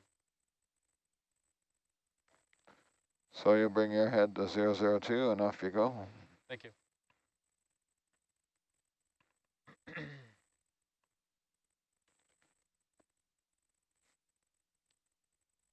All right, Data, what was that? Just wanted coordinates for when we start next, the location. Okay, did you get the end one? Yeah, I got the heading 002, right? The end of the last one? No, I don't need the end of the last one. You don't need the end? Okay. No. Video. Close enough. Yes. Do we know the exact zoom level we used during that previous transect? You can also use there's no auto XY numerical value, but you do have the lasers as a scale, so they can so that out. Bring it back around to just Why am I turning around like that? you turned auto head off. Our scientists request just slightly more zoom on this next one. Sure. One more. Lateral right a little. Just leave that heading in for now. You're good. No, lateral right. Come closer to Argus. Oh, it's pulling on you a little bit. That's why it's coming around. Yeah, and then we'll get Argus's heading at 002, and we'll line up, follow it.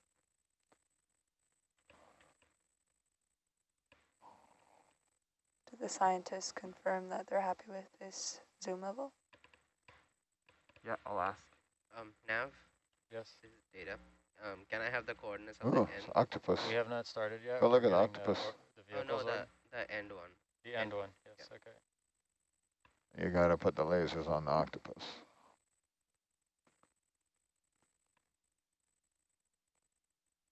Thank you. Yep, no problem.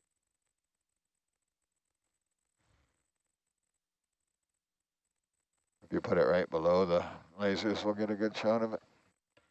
Video, can we do one more zoom tap? Sure. Michael, is that good? Yeah. You can zoom right in on that if you want. They're trying to set the zoom. Yeah, we're setting it up for the next transect. I'm surprised they don't want a close-up of it.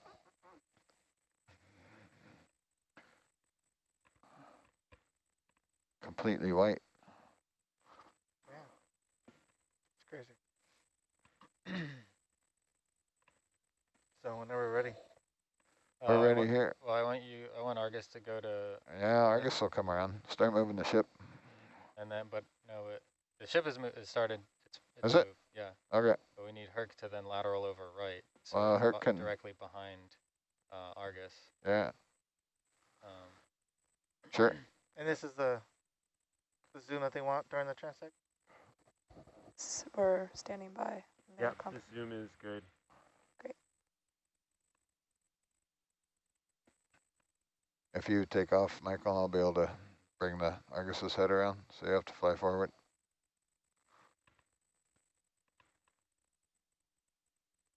Copy that? Yeah, copy, yeah. Yeah, so you can all stop on the right and fly forward.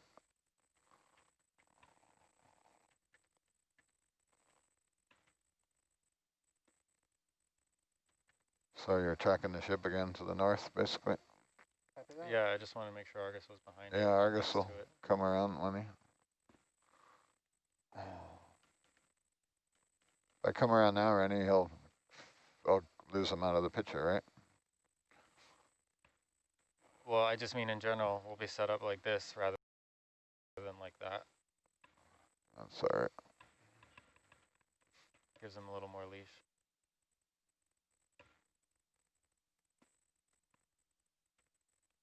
That's 0.5 there. That's probably your max speed. So Copy. All right, I'm going to drop a target for the start of this. yeah, Roger. There, Data. Give me a second now.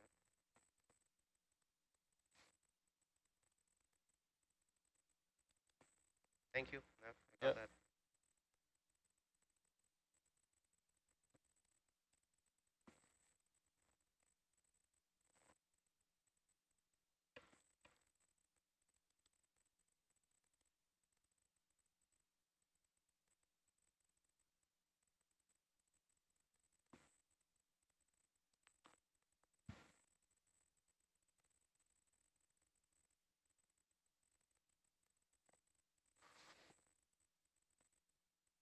It's a little fast, Michael. Yeah, Slow down. I realized that the moment I was trying to fix something. So I don't think Argus will start to move yet.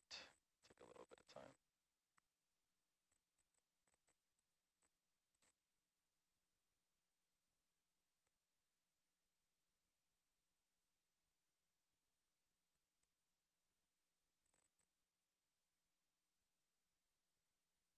Sorry, I missed that you started moving the vessel. All right, we got there.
You'll probably want to slow down just a little bit more, but you're going to get the Yankee.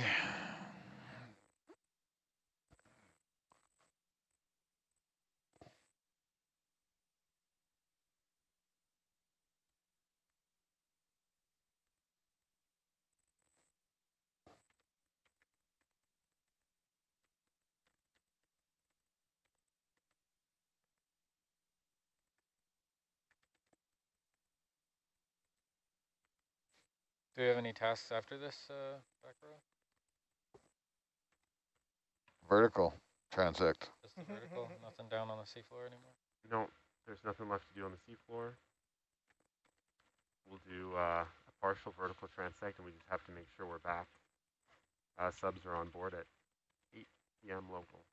Sorry, I got too much there. So Carried away.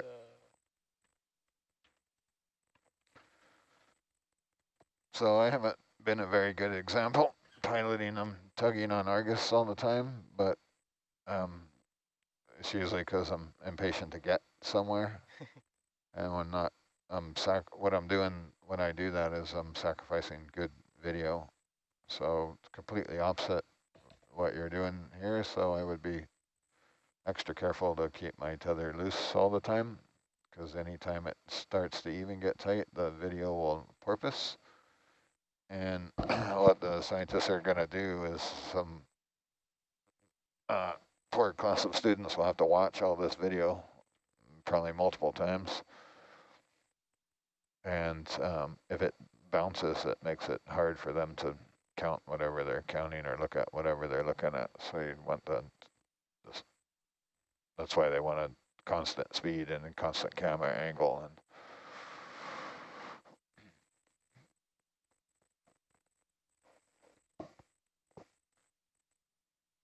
And if you had a multi-beam on, if you were mapping, for example, like this, it's also important because when the multi-beam bounces around, it causes more grief for the guys and girls who are processing the data afterwards to make a nice, pretty map. Is that what ONC does? Have folks look at the video for multiple times through and tag it? Or do you take stills and tag stills? That's an excellent question. I don't have an answer for that. Maybe Fabio does. We do annotate the video. And Michael, I know you're piloting and might not have the bandwidth for this, but when we're doing something like this, so the ship is backing up, actually, like it's facing south and we're going north, so it's backing up. So in this case, I just glance at cam wire in 2,600 meters of water. That's fine. It's not really going to go under the ship, but if we were shallower, we might back up into that. Oh, I see. Video, can you ask your question again? Sure. I was just wondering the process that ONC takes to account for the various biological organisms you're looking at and how you're annotating. So we have loggers on shore who record the biology as they see the video, and I log the ship-based activities, and all the video gets played on C-tube after the cruise, and also during the cruise. Like as we see, even let's say 2 seconds back, we can watch the 2-second back, rewind them on C-tube and watch them, along with the annotations that we put in, both for biology and for any ship-based activity. And then will those annotations kind of result in a report of Not as good. what life you're seeing here and how abundant it is? Or are you planning to make a map with a variety of transects with points showing where things are? So there's 2 questions that you asked. One is, can we see, let's say, a report kind of just made of the annotation during the survey? We can pull out reports, and we can also do specific searches for keywords for any sea creatures that we see, and see how many times they come up during our logs. How many meters is the vertical?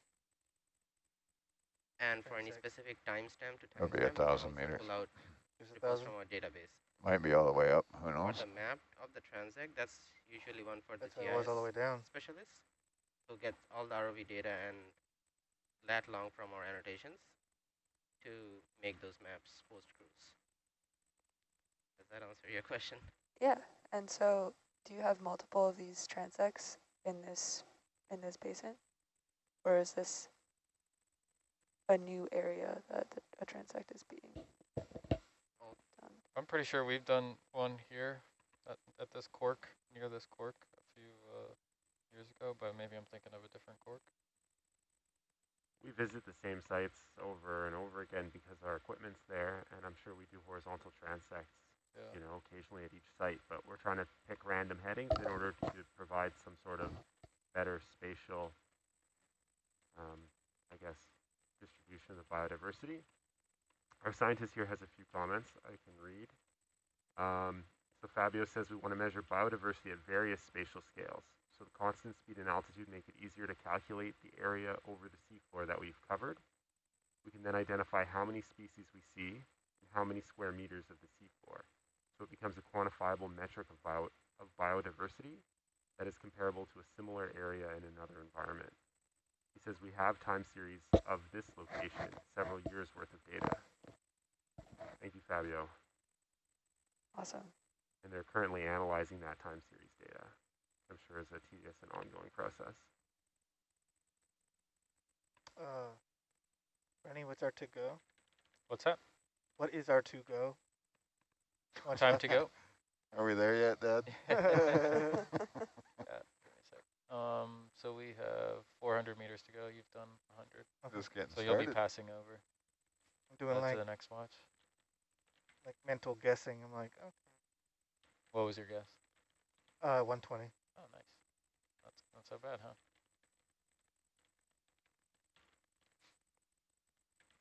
%20 off.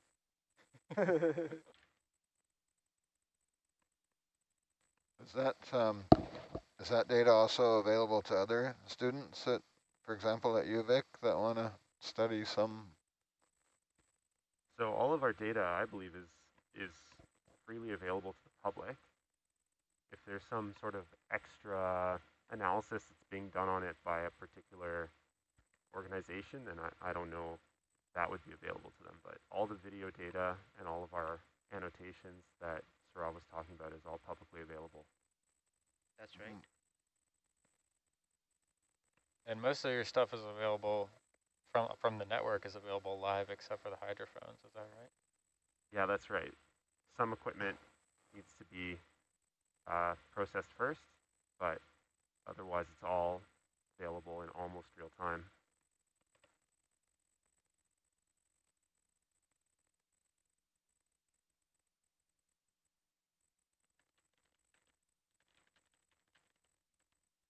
So for this region, has there been any notable biodiversity changes over the, what is it, like a decade that ONC has been around here?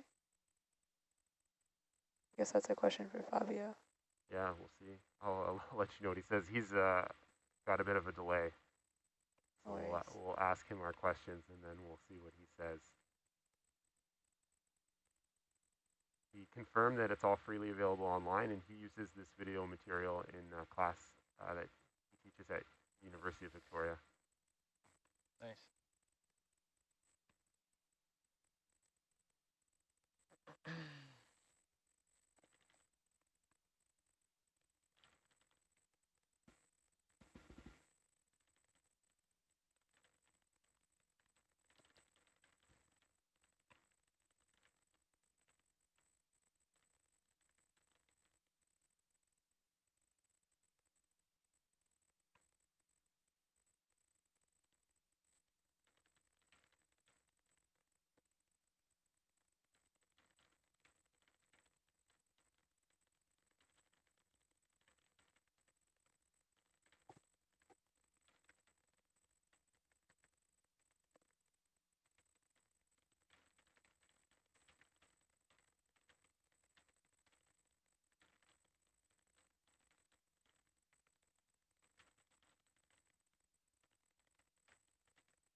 Probably push the speed up just a little, Michael.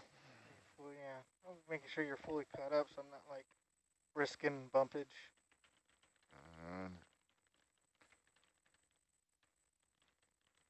So how long have you been in that chair now? What, an hour? Almost, I guess. So there's another button there. I think you're ready for the next button. Is it the button button? No, it's not the button button. Oh, It's the lock button, and that's the button to the far right. Yeah, so if you press that button now,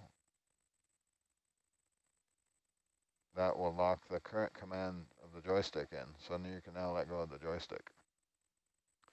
The bad thing about that is when you press that button again, there'll be, if you don't have your hand on the joystick, there'll be no command whatsoever going to the vehicle. So you kind of got to put your hand back to approximately where it was, and then undo it, unlock it, yeah, and then adjust your speed from there. So if you're, and that's how we park the vehicle a lot. So like when it was pushing into the vents, or when it was, for example, pushing into the hydrophone array to let it go. So I'll kind of get some vectors that make the vehicle stable or move at a constant speed and then hit the lock.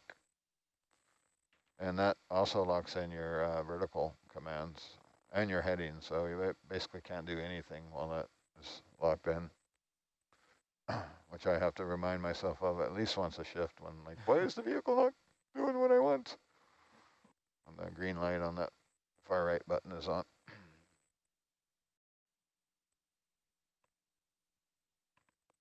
Some other vehicles achieve that in a similar way. They have a cruise function, and some yet others have a equivalent of the Z-bias where you have to trim each one of the functions. But that auto heading is probably the one that's on and off quite a bit, but the lock is definitely on and off all the time. So especially when you start manipulating and cruising at the same time. And it's also a good one, so we have handover coming up. So now you can hand over the vehicle to Michael, and it'll keep trucking along through the handover.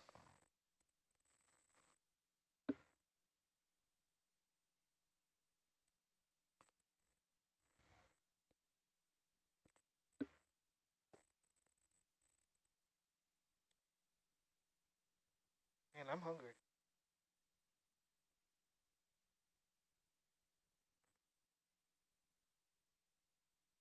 And then if I have to come back out of it again, I'll make a mental note of either what the numbers are or how much red is showing. And then I can kind of see that in the corner of my eye as I'm going in and out of lock to give it a little more or a little less.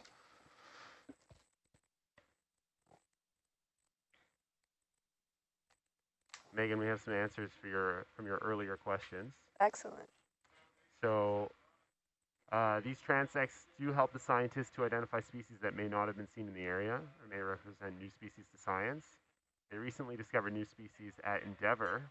For example, the sponges that we collected in an earlier cruise are a new species to science. They're still analyzing data for these horizontal transects, but preliminary results from the vertical video transects showed some very sharp changes in the pelagic communities over the past few years, in particular following the 2014-2015 heat wave anomaly that was in the Northeast Pacific called the warm blob. Some species disappeared and others came back from lower latitudes due to the warm waters. So those were all discoveries made using these types of horizontal transects. Wow. What was the year on that? The heat wave? Sorry? What was the year that happened? 2014-2015 was the year of the warm blob. Wow. And they had a huge bloom of pyrosomes in 2015 and 2016. I don't know if I'm saying that right. Yeah, pyrosomes. Pyrosomes. Very cool. Thank you. Yeah. So making moves in science.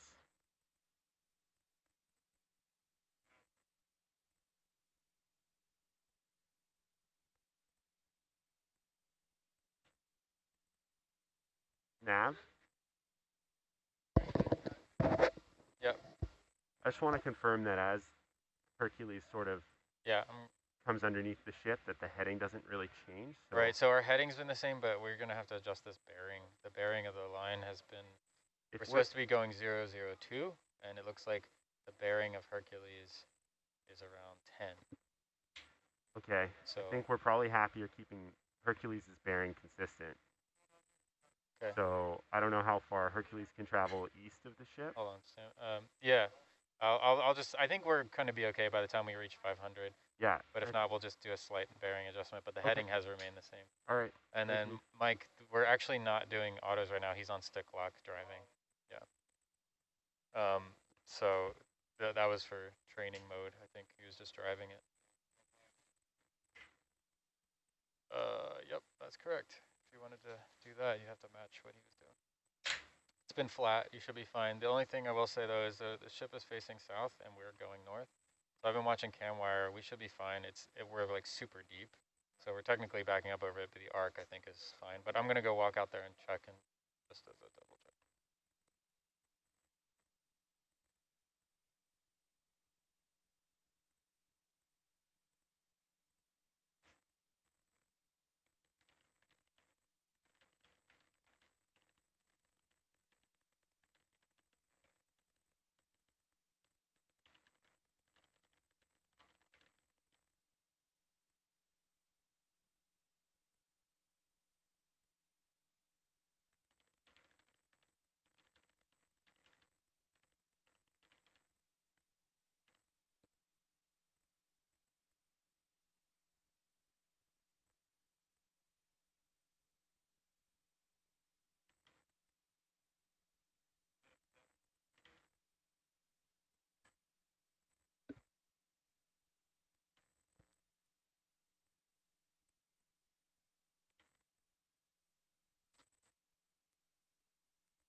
Settle down.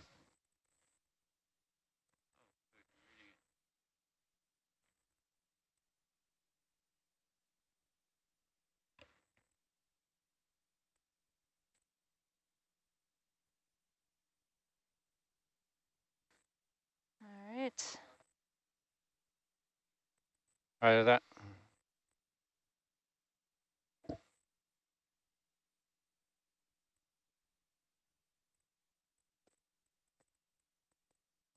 Yeah, there you are. All right, Team Blue Water, here we go. Hoot, hoot. We're just so good at it. Aye. I mean, that's it. They saved it for us because they know we're pro. Is that a compliment or an insult? Well, it's the most critical part of the whole dive, if you think about it, actually getting the vehicle back. That's right. Mission critical. Okay.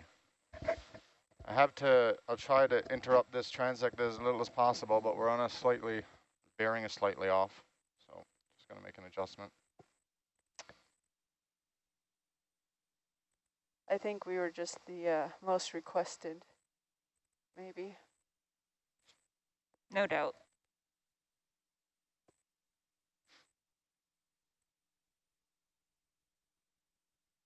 As we're silent.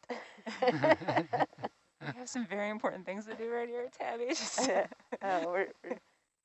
I've had the experience where this critical phase of the dive that we're talking about didn't go so well. That vehicle is still out there somewhere. Oh. I've heard of it. That went okay. I've heard of it happening, but I've heard of that vehicle coming back as well. It was a dark and stormy night. They all start like that, eh?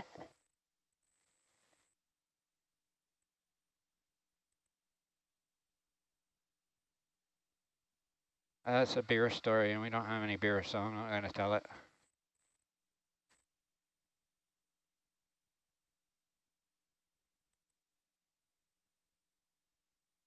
Where's Argus going? I just having a look at you. You're not moving much.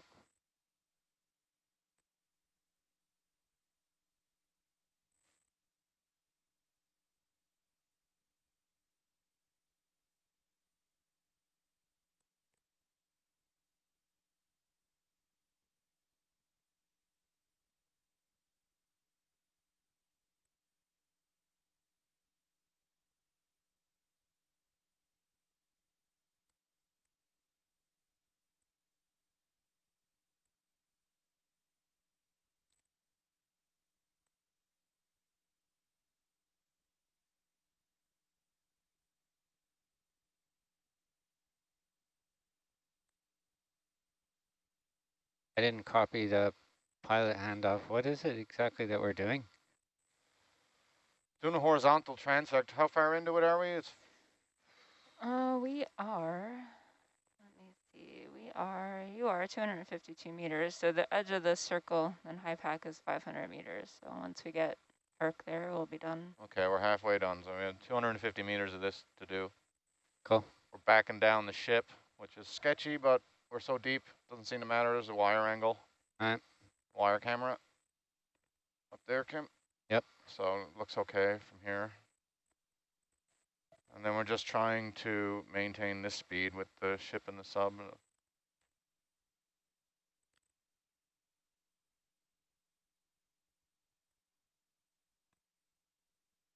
What speed is the ship doing, Aaron? It looks like we are doing half a knot.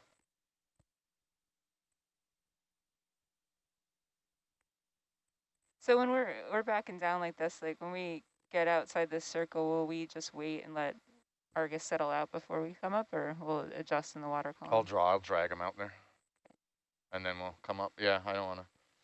It doesn't matter this far deep, but I don't like to. I'm kind of a stickler for trying to keep things in the better orientation and than trying to fix it all and doing everything on the way up. So I think when we get there, Yeah. I'll just pull hard and start to drag him out there. And Okay. then when he's most of the way, when he's at least here somewhere, then Yeah. we'll start coming up. Okay. And I think we're looking to do a 1,000-meter vertical transect for the Yeah, I bottom 1,000 heard. meters. Yay. Amazing. I know. Favorite. Excitement. Just incredible from the front row. I hope you brought some stories for us. Are you going to be like, peace out, good luck, guys? I don't know. Am I allowed to do that? So here, No, Kim, you're I've not. set this You're up not here. allowed. I've got Rennie gave me the From above. conversion for like 0.5 You must knots. This is stay. meters. This is in meters per second, or meters per minute. Yep. So you have to like tune all this stuff. I just do 50-meter steps. I don't know why. I'd probably just put in 250 to be better. But see, now it's winding down. So you can't X and Y are here separately, but it's just one. Whenever you do one, it does all of them. So see, before this gets to 0, I hit step forward, and this is the step size I've put in, right? 50 meters. I step forward. Now I have 52 meters to go, no interruption. And I put in a 2-degree heading, 2 degrees per heading bump. Okay. So, you know, you can change that. You can go down to like 0.5 or whatever, something. So since I got in here, I just made that adjustment. So I made a couple of heading degrees, but it's pretty good. It works really well. Nice. Nice and smooth.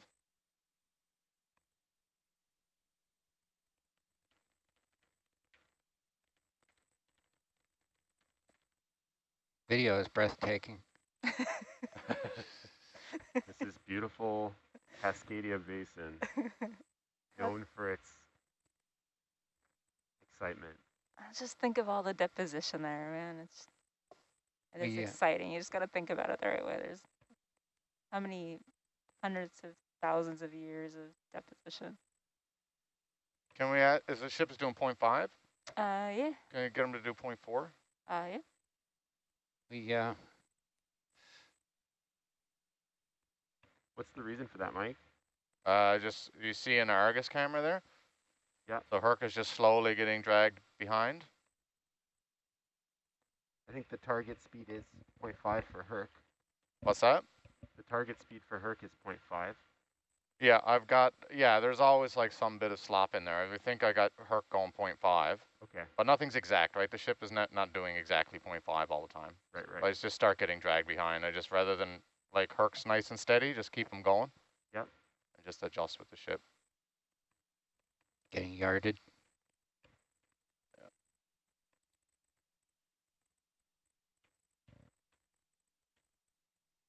We spent a long time with Ropos in the subduction zone off the coast, looking at gas hydrates. One of the cruises we were on, and it's kind of like this. And I sit there for 20 minutes, and somebody goes, "Oh, look, a rock!"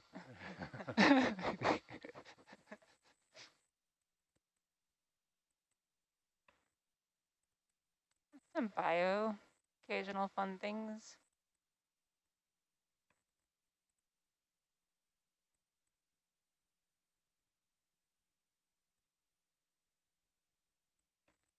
So who can tell me what the name of those sticks on the seabed are? What? Those sticks. Sticks? Yeah. Yeah, what do you need? First off, I'm pretty sure they're not sticks. They're probably some type of worm or dead coral debris. According to Fabio, they are a foram. Foram? Yeah. Single-celled organism.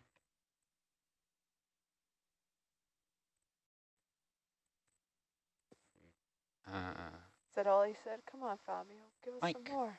Foraminiferans. How come I'm not seeing you? Foraminifera? Foraminifera? Is that how you pronounce that? I'm not going to try to pronounce all these terms.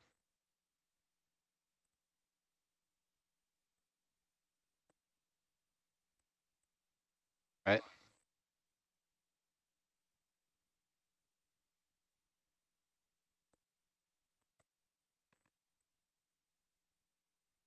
So you're actually behind me at this point?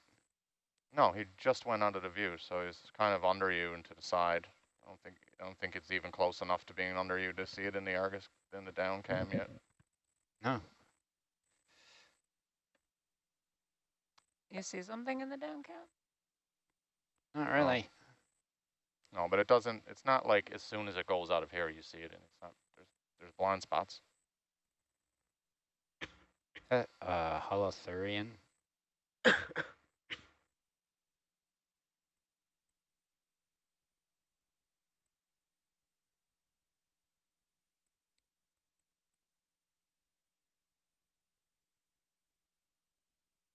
Oh.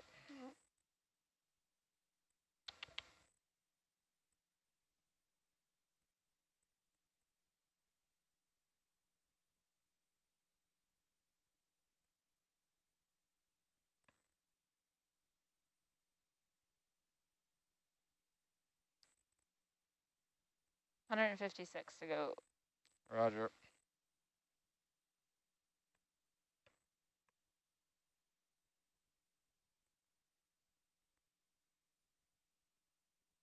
Yeah, Aaron, maybe get the ship to do 0.3, just tell Herc can get it back out in front there where we can see him. Okay.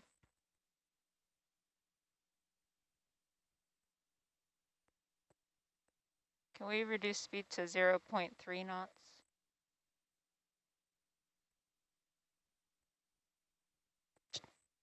Just keep going the same direction, 180. Thank you. All right, Fabio, what was that flat thing on the left side that we just passed? See if he can help us out.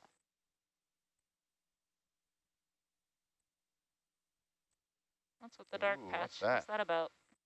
Was that the flytrap anemone?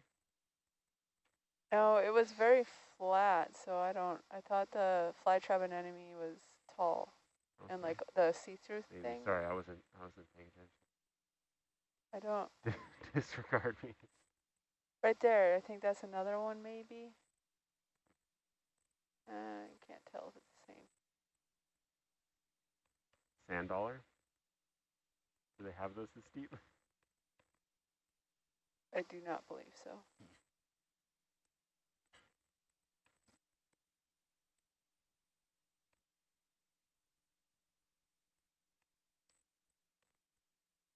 Fabio saw a pennatulid anemone. Okay. I don't know if that was in No, response to your question. I think it was after. It's right here on the left again. It almost looks, yeah, I don't know, it's just flatter than. He has some delay. Yeah. He's corrected me, there are no sand dollars. That's a coastal shore. Like.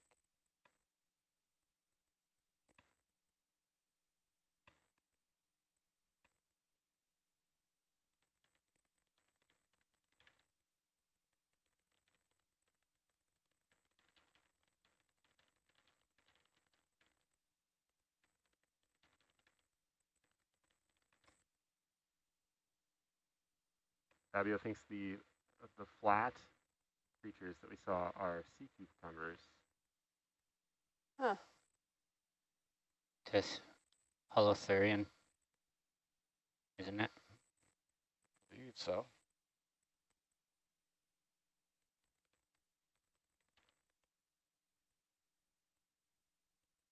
Sea cucumbers were fat, chubby things like a pickle. Yeah, so did I. Maybe it's When been they get just covered in sediment or something, they lay down and get flat, kind of like that one. maybe it's been run over. Maybe. Bring Argus up easy a few meters, Kim. Roger that. We have a crawler at another one 3 of or our 4 sites. meters. Maybe it's just rogue running over sea cucumbers. Fabio's positive. Positive it's a sea cucumber. Oh.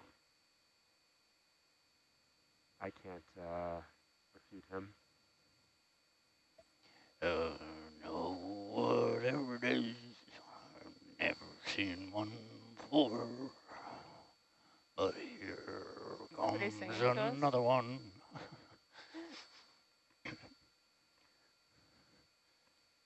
So are those purple things also sea cucumbers? Yeah. That's good. Lots. There are at least 3 sea cucumber species in the area. What's the white mushroom thing? Quick. Fabio has a delay. He can't answer that quick. What was it? That right in the middle. The white mushroom? We saw one of those earlier. It was... I think he told me. We weren't here earlier. I know, but I just have to scroll What's up. going on? Came up 5 or I 6, called it a so I white just wanted a sponge. couple. Oh, that's boring. Maybe he has a cooler name for it. Yeah. We'll get it in a moment. I want cool names, please. If I were to ever discover an organism, I'd have the most ridiculous name ever. There's a cool little jelly thing. Okay. Yep.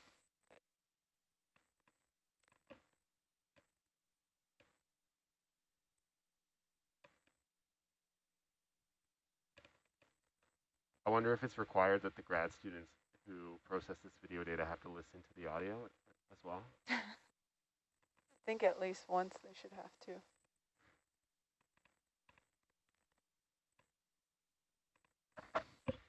Fabio doesn't know the species name for the sponge off the top of his head, so we're going with sponge. White sponge. White sponge.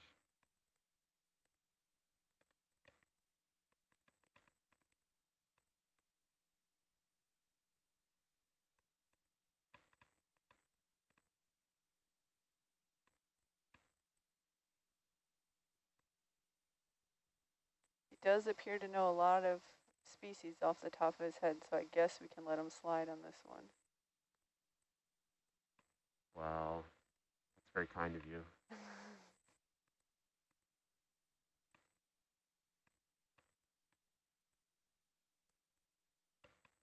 Is the ship actually moving ahead at this point? Barely. Yep. Just barely. We're just barely out of the frame there. I just don't want to do anything to upset the survey. I'm thinking it was backing down and now it's going ahead.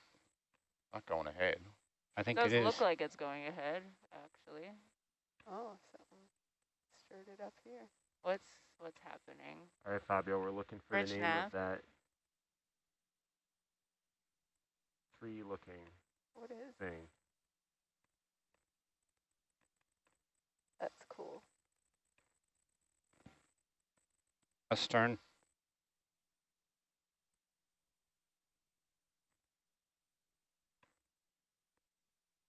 Oh, you're going the wrong way.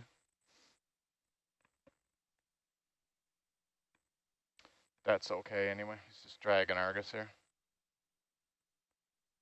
Let's help Kirk catch up. Thanks, Kim. Sorry. I flaked out. No worries. The sponge species name could be. Oh, drum roll. I'm gonna butcher this so bad. I was looking at the ship's heading instead of what we were supposed to be doing. No harm, actually. Got lots of scope. Kirk's just dragging Argus over here now, so making it made everything better. Okay. Don't make us start over, Jesus. You screwed up the last 5 meters. Do it again. God. Must be perfect. All right, sponge name, Sacocalix pedunculitis. Sacocallis pilatus? Pedunculitis. Pedunculitis. I don't know. Pedunculitis. All It right. doesn't sound like a species. Is this for real now? You just made that That's up. the best pronunciation that I could come up with. How would you say that? Same. This is the problem with the engineers. What's left, Darren? Trying to 100 do meters? biology. Probably like That's right, 70. yeah. My wife studies biology, and every 50. time I try to pronounce stuff, she laughs. Excellent. Do not get pulled backwards. No, it's fine. When I was getting my marine bio degree, I just Kim, tilt your memorized. camera up a little bit. I memorized how to spell things because I could never say them. That seems to be the more important thing, right? Got to write it down.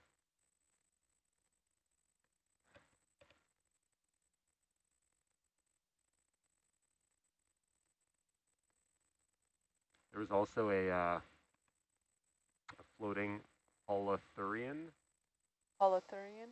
Holothurian, which sounds like a creature out of Star Wars to me. Is that the red thing? Kind of purple. Yeah.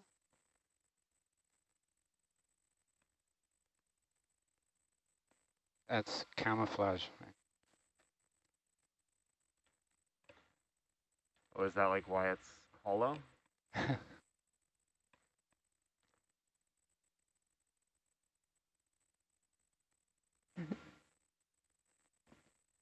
I think Fabio's just giving me I think he's big just messing words. with you now. I think he's just giving you big words to pronounce. Did he say that one was a supercalifragilisticexpialidocious species?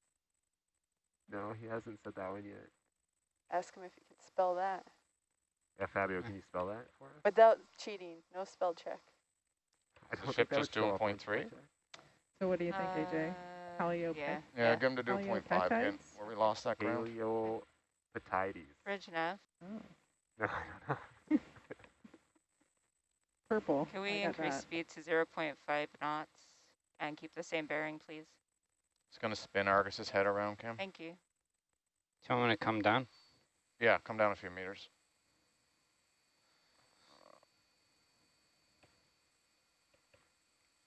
Well, the holothurian is a sea cucumber. There's one now, in front of the porch, on the brow cam. Okay, one of those. Yeah, we've seen a whole bunch of those. Okay, I'm getting yarded pretty bad.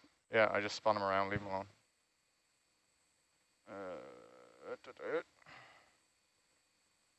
He's correcting my pronunciation using capital letters now. Give me that slack. Patides. Paleopatides. 25 meters. What did you say? I said patides. Isn't that a Greek god?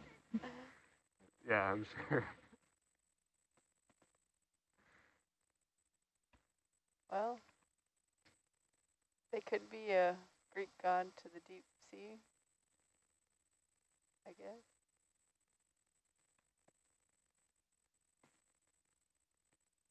We've got a fish.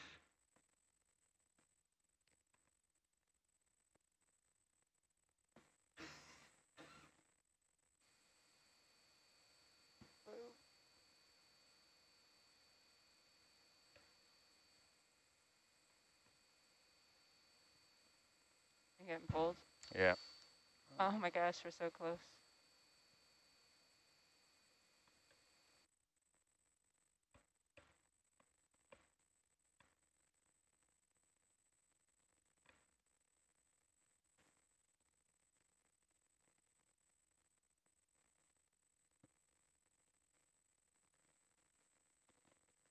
Nav, this is Data. Go ahead, Data. Can you provide me the coordinates when we end the survey? Yes, I can. I want to see that. Do you want it now or when we get there? I mean, you're going to kill all the fun of actually getting there if I give it to you now. Your call. I think you should wait. I think we'll jinx it if I give it to you now. We've been waiting so long. Make them wait in suspense. Data. Yep. We have systems power on J9 on JB18. I think we're sufficiently clear of straw. Yes, please. Okay. It'll go better if I turn the auto head off on this. Doesn't matter, it's 180 out anyway. What's left to the survey? Oh my gosh, so close, so close. 10 meters. Just leave it like this. I almost made it.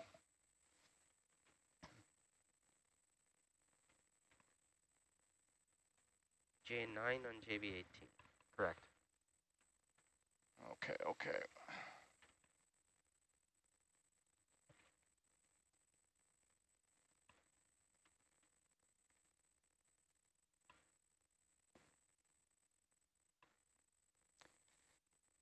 Want to come down some more? There's nothing for miles. Couple of meters, keep it above 10. All right, we crossed the line. Woo! All right. Where's our finisher medal? Okay, so are we clear to come up? Or is something else to do? No, we just need to do our 1,000 meter vertical transect for the bottom 1,000 meters. All right, should I stop the ship and let us get settled? Stop ship and ask for permission to leave the bottom, I guess. All right. Away we go. Bridge nav. Hold position. And we're ready to come up. Is that okay? Do we have permission to ascend? I got to do a turn on their Argus, Kim. Can you bring him back up Just a bit? asking permission to bring the vehicles up. Sorry, I couldn't hear you. Lift up a little bit. Thank so you. I can turn under you.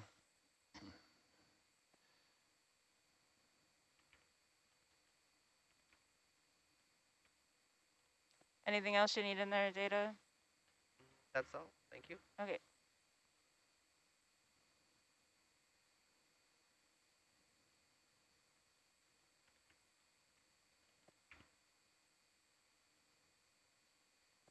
Systems confirm that J9 is powered on JB18.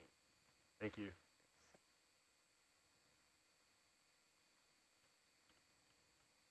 Okay. All right. I'll stop that.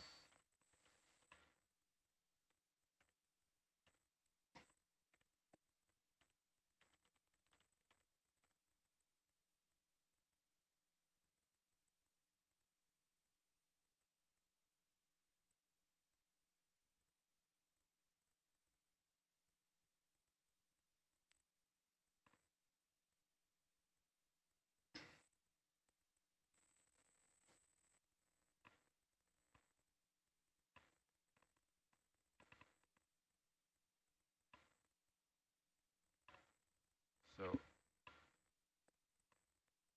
have we begun the vertical transect here? I just got to get up with Argus. I'll tell you now in a minute. Okay. Just a second. And you guys know how to set the cameras and all?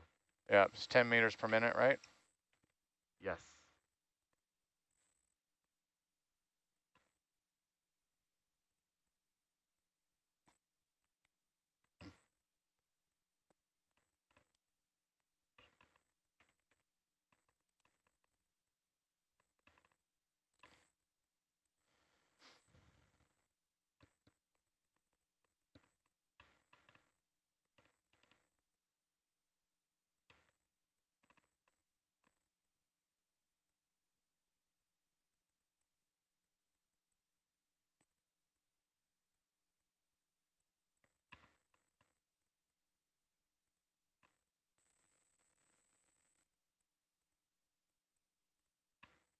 Okay, Kim, start coming up 10 meters per minute.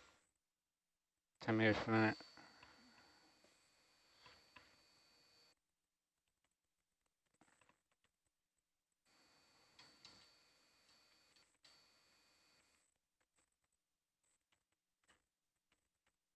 That looks a bit quick. Wow. Work is very light.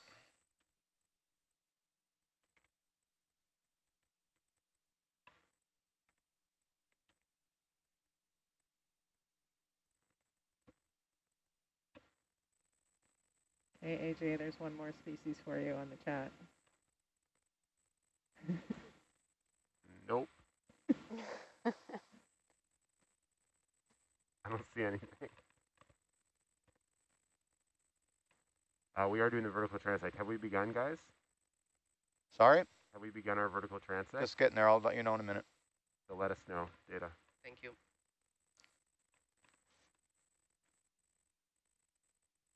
All right, I'll call it there. Start at 26 meters.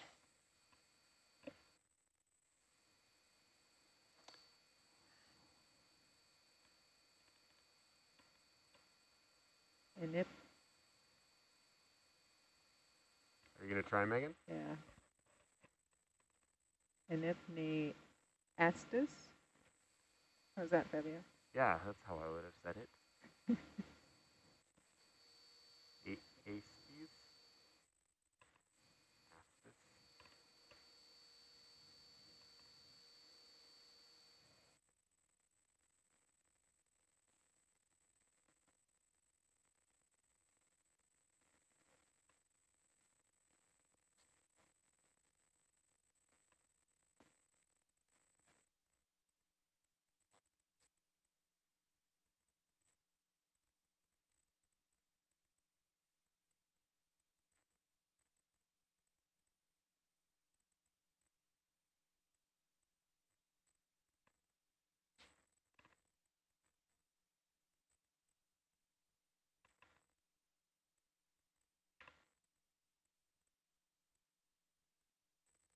Oh, Fabio, I was just checking on my pronunciation on Inipniastus.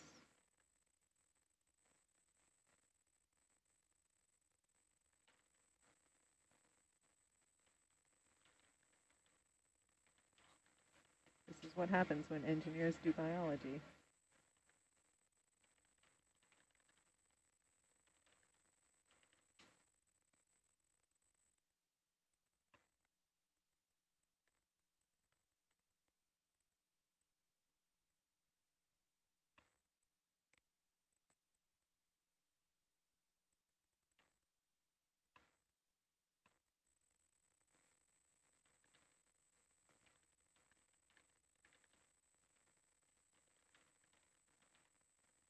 Cam, you might have to make a little adjustment on the winch there.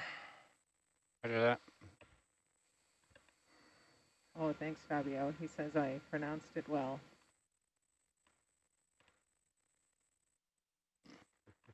Bumping your tires. How come I didn't get any of that, Fabio? Unacceptable. Maybe your pronunciations were unacceptable.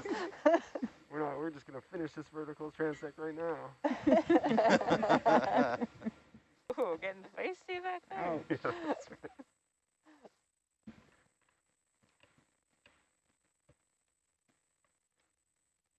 So, AJ, 1,000 meters of this and then clear to surface, or is it? Yep, that's correct. Okay.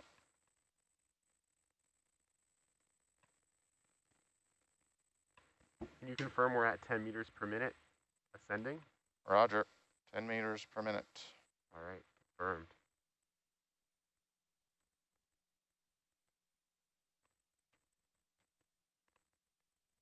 And video, the zoom is set up for vertical transect as we've done in the past? Yep.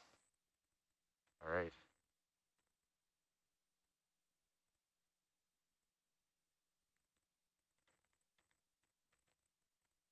All's well.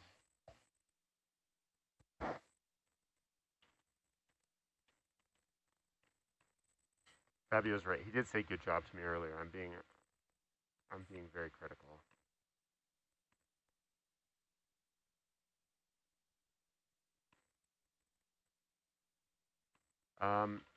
Video, we have a request from science to zoom out just a touch.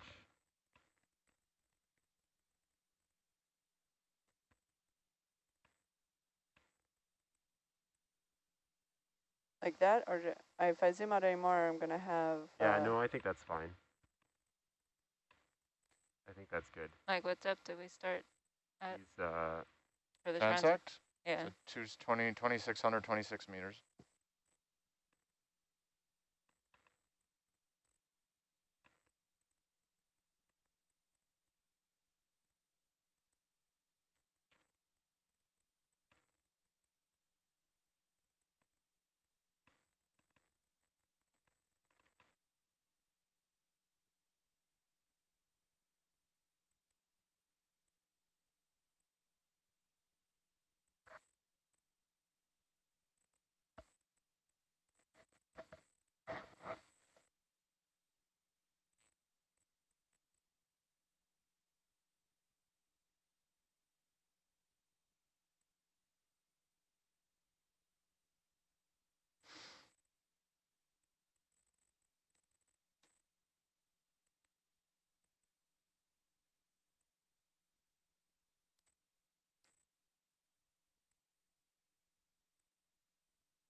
peasy.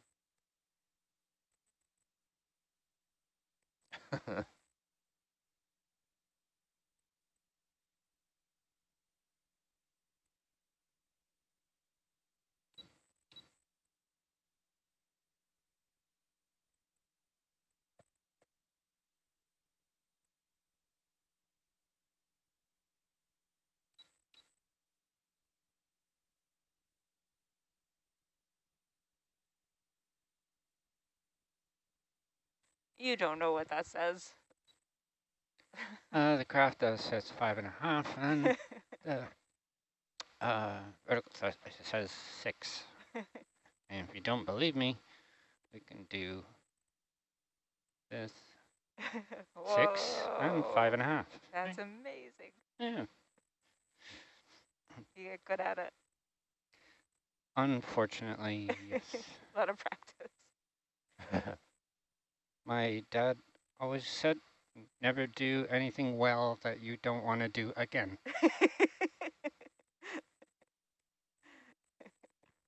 That's incredibly good advice. I like that.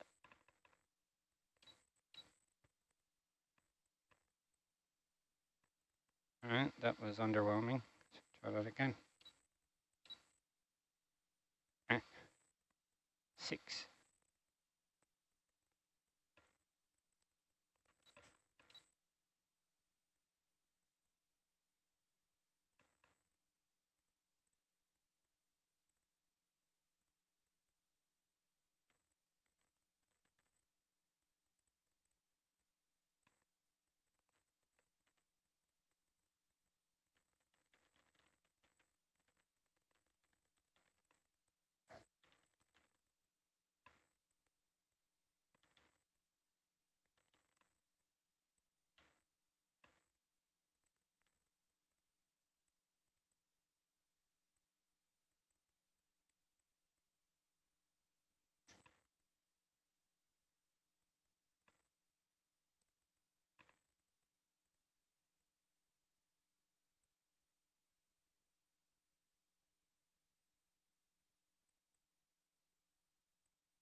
Tell me about this cable lay. How's this go down? What do we do? AJ still there? AJ's just gone to the washroom. Of course he has. Sure. Likely story. Well, I think the first thing they do is they have these mud mat things at either end, this big yellow sled, steel sled kind of an affair. So I believe, so the cable ship comes and they lower that, and then we're alongside and we watch for touchdown. So, which there here is, I'm probably off on some of the finer points of this, but anyway, that part gets landed out. So the cable's connected to that when they overboarded off the cable ship. So they're just like anchors, basically. And they lower all that, and then they start to lay the cable. So this comes down here, and then they drive away from it, and they pay out cable, and they pay out cable, and then we're over here, and then we go look, and then when they start to go, we start to follow, and we watch the touchdown the whole way. AJ's back.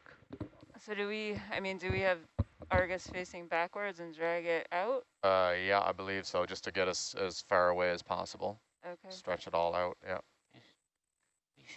Done. Yeah.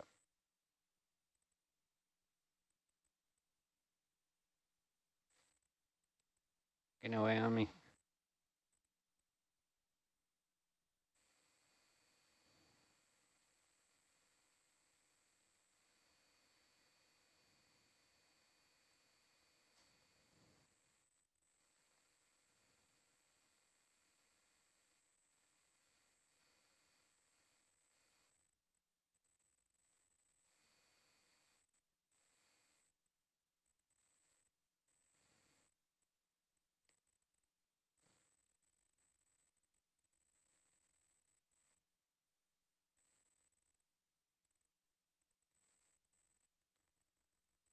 Nav, is there a current, or Mike, maybe you can answer the question? Is there a current on Herc right now? I don't have any way of knowing. Do you know? A current? Yeah, can you tell? There's not much of one. If there is, it's negligible. Okay. If only we had an ADCP. Is there one back there we can keep? No. No. You want to take it with you? Not a working one. AJ, we were just asking about the cable lay dive. Can you go over that? Cable lay dive. Yeah. What that entails? Oh, jeez. For the folks at home? I did my best job, but it's pretty rudimentary. That's for the BPR Southeast cable in Cascadia? The node. The next dive with the cable ship. Oh, with the cable ship. Oh, yeah. That's the Barkley node repair. Yes, yeah. Oh, okay. I can definitely go over that one. At least better than I could the other one that you asked about. So really, we're just going to be assisting the cable ship. They have the personnel on the cable innovator to work on the node and swap the components of the node that are broken. But the cable innovator itself doesn't have really a very good ROV, so they have no way of connecting to the node to lift it. So we're going to be present while they find station above the node equipment that we just attached shackles to as our first dive on this cruise. And we're going to sort of be the connect and disconnect. Oh, I got it all wrong, right? Because we're not laying cable anymore. Is that right? We may lay cable, but that's for a very different. That's right. Yeah, that's something that's potentially scrubbed. Sorry, go on. This is just picking up the node, right? Yeah, this is picking up the node, and then they're going to be swapping out the internals and putting it back down. So I think while they're holding station above the node, because when they pick the node up, it's going to have all the cable that's laid to it. So they're going to sort of have to hold station and work on the node, and I think we are going to head off and do some other dives in the area and then come back for when they need to put the node back on the seabed a few days later, maybe 24 hours later or something. I think that's the gist of it, but plans change pretty... Yeah, it's a good thing AJ came back. I was telling him about a different dive. It might not even happen. Yeah, so the dive you might be talking about is the cable lay to the southeast BPR. Yeah. So that would only really be, that wouldn't really require much diving until the end when we went and plugged it in. But we would be laying mostly from the surface. So we would drop an anchor and a beacon. Okay. So in the past, we've done this thing where we go along with them and we watch touchdown with these vehicles? Yeah. So that was kind of a plan, I think, maybe 4 months ago. Right. When we thought we'd have the cable ship for a lot longer, and then they'd be the ones laying the cable. But we've got the cable on board, and so we would do it without Herc in the water. We would just blind lay it and then go back and plug it in. It's a pretty light cable. There's not a lot of load on it. So, you know, if we lay it slow enough, it should be a pretty kind of low tension lay.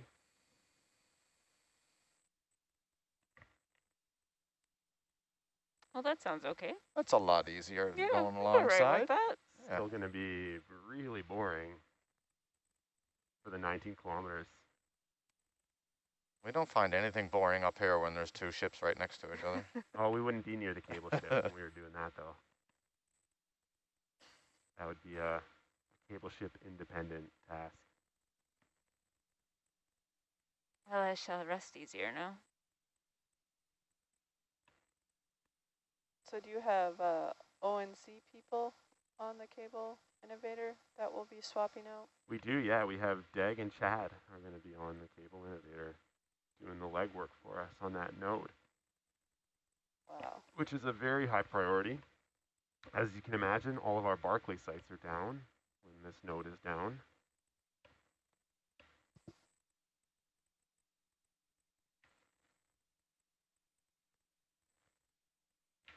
How many times has Barclay been trawled now? I think this is the second. I could be wrong. At least 2 that I know about from back in the day. Oh, well, there you go. I thought So these frames were called trawl-resistant frames. I guess they're not called trawl-proof. This has to be at least a third.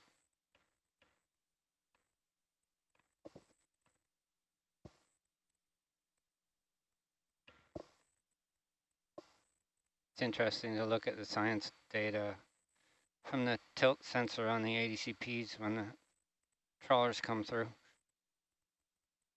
This goes pretty much a flat line at some reasonable value of tilt, and then it goes spike up and then down, and it's a flat line at 0.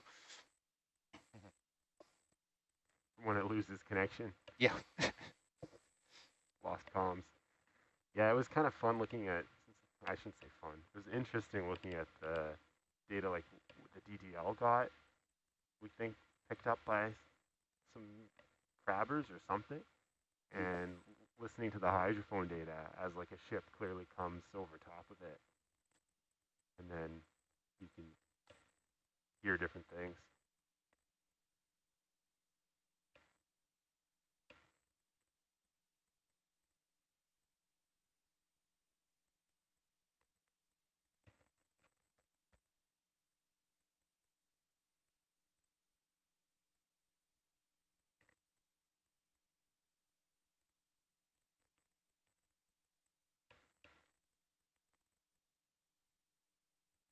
So do you know the reason why we're doing these vertical transects here at this site?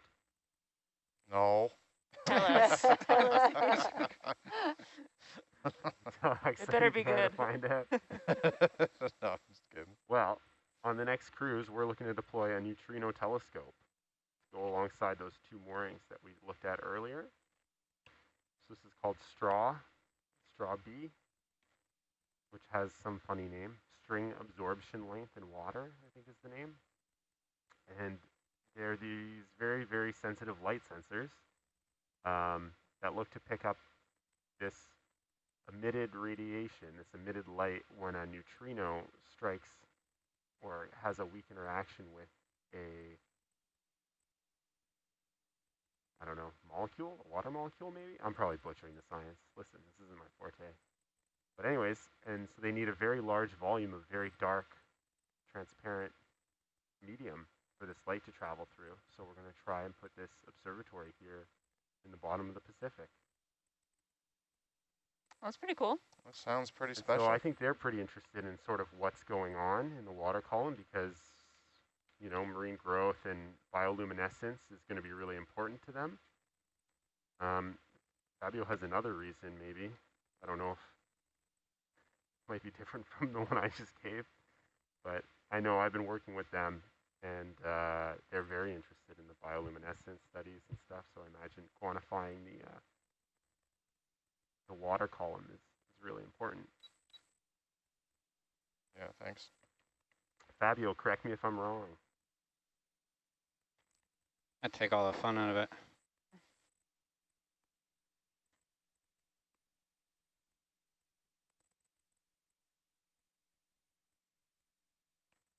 You can put that back over the porch there, Kim. Thanks.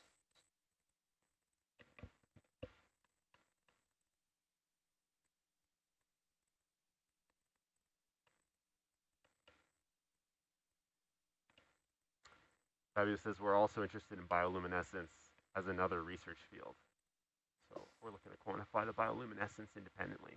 But I think that it still is really relevant to the light sensors on those neutrino telescopes. I think they're quite interconnected.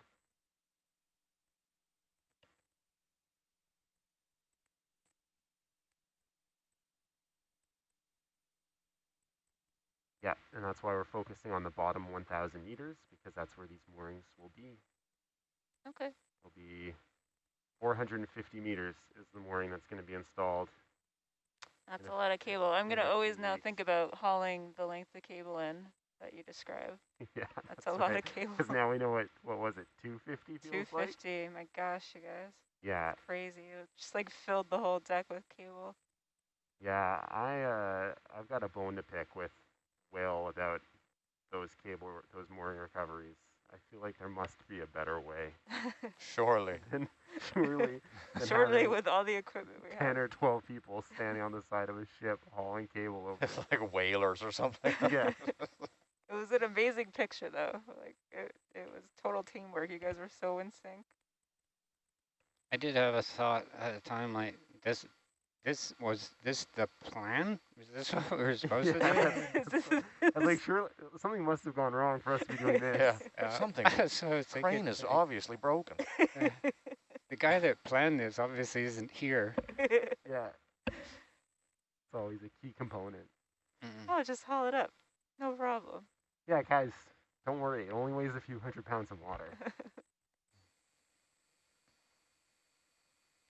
You guys it was a solid hour that you guys spent pulling Big effort, yeah. Oh my God, my back's still feeling it.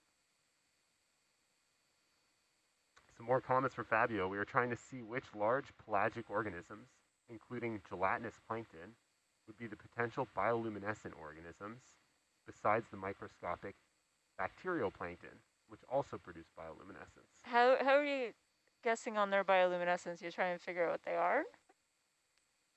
Yeah, I think maybe they're looking. Yeah, Fabio, how are you doing that? Let us know. Tell us more. Tell us more. I think if they're quantifying the amount of plankton in the water column this way, and then if they have a way of quantifying the light that comes out of it, then maybe they can sort of figure out what's doing what. I don't know. I feel like a few years ago we were playing some games with bioluminescence, like Brendan Phillips maybe, or somebody was playing some games with different lighting and stuff. Yeah, he had that low light camera out here. Yeah, that was it. Were you out for that? Yeah, I'm not sure how many times he was out here, but I was out once with it. It's pretty fun. Kept having to strike a balance between him wanting to have the lights off like all the time, and pure terror, and us not wanting them off ever. Yes, right. I can imagine that could be some tense moments.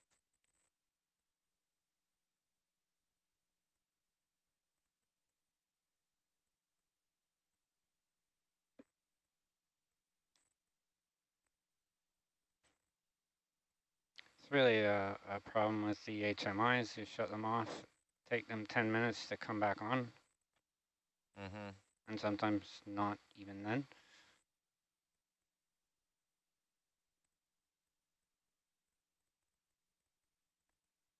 Sorry, HMI is a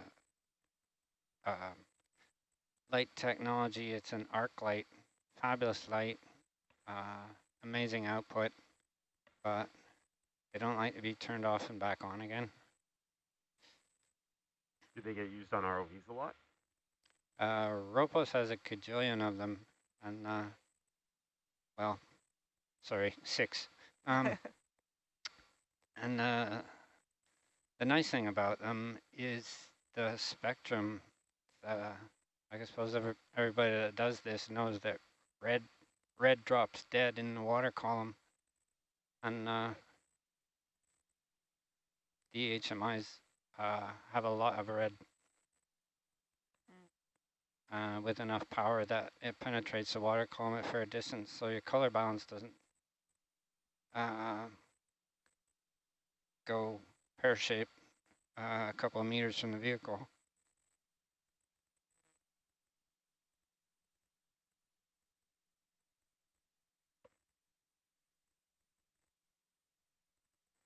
So we've got some answers from Fabio here. With this new mooring that's being installed, the straw B mooring, we have some photospectrometers which will be able to detect the exact wavelengths which are being produced by bioluminescence, so they can try to match those with some of the known bioluminescence signals. For example, jellies, comb jellies, crustaceans, squids, and some others. That's pretty cool. So I guess, yeah, it's sort of trying to match up what they see in terms of light bioluminescence versus what they see in these video transects to quantify the amount of bioluminescence that each produces, something like that.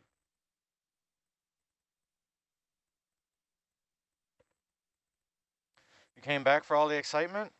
Couldn't stand to be away? You're muted. I said I was jealous, and I was tossing and turning. Did some horizontal, and now we're doing some vertical. Yeah. The full experience. So jelly.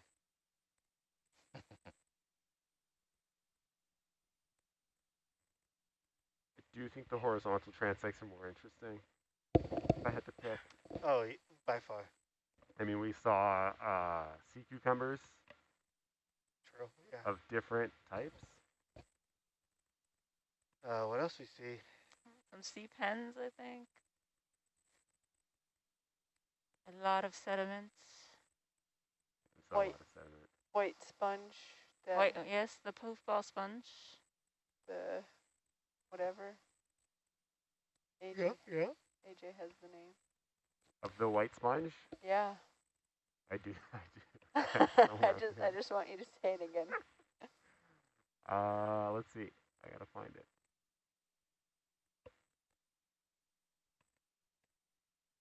Was it this one? It was Sacocalix pedunculitis. I believe so. Yeah. I don't think anyone's ever said that name that well. Some more info on the Straw B. Oh, yeah. In the future, if we get a full neutrino telescope installed, which is kind of our goal down the road, our goal and the goal of the scientists putting this together, we, ONC, together with a group of scientists, will install ultra-low light cameras combined with their photospectrometers to be able to take still shots simultaneously while recording the light spectrum signals.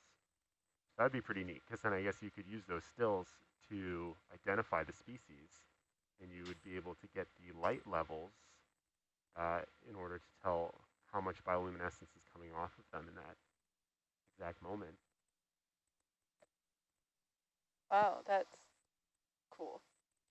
Seems like a pretty unique opportunity to put. Yeah.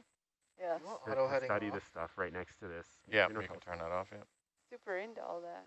But, okay, no more fun information. I have to go to dinner. All right, we'll make sure to not talk about anything interesting while you're gone. Perfect, perfect.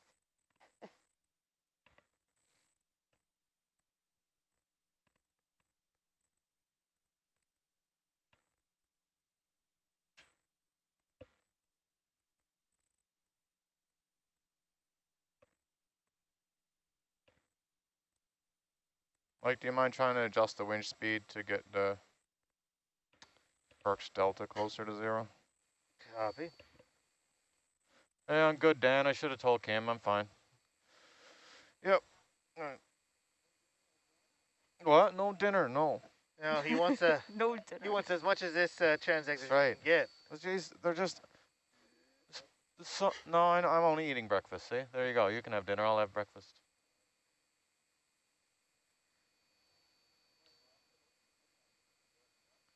Are you? Well, we're not going back in until like tomorrow morning. Mm-hmm. Yeah, maybe we can do the no midnight and then start. We can see what we get done tonight, and then 4 to 8, start at 6 or something like that.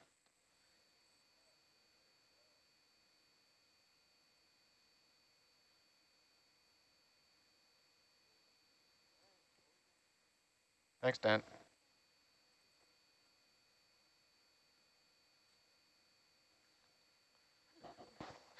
Sucker. He doesn't know what he's missing. Fooled him. Got him. No dinner, Mike? Well, No, I mean, I will get dinner. Other Mike. No, because it's too big. No. No bacon. Imagine eating 3 meals a day on here. I can't. No way. You gotta learn, like, as soon as you ask for something, you gotta say stop. Yeah, no, I know. It's just like, yeah, I know, but there's 3 or 4 opportunities to screw it up. And you turn your head and talk to somebody, and then you've got 5 pounds of rice on the plate. I tried that at lunch, and I did so poorly today at lunch. I ended up with a massive plate. And once it's on the plate, you got to eat it. And you gotta start off like, I'll take a little of that. That's good. I think he's grown numb to that though, because I say that for everything, and he doesn't listen more. No, it's hard. Yeah, listening skills are not a strong suit. It works for me. Then I don't know. There's no solution, because I've been doing that, and then I get down there at breakfast time, and like all I'm eating is breakfast and a little bit of yogurt and granola, maybe once a day. Other than that, and then I come down there like a bear or something. I'm just like, and another plate and another one. Have 3 breakfasts and then go to bed.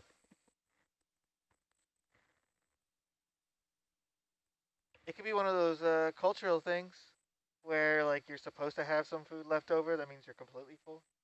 Seems very wasteful. Yeah. That is very true. Well, we had a thing going on here. There's a group of bowl people, which I joined late last season. It was a good way to keep portion control. Yeah, right? when you're fixing up your own food in not COVID times, you just get a bowl instead of a plate. There's only so much damage you can do with a bowl. I'm a bowl person. Yeah. What do you mean so much damage? Like you can't fit as much in a Yeah, bowl? exactly. Oh, yeah, that's. Yeah, But you have a limit whole- yourself. You have a whole 3rd dimension to work with. If you're good at stacking things, you can Yeah, do a lot. it depends how good you are. Yeah, I mean, we That's sometimes true. would cheat a little bit. There would be some stacked bowls. For That's sure. true. But you lose. You lose because of the curvature. That's right. You could stick a couple of chicken sticks on top. And, yeah, you can bend the rolls a bit. You have to start picking they- your order. in They'll order find a to, way. They would find a way. Figure out what stacks best. They just put your bowl on top of another plate. Yeah. Rice on the bottom. Or get the tiny bowl. There's 2 bowls. Right, so yeah, the shallower bowl. The disposables? Oh, no. No, there are proper bowls. Once upon a time, You when we probably- had control over our own cutlery and things. I've never seen a bowl, Michael. Actually, I haven't seen the bowl at all. I guess I didn't realize that this isn't the normal You don't way even that know you what guys do bowls meals. are. No, it used to be, Self-serve, right? So this is a new problem for everyone. It's portion control. yeah, we're struggling. Interesting. But we need to bring back the ROV shop gym schedule so that everybody's motivated. What? Yeah, I wanted to do that at the beginning of this cruise, A but little, I think Greg does that, right? Like I think Trevor Oh, started that it. was Trevor. Trevor started. I think I was in from the start. Same. Yeah. And it got out of hand. There were like 7 or 8 people in the gym bet, and then you couldn't. Nobody that wasn't in the. If you weren't in the bet, you weren't getting in the gym. He's in there.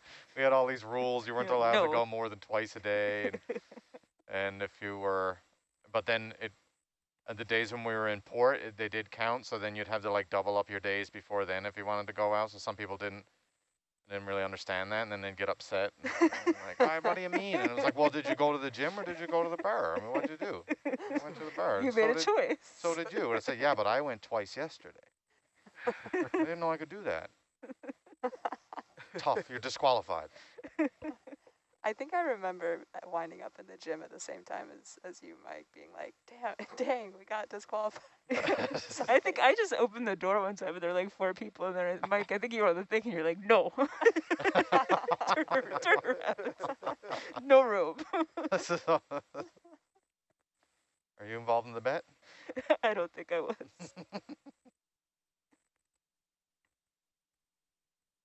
They were good though, because I haven't been to the gym or done any exercise since I've been on here. Well, that's why we need to reinstitute it. Yeah, you just made time for it. All right, well, we can do that starting today. No. That's right. Come No, on, I'm we not got doing 7 that. days. Let's do it. No, We're Come on, Mike. implementing it. it's way too miserable now. It's too late. Too late. It's in. Yep. Aaron, you're in? I'm in. I've been going every day. I'm gonna Every day. restart. Let's have a Tully gym bet, because at least we're on 12s then. No, I'm sorry, Aaron won't get to play with that Tully gym bet. Just do one. Yeah, do one here. I'm not gonna be a part of it. Do your own. Oh, we are. We're on it. You're gonna feel guilty. We're still gonna hang in the ROV shop, so you feel bad.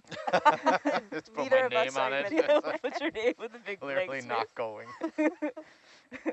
That happened once. I started up a school semester, and they put me in it anyway, and I was like, no, I'm not. No, I remember that too, because not then doing it. Greg crossed you out, and I got put there. I got your call. There you go. You weren't keeping up. No way. So before I came in, I heard that you were chatting about these transects. Yeah. Yes. Yeah, we had a whole Yes, we story. were actually talking about science for a moment. Yeah, I heard that. And then Tammy said, I told them not to talk about any more science till I got back. And I was like, wait a minute. I want to know about what you were talking about. All this science. She said any more. It doesn't mean he can't recap. Yeah, we can repeat. You'll get really good at it, AJ. I can repeat. Oh, no. We got the time. Was it basically about the vertical kind of version of what we spoke about before? Yeah, but there's sort of, in this particular site, there's a really unique opportunity because we're going to be installing a neutrino telescope, which is going to have photospectrometers in it, which will allow for the recording of particular wavelengths of light, or at least you'll know the specific wavelength of light that's emitted. And so there's this effort in order to use those in order to determine, it seems like, what wavelength of light comes from which organism. Oh, and cool. so they're looking to quantify the organisms in the water column so that when they can quantify the light, they can make some conclusions. And then when it becomes, when the plan, according to Fabio, is that when it becomes a full neutrino telescope, that they would also put ultra low light cameras combined with the photospectrometers that would allow them to take still shots simultaneously while recording the light spectrum signals. So you can see what it is that is emitting the light. This would be on the seafloor though, right? It's going to be in a mooring, so it's going to be Okay. between the seafloor and 500 meters. Awesome. Fabio was correcting me because he says spectrophotometers, but I've been working with these straw modules and they call them PMTs. Maybe I got this wrong. PMT photo spectrometers. No, I think they call them photospectrometers. I don't know. He's disagreeing with me though. So this transect is particularly useful in that they're trying to see who lives here? Yeah, exactly. That's why at Cascadia Basin we're trying to, quantify the amount of bioluminescent producing organisms in the water column. A little hard to do with all this light. Those are different instruments. All right. Well, apparently I am wrong. Bobby was right. Are you arguing with the chat screen? Yeah, that's right. And I can say a lot more than he can. PMT spectrometer is one of the modules that's going in on straw B. Oh, it uses a photo multiplier tube to amplify the weak signal. So that's probably something else. I'm confused. No, that makes sense, right? So spectrophotometers allow them to determine which wavelength of light it was. And then they need to amplify it because it's so tiny. Yeah, yeah, I'm sure there's sort of all sorts of signal stuff they have to do to be able to figure it out. So basically, these kinds of transects with light that we're doing with the ROVs are a way to kind of get a preliminary sense of who's here. Yeah. To exactly. be prepared a little bit for what kind of signals they might expect to see. Yeah, and to be able to then look when they see certain signals, maybe at certain quantities, to see how that also compared to what they saw visually in order to draw some conclusions. And then the low light cameras will be attached to the same mooring, is the idea? I don't think that there will, well, yeah, down the road there will be these low light cameras, but I don't think they'll have any sort of normal cameras on these because the idea is that it has to be pitch black. Right. Because the light that they're trying to record from the neutrinos so low level that they have to be extremely sensitive cameras to light. The low light cameras you mentioned, though, would they be on a ROV or a vehicle? Oh no, I think they would be on the mooring eventually. Eventually, I see. When it becomes a full neutrino telescope, we're still in the early stages. Gotcha. So we don't have those. We don't have those yet going. Like there's a string that's currently in Victoria ready to be deployed in a few weeks' time. There's no low light cameras on those, but yeah, eventually they'll be inside glass modules. Gotcha. On these moorings. So would they be like all in different directions, or like directions of the light, the photometers, so that when they get a signal, then the camera would take a picture, or maybe just take pictures all the time, I guess? Yeah, I don't know. I'm not sure. I guess maybe, yeah, if they see a flash, or if they see a certain light signature, then they could take a photo, a low light photo, and try to figure out what gave off that light. Sounds awesome. Are there other of these kind of telescope kind of things in existence out there are, on the seafloor? On the seafloor, I think there are. I think there's one in the Mediterranean. Maybe I know the one that I hear about the most of is actually in Antarctica. It's in the ice. Nice. They bored down into the ice a few kilometers, and they put these modules because the light also, it's such clear ice, I guess, that the light also is able to still dissipate through that ice. But there aren't that many of these in the world, and I don't think there are that many, especially at the scale that we are hoping to achieve in the Pacific.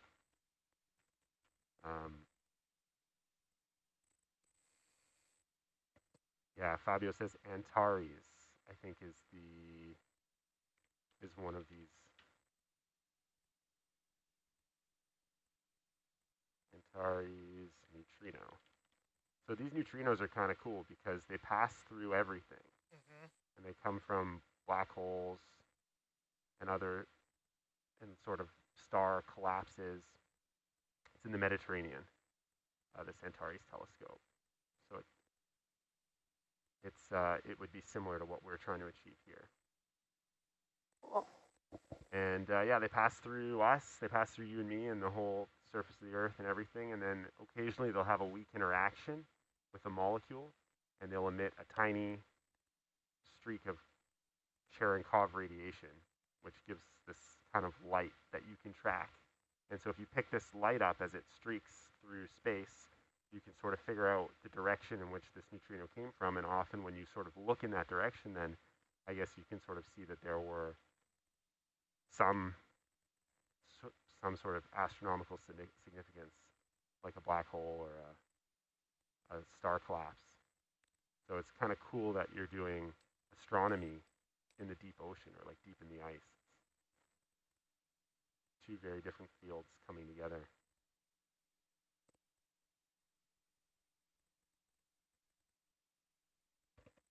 But I'm excited for it. I've been working on it for a long time, but the Technical University of Munich, who have done a very good job preparing their instruments for deployment in the ocean. Wait, you were at that university, or? No. I've just been sort of liaising with them from Oceanetics Canada. Nice.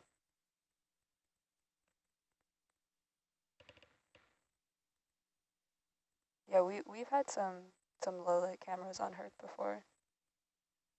It's pretty cool. Yeah, we were talking about Brennan's earlier there. Nice.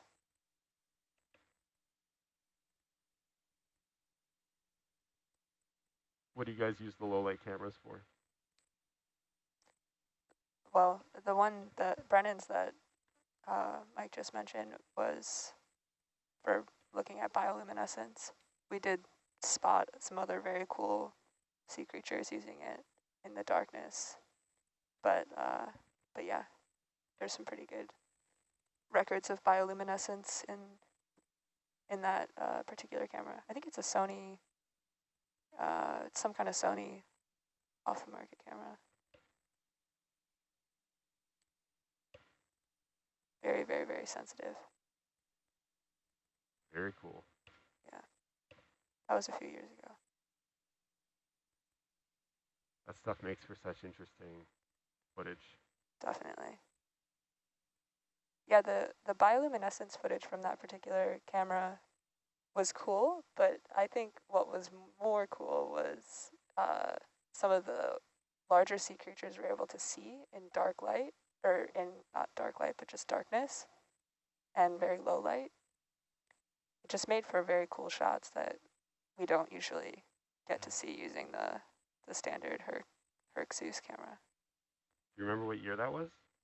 Yeah, it was 2017, I believe. Yeah, I think that's right. Yep.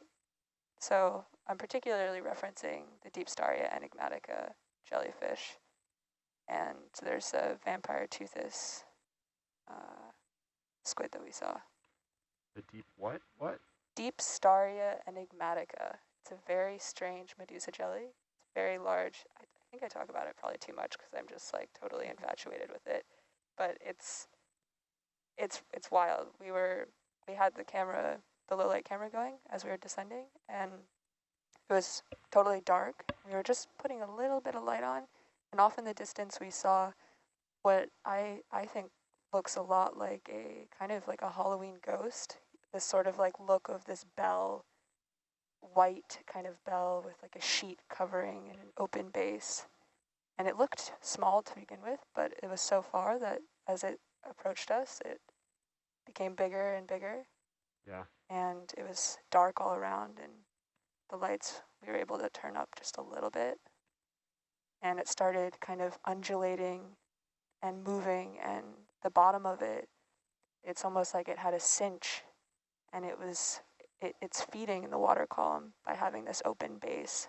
And as it was sort of tumbling through the water and undulating, it closed its bottom and tightened, and the whole bell is kind of this geometric mesh feeding structure. It's the intestinal structure, or the intestines of the organism, and inside of it, it has a benthic crustacean that is, I don't think they know if it's symbiotic or if it's kind of like a neutral kind of host or parasite kind of thing. Yeah. There's not very much research done on these because they're quite large. I think it was almost a little under a meter in width. It's pretty big. And well, yeah, you can't really yeah, haul that up. And they're very rarely spotted. And so cool. Very little research done on them. That was a really good description.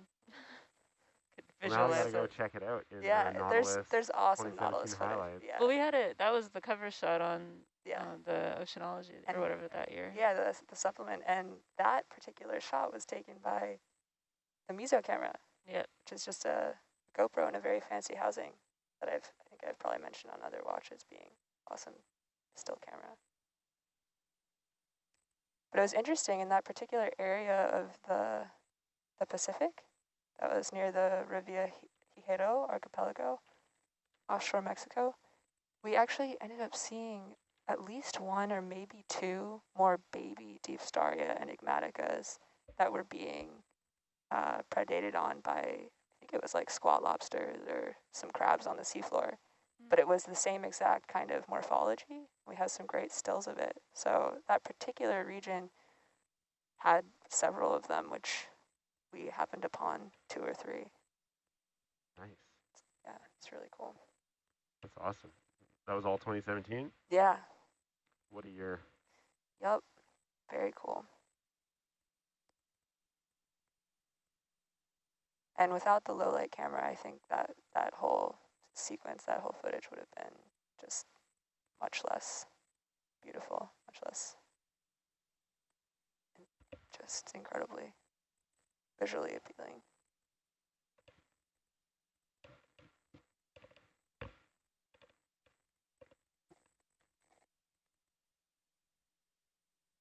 Yeah. Sometimes there are nicer places than just these white specks. Yeah. In the ocean. What depth did we start at? The transect? Yeah. 26, 26. 26, 26.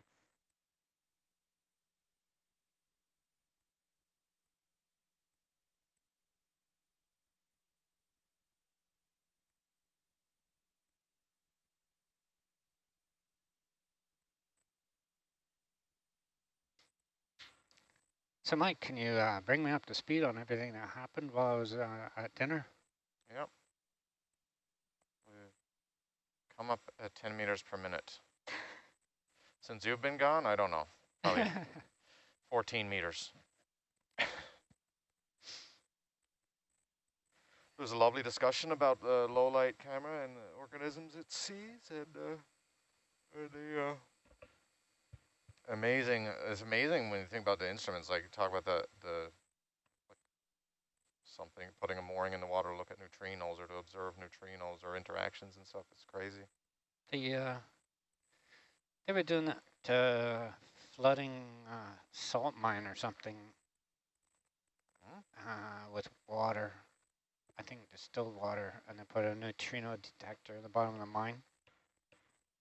I remember reading something about that. I thought some of the earliest neutrino work was done in mines in Sudbury. Yeah, yeah, that's that guy won the. That rings a I bell. want to say the Nobel Prize or something like that, but I could be making that up. Luckily, we have the internet.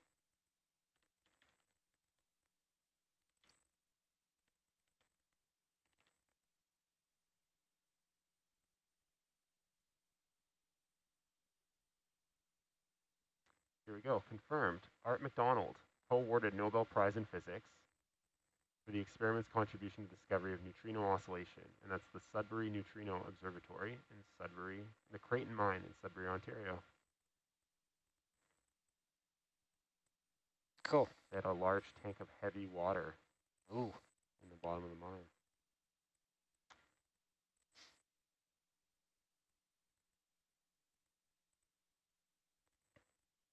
Sudbury's a town I grew up not so far from and have never visited.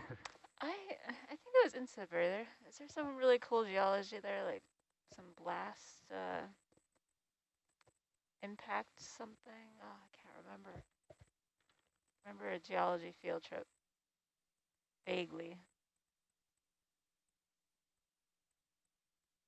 I know there's a lot of mining. What's on there?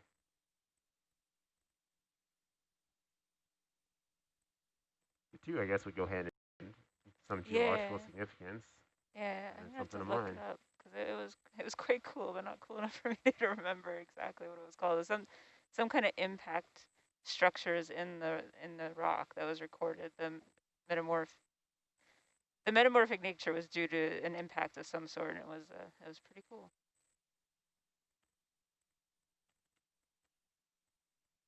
Thanks, Kim.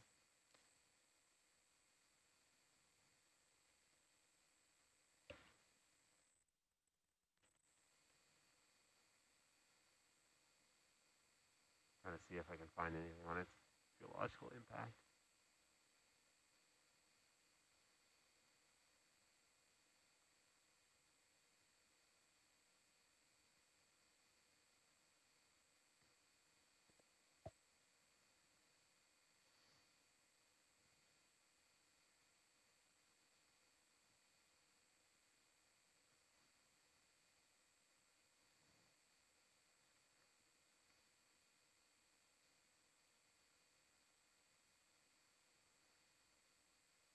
does have a big nickel.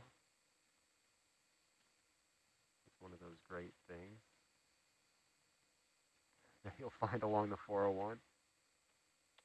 What was it? Like a giant 5-cent coin. Yes, the big nickel. The big nickel. Famous square. This is what the internet is telling you about impact tectonics in Sudbury, Ontario. This is, yeah, this is Sudbury's claim to fame.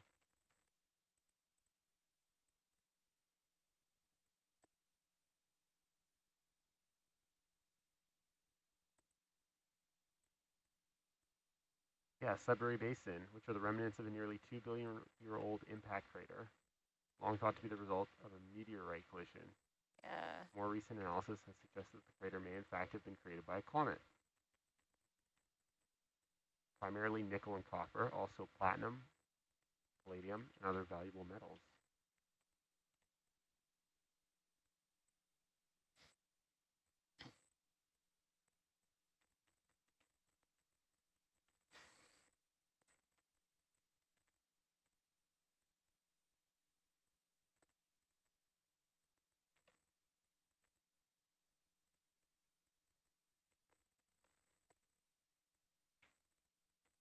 So Aaron, are you from Canada, if you've been to Sudbury? No, I'm from Pennsylvania. I went to school in Western PA, but I did a geology field trip up there. I'm not sure what took us up there. A new petrology professor, and I did a was it like 2-week one in Newfoundland too? That was fantastic. Very cool. Great geology. Yeah, Newfoundland has. I didn't know you'd been there. Yeah, around the whole island. It was really fun. And a solid geology field trip with fires and beer and rocks. It was great. Some really interesting geology in Newfoundland. You have fantastic geology in Newfoundland. Oh yeah, for sure. Yeah. Apparently, well, something I was reading while I was there, part of it got on the wrong side of a continental divide, and should have been part of Africa. Yeah, the table, there's evidence of that in the table. Grossmorn National Park is a World Heritage Site for reasons, several reasons, I guess, but that's the big one. It's exposed mantle, right? And then there's a part where we were like cruising along, and it's like the moho's exposed. Like yeah, it was awesome. Yeah. There's a place on the highway in the valley where like there's not mountains, but like low mountainous structure on either side of the highway, and you look from one side of the highway to the other, and the rocks are a different color. Characteristic vegetation is different. It's so obvious and stark. Yeah, it was a great trip, and the ferry ride was ridiculously fun. Did you come in through Nova Scotia? I think so. Oh my gosh, so long ago. But yeah, it was like 2 school vans full of 20-somethings. It was really fun. Did we get kicked out of the bar in the ferry? Maybe. Why not? Why not? Nothing else to do. Susan and I landed in Port aux Basques. It was July. It was snowing. Not kidding. And we were camping.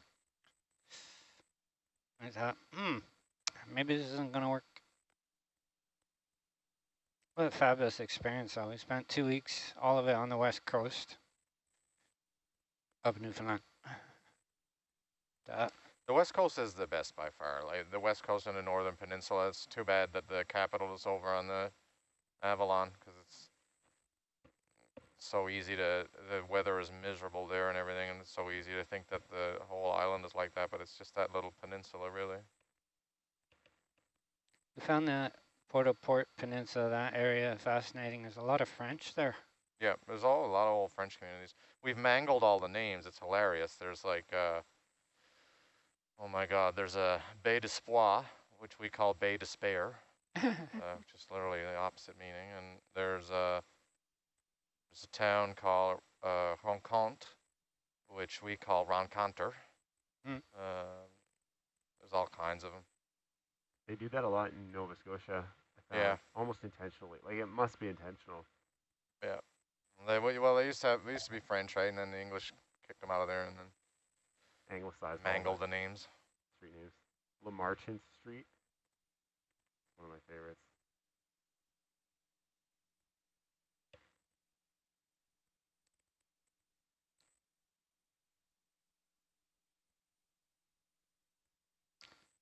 So where in Newfoundland are you from, Mike? St. John's. Okay.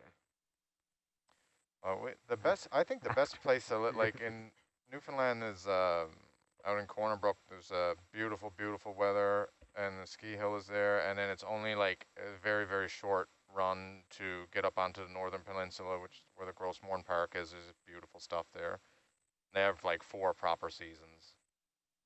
So the Avalon, where St. John's is just pray for 2 months of good summer. You get it every other year. And then no spring, decent fall, and then 2 winters. Corner Brook's the tiny town next to Grossmorn, yeah? Yeah, it's close by, yeah. I think that's where we stayed. I went to Grossmorn. Yeah, it's not much of a town, but they have enough nice things there. Like they have some modern hipster stuff like breweries and nice. You can buy artisanal buns and stuff there, but it's Nice. mostly Right, just your craft beer, it's your mostly the artisanal outdoors, bun. right?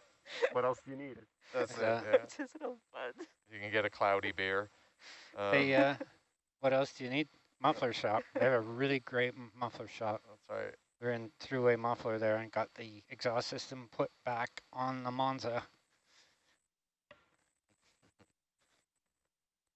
That was an experience. They actually, I don't know what it's the difference. Like in Ontario, labor is expensive and parts are cheap, and maybe it's not the same in Newfoundland, but they actually undid clamps in the exhaust system and used them over again.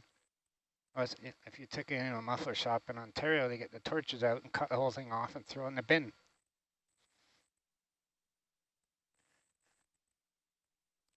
That's anywhere. It depends where you go. I think I know, like, you know, car garages anywhere. If you go in somewhere, that like lots of places just want to throw it off and put a new part on, and then if you go to another shop where they have stock of tubing and they can bend it and everything, they're like, you know, you can get a new one for several hundred, or I can fix it for $25.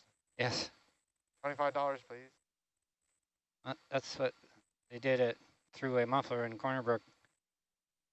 Yep. Actually used any usable part that was on the car, patched it all back together, and charged us a ridiculously low fee for the work.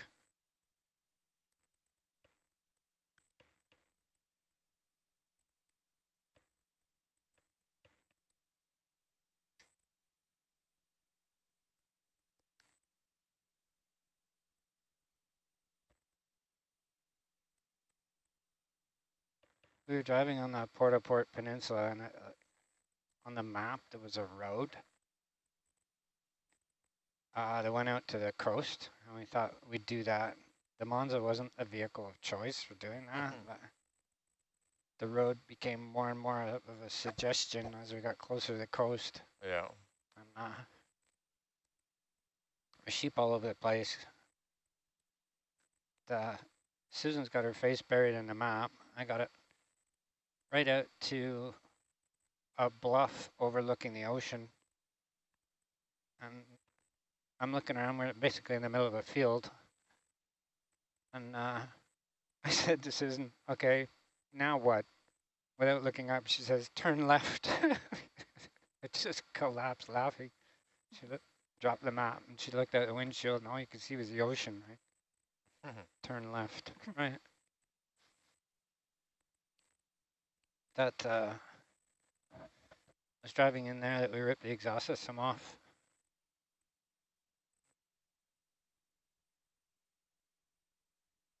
Parts of it.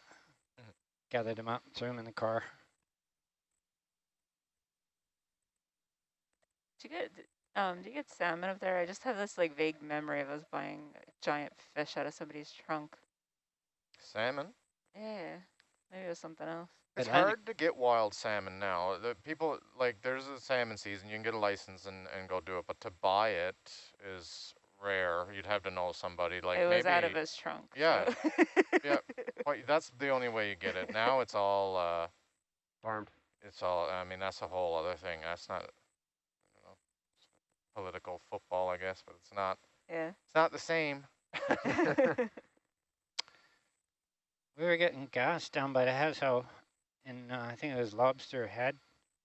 And there's a little general store attached to a gas station. Susan and I went in there, and there was like a jangle, like a door opening. And suddenly all you could smell was fish. And this guy came in the back of the place carrying a basket full of Atlantic salmon. And it was in the morning. Susan and I killed our plans for the day, bought this gorgeous Atlantic salmon, went straight back to the campsite, made a fire, cooked it up and ate it.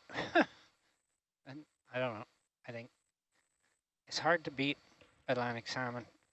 Oh, it is. Yeah, it's delicious, but it's like a for somebody like a city person like myself.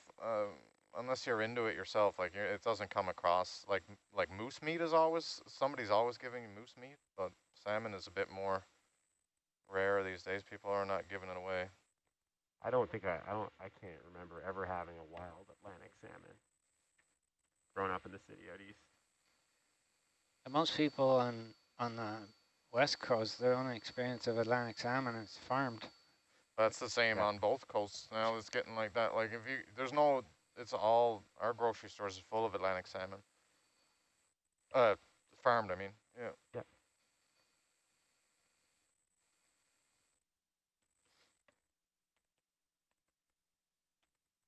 Yeah, a lot of people out west don't know that, because they've got a wild fishery.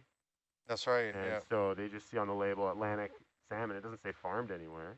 Yeah. And they just assume that it's wild Atlantic, same as it's wild Pacific. Well, if I'm not mistaken, like even the salmon that's being farmed on the West Coast are hybrid Frankenfish Atlantic salmons. They're Atlantic salmon. Yeah. Pacific salmon, you can't farm them for some reason. Well, the Atlantic salmon grow better. Yeah. In captivity. That's right. Yeah. They survive easier. And they get bigger faster.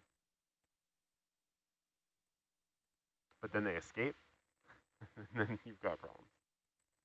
Yeah.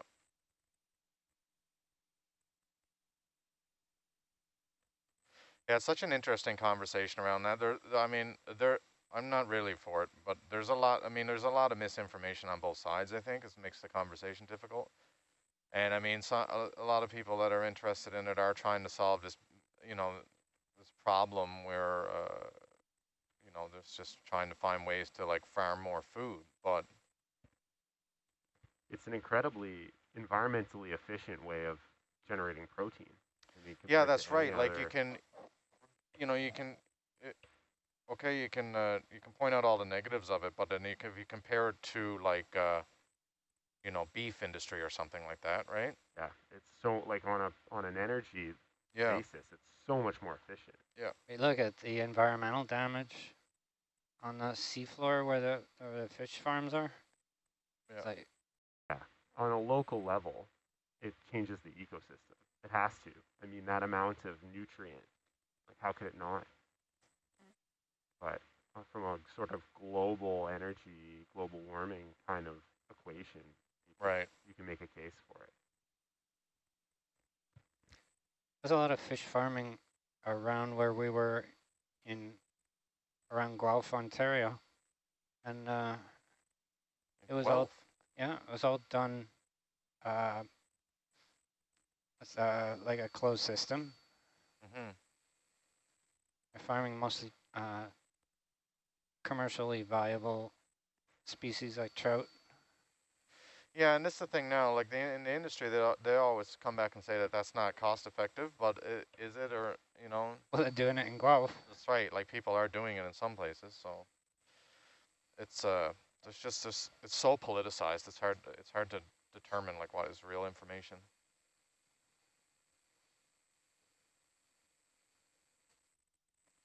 They're doing some really small scale stuff related to UNH was steelhead, like the steelhead and then the kelp forest, like the whole combined thing to try and keep it a little more cleaned up.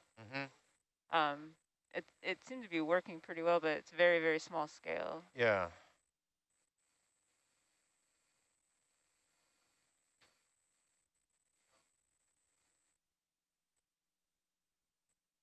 Do you guys get oysters up there? Like, there's some big efforts to try and there is recently actually there is a Newfoundland oyster company. I mean, they've been working for like years. I don't know that much about it, but it takes years to make that viable. I think they're probably 7 or 8 years or something, and because the water is colder, it takes longer. But they are selling now. But that's only recently. That I think last year was the first year that you could buy Newfoundland oysters in a restaurant or wherever.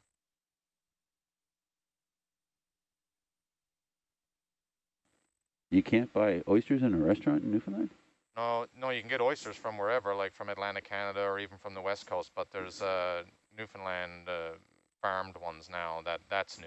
Oh. You couldn't do that before. I mean, I think they've been working on that for the company. It's only one outfit doing it in the Placentia Bay, but I think they've been at it for 7 or 8 years. Mirachine Oyster Co., something like that. But anyway, just saying, we were talking about farming fish and stuff like that. So where in Norway is the company from? We're in Norway? Yeah. What are you talking about?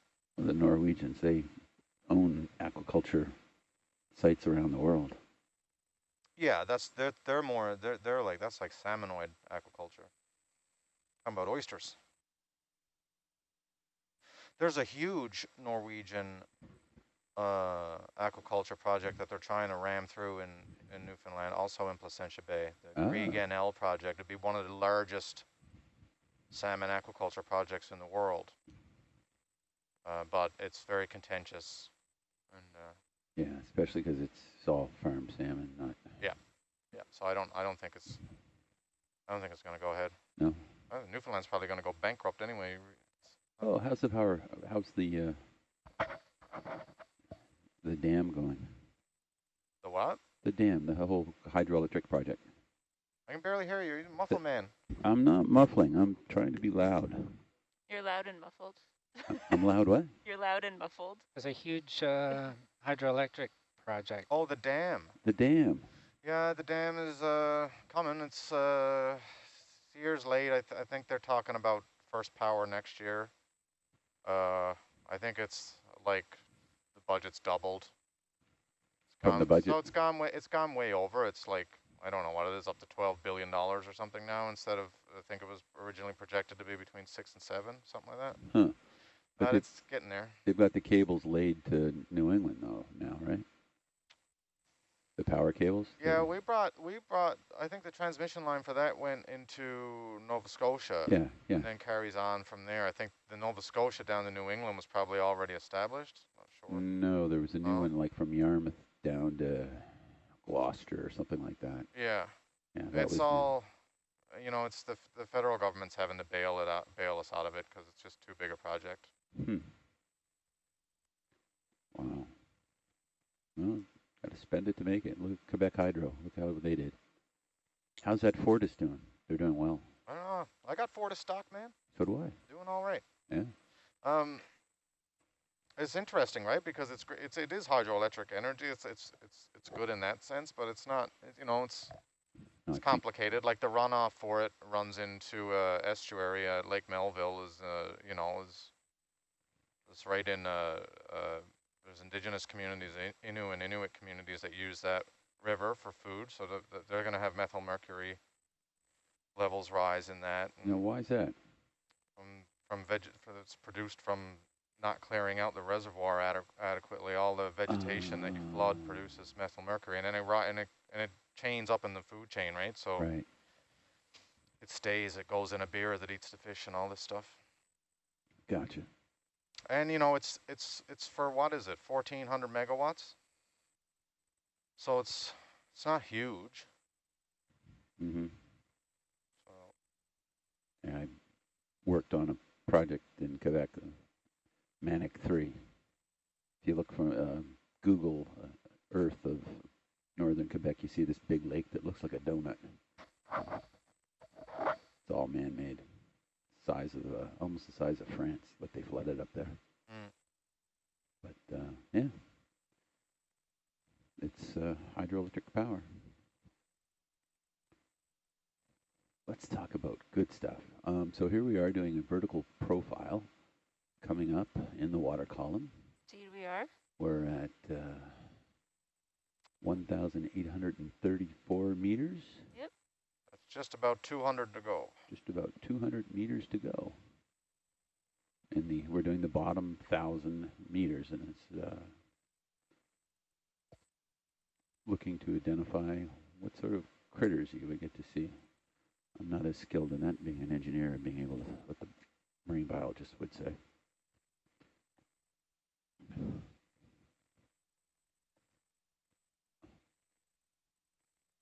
And then we're going to pack up and we're going to head into Barkley Canyon to go to the Barkley node. Barkley node it is? Barkley node it is. We will be rendezvousing with the Cable Innovator, the world's largest cable laying vessel. Whoa, wow. Intimidating. Yeah. So we're just a little ship? Yeah, we're just a tiny ship, but I've got pictures the last time we met up with them of this little tiny ship being, if I had my driver and a good golf ball and teed off, I'd be picking off people on the back stern of it, but which would be funny. And then there was the infamous chocolate chip cookie episode of 2016. Oh, do tell. Do tell. You don't know about that one? Oh, I love this story.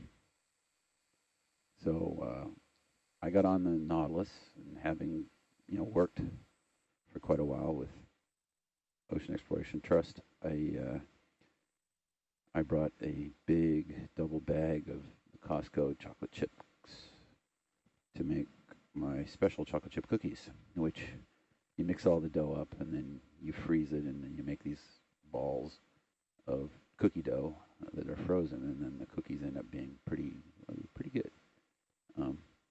Hard on the outside and crunchy on the inside.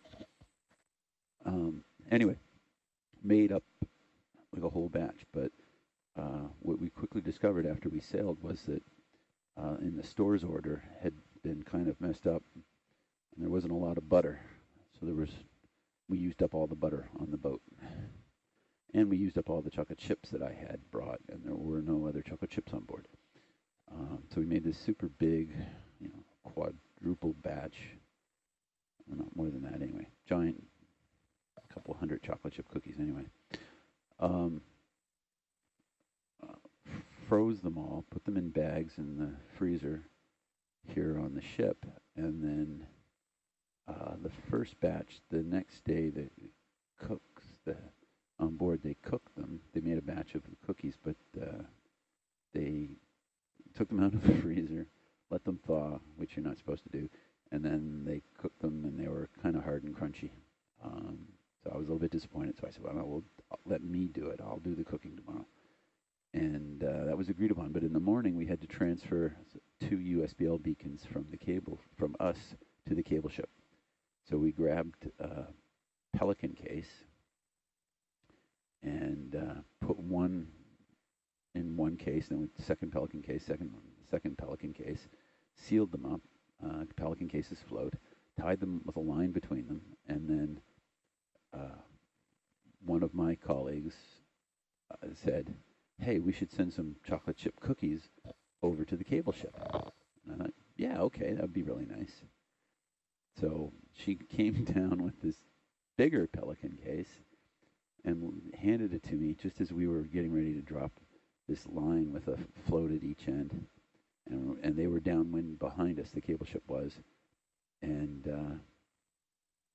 I thought of it as I lifted it, that's really heavy. And then we tied up, threw it over the side, and then I looked at her, and I said, that was really heavy. How many cookies did you put in there? And she said, well, the ones that were up in the freezer. And I said, all of them? Well, yeah.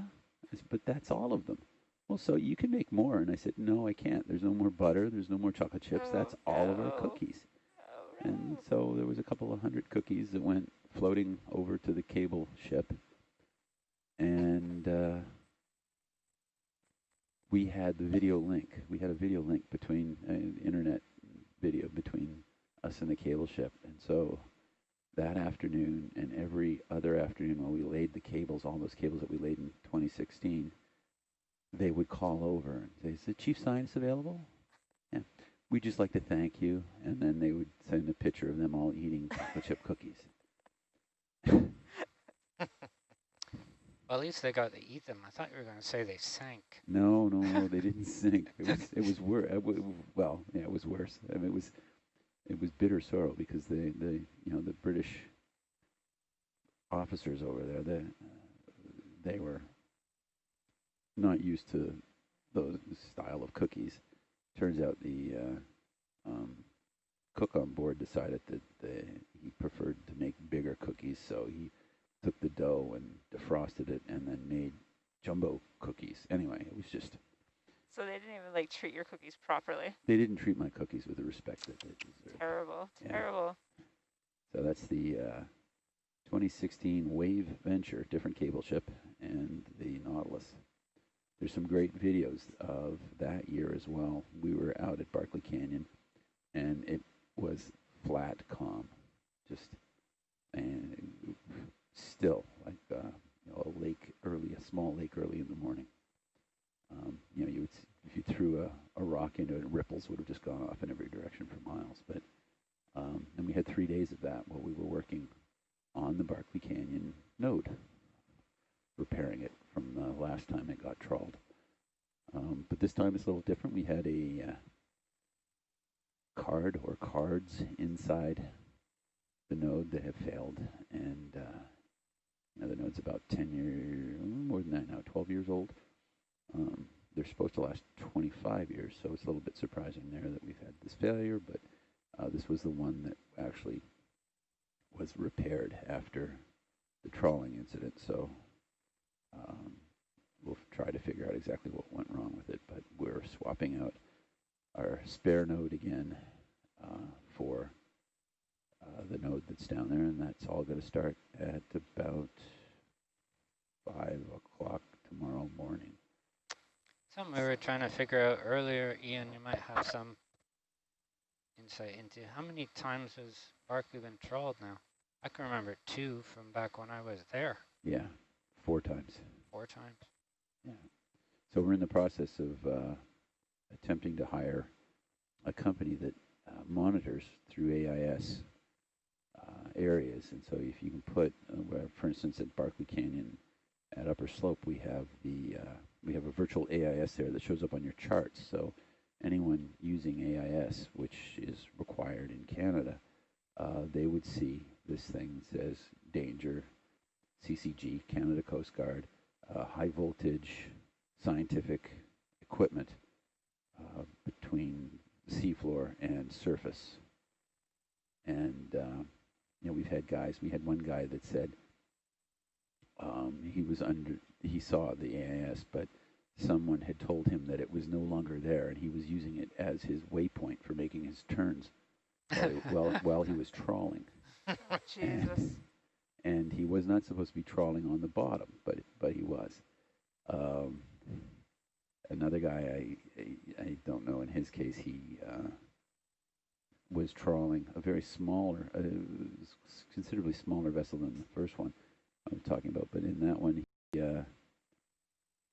it's obviously, it was close to midnight. It was just before midnight local time. And you could see the track of this vessel as it approached the node and went over the node. And then his trawl obviously caught the trawl-resistant frame. And his boat did a J-turn. He probably pulled his stern right under the water. And was about to lose all his gear and all his line. So J-turn stopped, was dead in the water for about 10 minutes, and then their AIS was turned off. So in that case, what happened was the captain was probably asleep. It was the first mate who made the run, and then the captain came up, and they realized that they had caught something, and then the captain looked on the chart and realized, well, okay, we just caught this, which we're not supposed to be fishing here, certainly not bottom fishing. And so shut himself down and then denied having been there. But record speaks for itself. So it's an unfortunate thing in the near shore. Anything below 1,500 meters now is potentially people are fishing. So Clayoquot Slope, which is at 1360, 1390, we're now seeing trawling occur at those depths out there. In some cases, you can, we have the hydrophones down there, so you actually hear them coming. So the AIS, this company that monitors the AIS, would then verbally, or not verbally, would be contacting the vessel, the vessel's owners, the vessel's insurance company, within, like, the ship gets within 2 miles or something like that. And within 1 mile, it's contacting any vessel sort of to warn them off. So the system was set up in Canada and Halifax for the bridges in Halifax to safety on the bridge work and some other work in the Halifax harbor. So we're trying to see if that's a possibility for us, and we'll figure that out as soon as we get through all these cruises. But Kim, you've been, you way back, not make you sound old, but you have a history with working with Ocean Networks Canada. Yep. What would you say is your most favorite instrument? My favorite instrument? Or your least favorite? Most problematic instrument. Kim is a electronics genius. So, oh yeah, and right. You are. I'm trying to manage expectations, and you're not helping. Okay, sorry. Well, I mean, you work for Dev, right? Dev. What's the name of the company again? Devotion. Devotion. Right, that's it. Which is, do we get a ding for that? Devotion, locally based company in Victoria, British Columbia. North Saanich, actually. North Saanich. So Devotion. I hear they do good work. Ding. So what would you say? Well, and I make the checkout to President CIO? No, it's an in-kind donation. Ah. There you go. But what would you say so far as instruments go?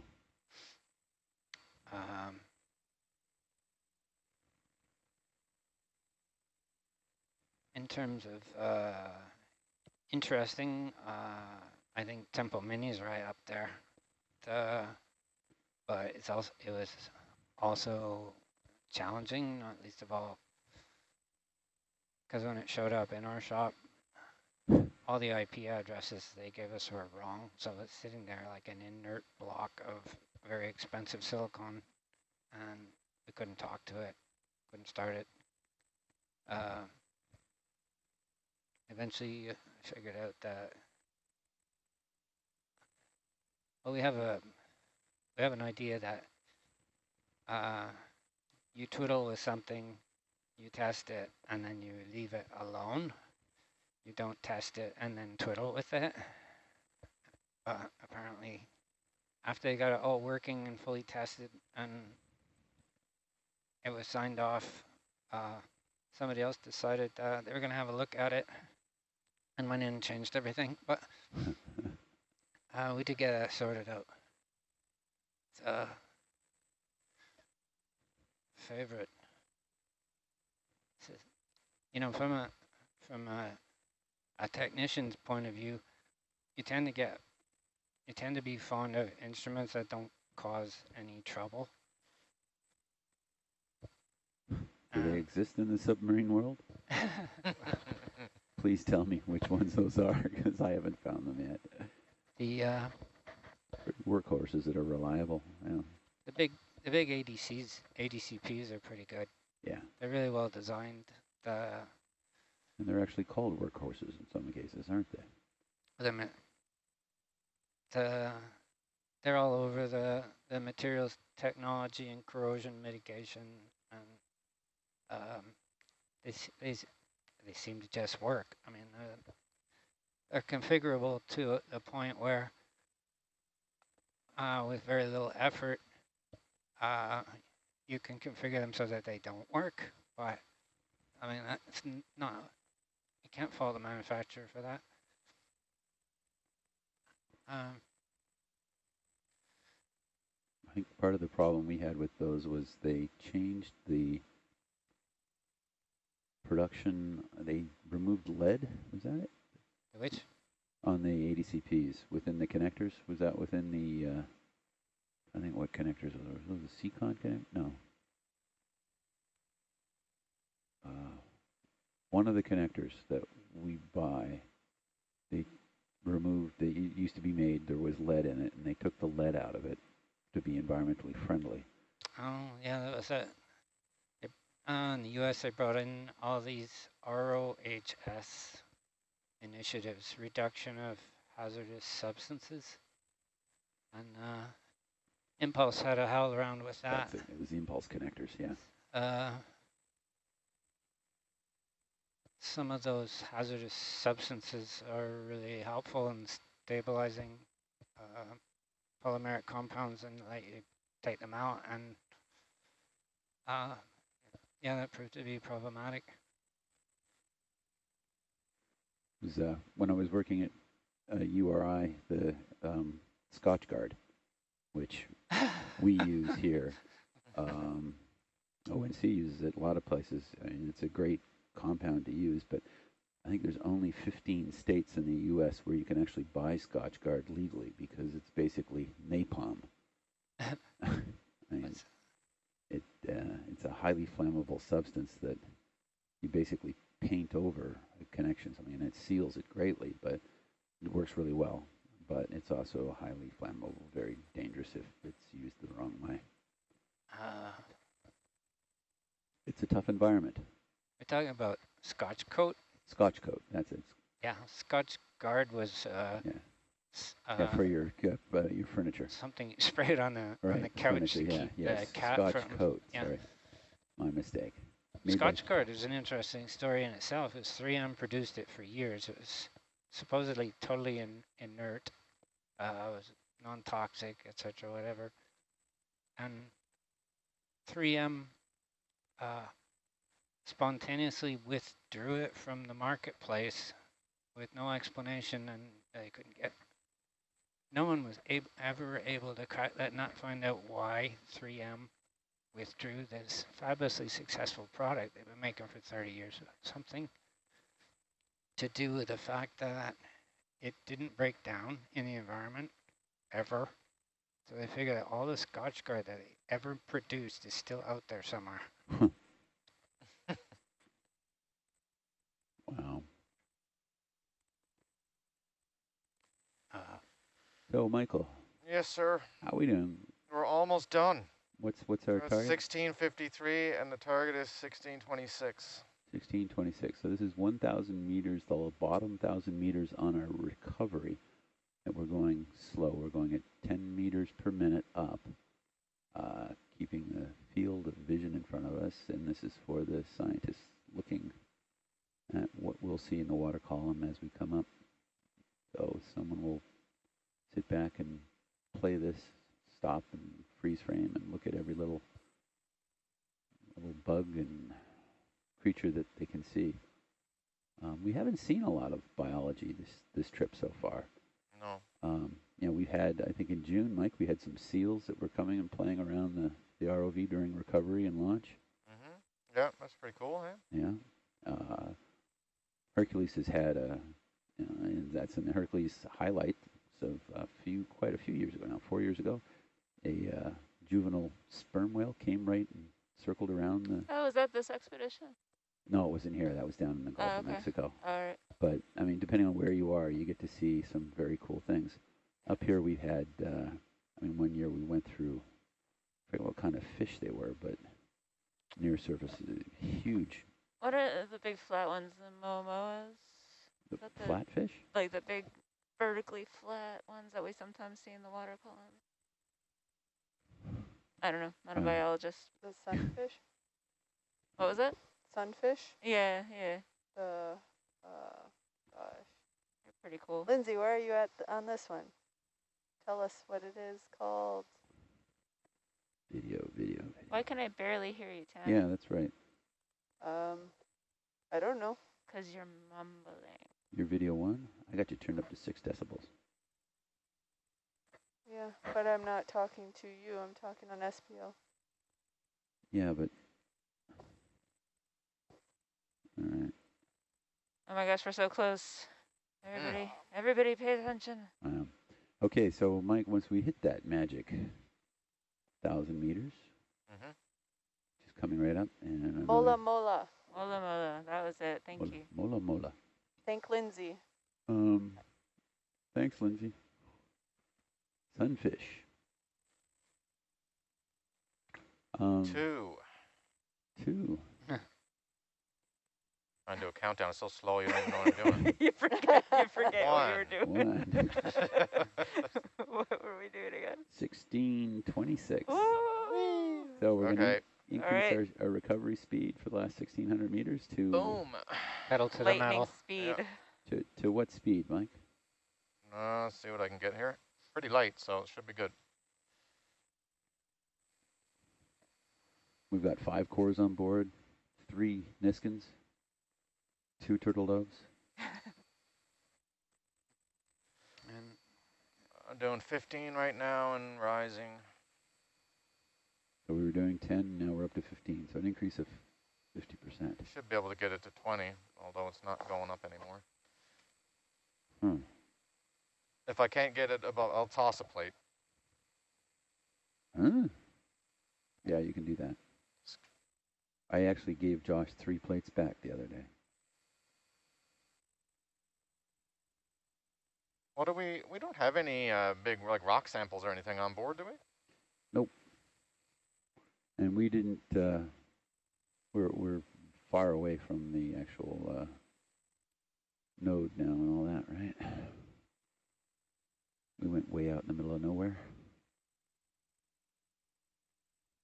Away from Aaron, I guess that's Nav, a question for you. Oh, I'm sorry. What was that? Sorry, I totally spaced out. How far away are we from the instrument platform now? I think we're very far because they did those 2 transects, but stand by and I'll let you know. Oh, yeah. Boy, I can't even see it yet.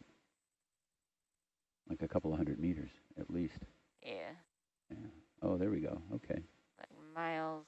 Oh. And this 1,000 meters. 1,000, so 1K away. This is called the NitNat fan. Huh. Did not know this. Bissell Plain. And where was Barclay node? Which direction are we going to be headed? We're heading east. East. A little bit northeast. We're heading, actually, you could probably, if you zoom out. Is that the word I want to say? Why aren't you moving? Why are you not cooperating? Oh, because I have the wrong tool. Keep going down. Keep cutting down. Yeah. One of them's loose. A lot. No, not zoom in, zoom out. I am zooming out, my friend. That's zooming out? I'm zooming out and I'm panning at the same time. It's probably throwing you all off. Oh, there you go. Yeah. All right. See where it says upper slope? Yep. Barclay Canyon. That's where we're going? We're not going to upper slope, but we're going to go to Barclay Canyon node, which is not far from the branching unit. It's only like, I think, 2 kilometers apart. Probably in this nonsense? Yeah. What's the total distance there? Should be somewhere around 80 miles. I could select over there and find out. Boom. That's it. That's the point. Let's put that not in meters. 72 nautical miles. 72 nautical miles. Yeah. So it'll take us 8 hours or 7 hours to get there. Yeah, maybe a little less. Depends on how fast they cook it up. Mero Andretti with the new engines on board. I can't believe they went for the turbocharged. It's got the Detroit diesel Hemis in there. Cool. Yeah, so we got to go all the way back in there, and then we'll come all the way back out here afterwards, hopefully. I want to get that cable off the back deck. Oh, Ian, can you share your dive plan folder with me? Yeah. Okay, I've just been getting them on the email. Argus cam. I can't do it right Jelly. now. That's okay. Just as a point. AJ went for dinner. Yeah. And he never came back. That's because he knows what we're doing up here. He's no stupid fool. Can't handle the excitement. Yeah, watching paint dry. Right, so we'll go to the node. We will hook the line for the cable ship into the node recovery slings that we already deployed down there. We're going to actually move that tilt meter that was there back and forth on that, and I decided we're better off to move it just in case. Which is funny because it'll be on your shift. Isn't that exciting? Yeah. We'll be back in less than 12 hours. We're just, yeah. What else are we doing there? That's pretty much it. We'll put some push cores just because Megan and Cheryl don't have enough to do, so we'll get them some more push cores. And then 2 of the larval experiments, we'll take those down as well. Okay.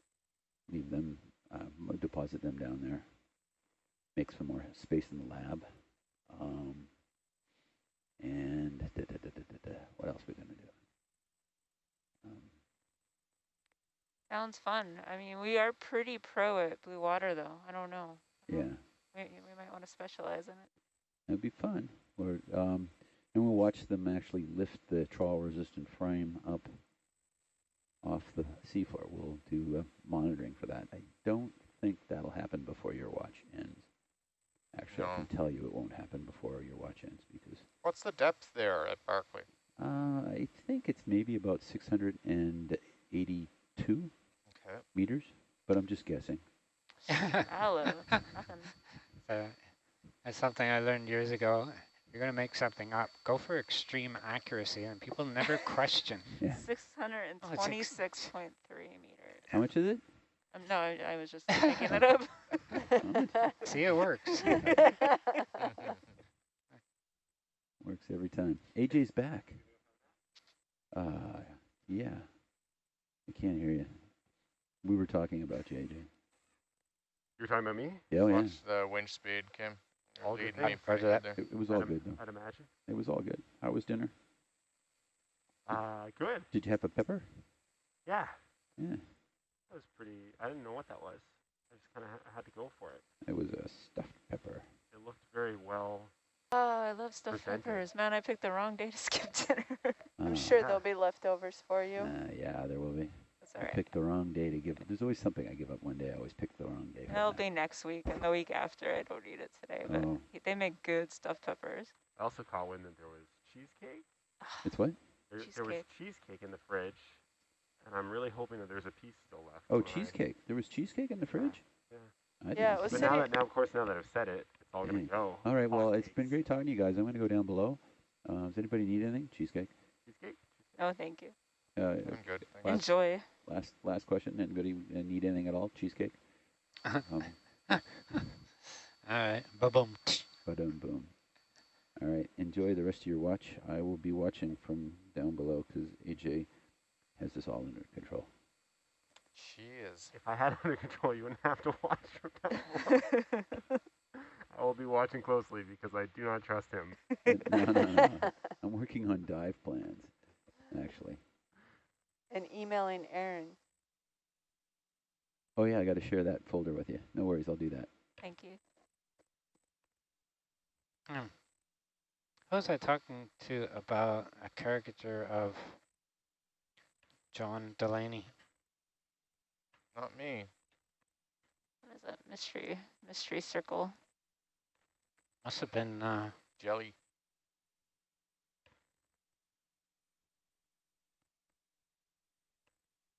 I'll give you a post-it. Come on here. Must have been Allison. It might have been Ian too. Thank you.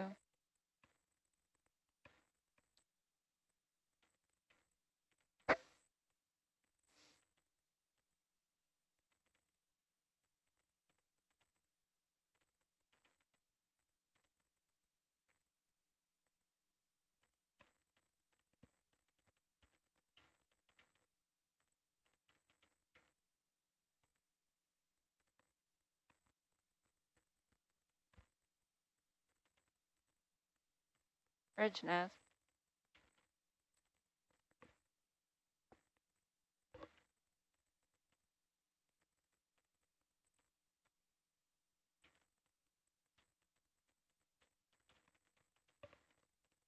Bridge nav.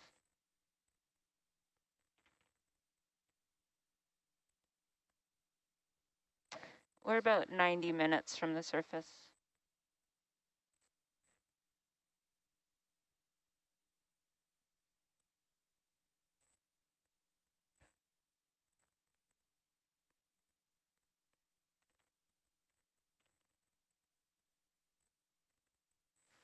Kim, try and put that the delta around, I don't know, 7 or 8 again. I just noticed when it was up.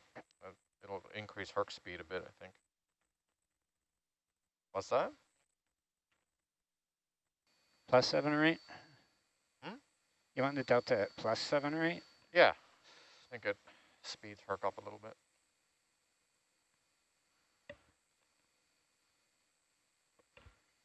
Not going very fast.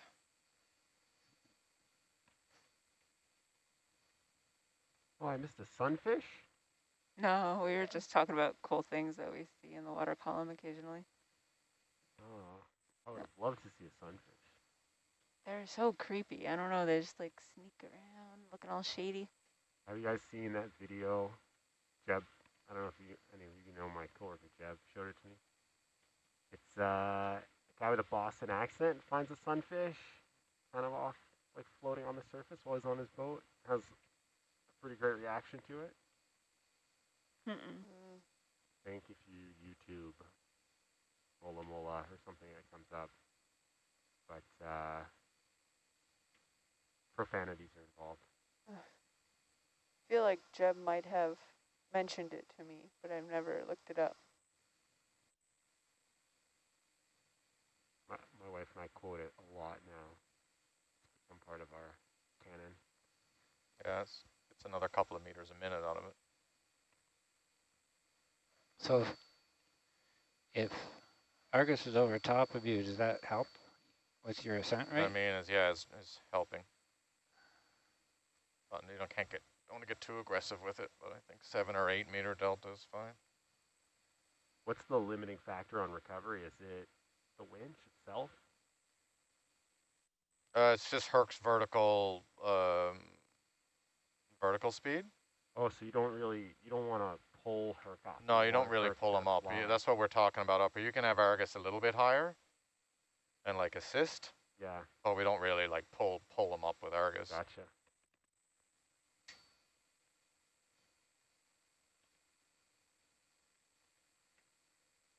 The starboard sample box is a big culprit. All the vertical thrust just hits that box. Mm-hmm.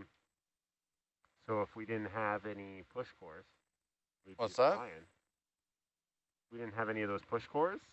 No, not the cores, just the whole top of that box. Yeah. Is right under the thruster. Yeah. So it fouls the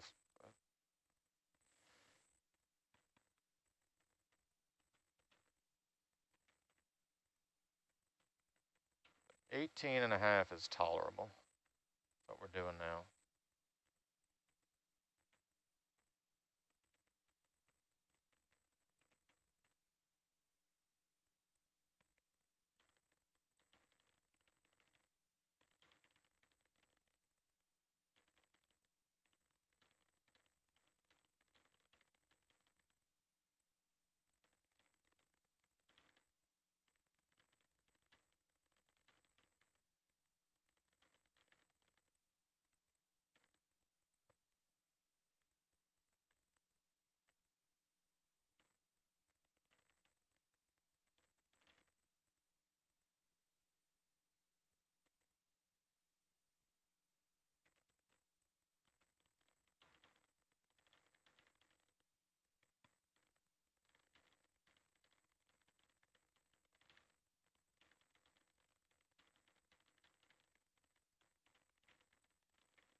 So, blue water, huh?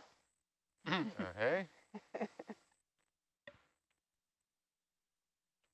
You just sit and stare at it. It's kind of mesmerizing, though. Yeah, there's cool stuff in there.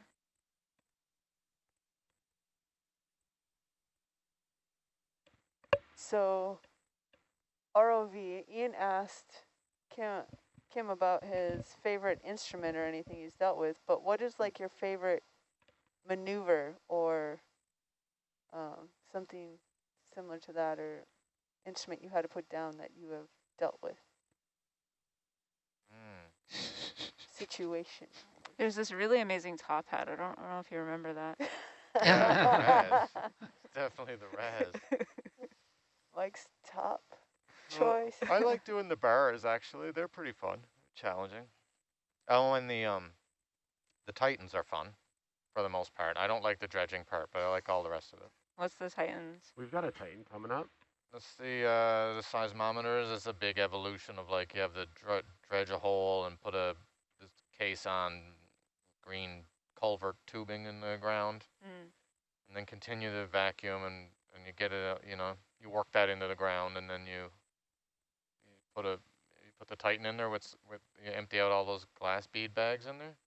Okay. Then you get the Titan in there, and you've got to like orient it and level it, and you fill it all up with the beads, and then there's staples for the cable to put so it's not flapping around next to it and stuff. So it's a big thing. It's like a 30-hour job.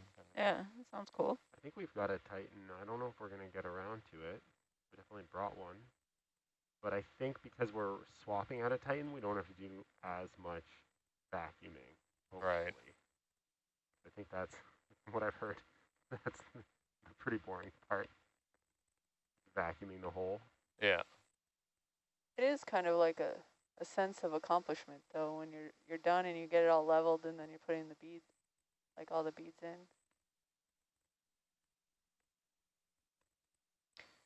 Yeah, it looks like a fun installation. I was kind of watching them on C-Tube before coming. Least problematic deployment ever was probably when we air launched Wally. What?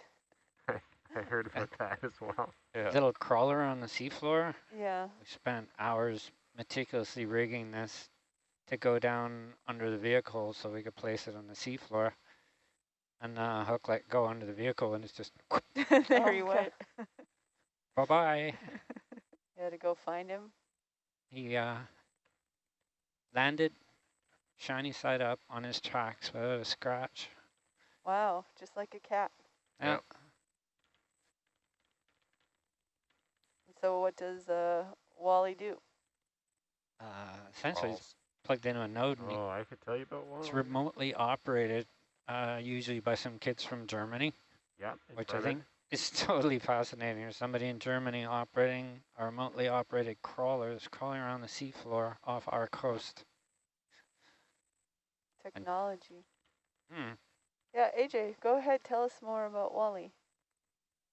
Well, this is great. I've had an opportunity to showcase the two projects I've been most heavily involved with. Perfect. Wally and Straw. Although Wally's having a hard day today, but I'm not going to get into that. Oh, everybody has bad days. Yeah, Wally's supposed to go on the ship coming up, and we'll see if that happens. But Wally is a benthic crawler, and he goes to Barkley hydrates, where I guess there are all these methane hydrates, like methane seeps that come out of the seabed. Yeah, Aaron's nodding. I'm right, methane. And I think what's cool, they bubble. They quite often bubble out of the seabed, but I guess it sort of moves around. It doesn't always happen in the same place. So if you plop an instrument on the seabed, it may or may not be in the path of the bubbles, and they'll move around. And so I think that's what sort of led them to put these methane sensors on a crawler and then give it kind of a path to drive around. So it gives them this kind of 2D spatial resolution of the methane as it seeps out of the seabed. And then I was doing a little bit of research on Wally when I was getting involved in the project, and I think like these big methane or like gas hydrate structures on the seabed are like sometimes responsible for these like massive landslides, like underwater landslides and tsunamis and stuff. So I think that's why people are partially why people are interested in studying them. They seem to be fairly significant.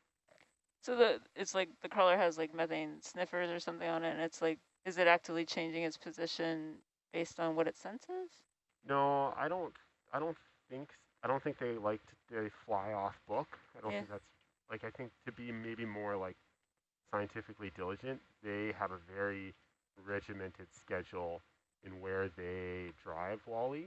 And I know that there are these like waypoints on the seabed, and I think that's so that they can sort of just compare like how much methane, what's the methane reading at waypoint 1 today, and waypoint 2 today, and waypoint 3, and then they do that each day in order to build up this catalog of how the methane levels, how the methane levels have changed over time. That's pretty cool. I think. I mean, I'm really not the guy to be asking. You sound like you know what you're talking about. I buy it. I did try to look it up a little when I got involved in the project. And it's, yeah, Wally was originally run by Jacobs University in Bremen, but ONC has now purchased the Wally crawler, so it is now ONC's Wally. Had a few iterations of track designs. And, yeah, have you seen the new ones on ballasting and flotation? When we first put it out, maybe even the slightest rise, it would start at the rise. It's like watching somebody trying to go up a hill in the winter with summer tires. And take a run at it, and you get halfway up, and the skids would start to slide, and you come slithering back down backwards. It's a lot of fun. Ropos ended up towing him around or doing entertaining things like taking him and dropping him on the top of the hill and see what happens. I have not seen the latest tracks. I might have a picture of them here on my phone. I think they're quite beefed up compared to what was on them in the past. Yeah, here you go. Here, I'll pass it forward to you. This is a smartphone, Kim?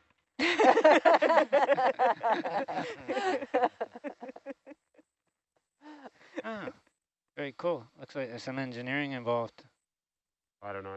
Yeah, I don't know anything about that. The last iteration I saw, the treads were just flat, huge yeah, paddles. These ones kind of have more of a shape to them. They look kind of more. And some of what they worried about that. Thank you. It's, yeah. Here. This is the side view. His instruments are off of him. Like there would normally be an aqueduct sticking out the back. It was actually chewing up the landscape with the treads that it had on last I saw it. It looks pretty serious. Tammy, you want to see it over there? I can bring it over. I saw it when Kim was holding it, yeah. It was, yeah, the path that Wally ran around with the old tracks, it was starting to look like a bulldozer training area. Yeah, I think it'll probably be the same with these, right? Like it's soft bottom, so just turn it up.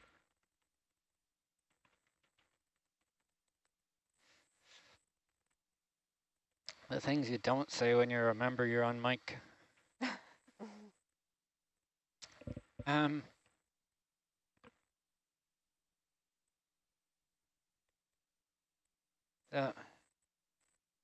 did recall when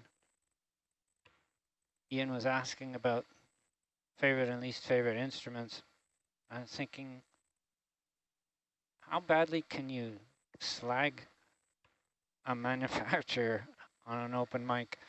I'm so excited to see where this goes. You'll be hearing from our lawyers, you know, I think. Maybe I just won't mention it. It wasn't really an instrument. It was a mechanism. It was a pan and tilt. And with a camera. Came as a package. And it arrived at MTC thoroughly smashed to hell. Somebody had taken this very expensive instrument and shipping. They put it in a cardboard box with some peanuts and shipped it to us. By the time it got to MTC, it looked like it rolled down a hill. and it was literally smashed inside the box. So we sent it back, and like MTC, it was Neptune Canada at the time. They specified reusable, survivable packaging for every instrument they bought. And some of the vendors did a wonderful job of this, and some of them just ignored it. So I sent that back, they fixed it, they shipped it to us again. It was leaking oil this time. I sent it back, they shipped it back again. It wasn't capable, the pan and tilt wasn't capable of actually overcoming the mass of the camera that was fitted to it. So you'd start tilting down, and all of a sudden, like, you'd hit a break over torque of the motor, and it would fall on its face.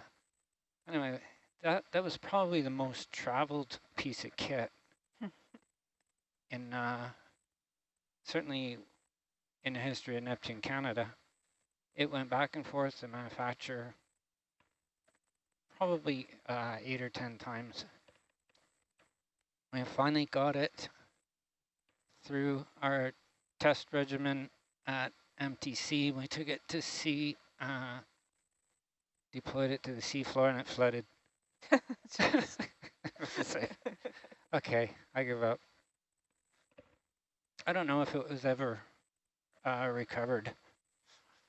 It still could be out there watching.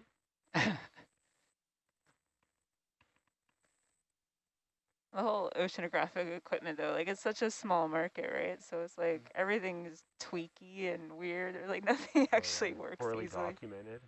Yeah, yeah. The documentation was like done by an intern once, and well, they build everything one time for like one. You're like, you're lucky you get anything at all. Yeah. I mean, we're just as guilty. Like, we don't have clients. So we're just documenting for ourselves, but when you know the next time you're going to do it, it's going to be different. It makes it very hard to spend a lot of time documenting this one. Yep.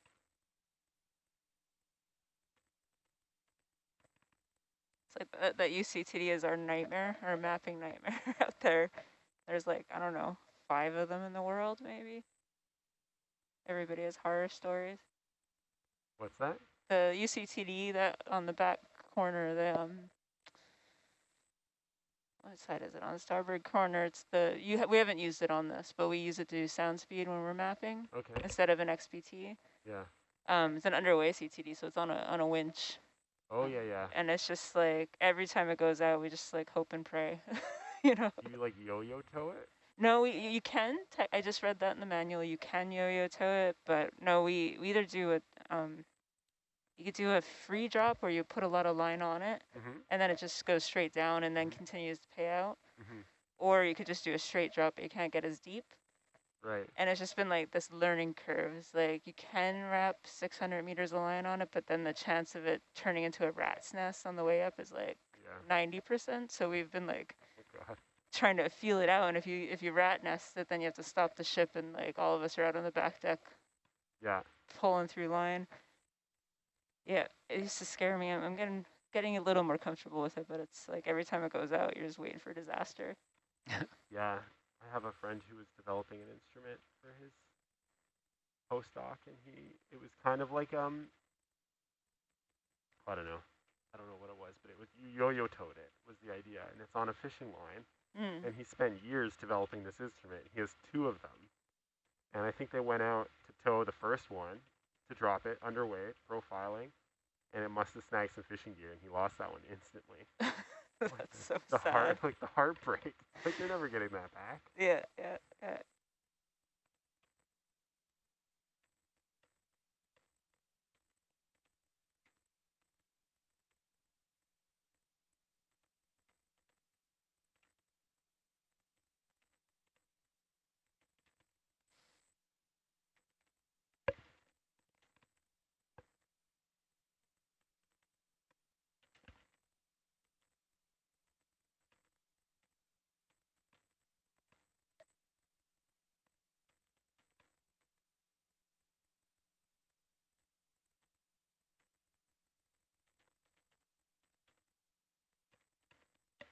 Oh, there was some bioluminescence. That was cool. He's all sparkly.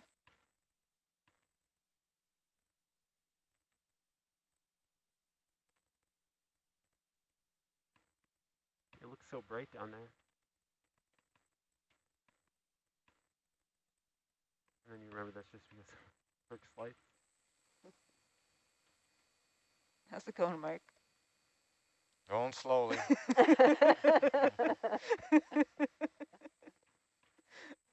That would have been the perfect time to broadcast the cameraman just sitting there. that was a dazed look if I ever saw one.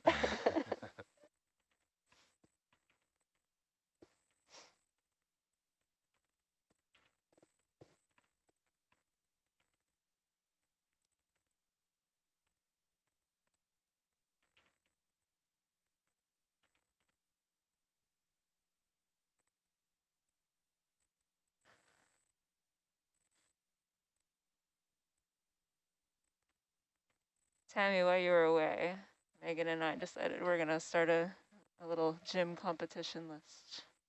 You in? The what list? Workout list. So we're going to work out every day. Competition. Gym bet. Gym bet. Last 8 days. So you guys just want to lose? Apparently. You're like, oh, you go to the gym a mere once a day? You guys think I'm sleeping? If you hear the music in my room, I'm working out. Just like on the bridge.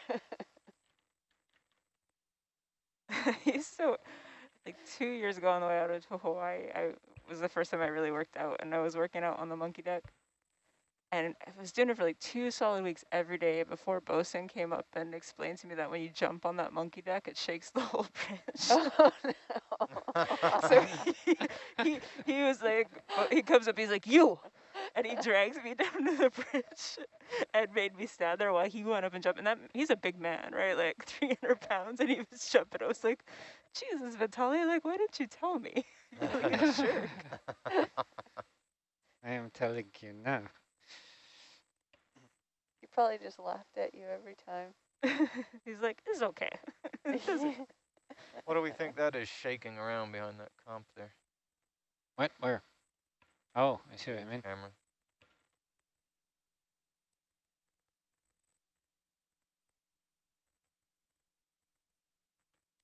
You got a camera on that side? Have to investigate that. Not So really, just this port bio one that looks out though. It's probably the. This Oh, the bottom of one. Yeah. Yeah. Actually, That's what it is. it'd be the top, wouldn't it? Yes, that's right. Yeah. So what is the rules or the challenge of the workout? I don't know. We haven't thought it through that hard. We each write a workout and then the other people have to do it. And we take turns writing the workouts. Wow, I think you'll kill me. That's aggressive. Yeah. I don't think I work out at the level you do, something tells me. I've done like elliptical. That's it. I don't do much weight training or lifting on the boat because I get sick. I can't do anything where my feet aren't on the ground. Like I could jump, but if I get on the elliptical, I'll be sick in a moment. Really? Yeah, it's weird. The rowing too, it's just Rowing was hard. Like it felt so weird when the boat would move. You didn't like imagine yourself like you're the one moving the boat? I tried to, and it kind of helped a little. But when you actually row a boat, there's like some correspondence between your motion and the motion. But this is Nautilus. It doesn't matter. Just go for it. Just imagine. I'll start putting monitors in there for people, and you can, like, I'll put the bow monitor in there. Yeah, if you put the bow monitor right above the Concept 2 screen. Yeah, there you go. Or the exciting. bow camera on a monitor up there, yeah. Feel like you're rowing the whole boat. And then I'll let me know when you're working out, and I'll come in and spray some water on your face or something and act like you're actually going through. I don't think I'm going to let you know. why does nobody want me in the gym with them?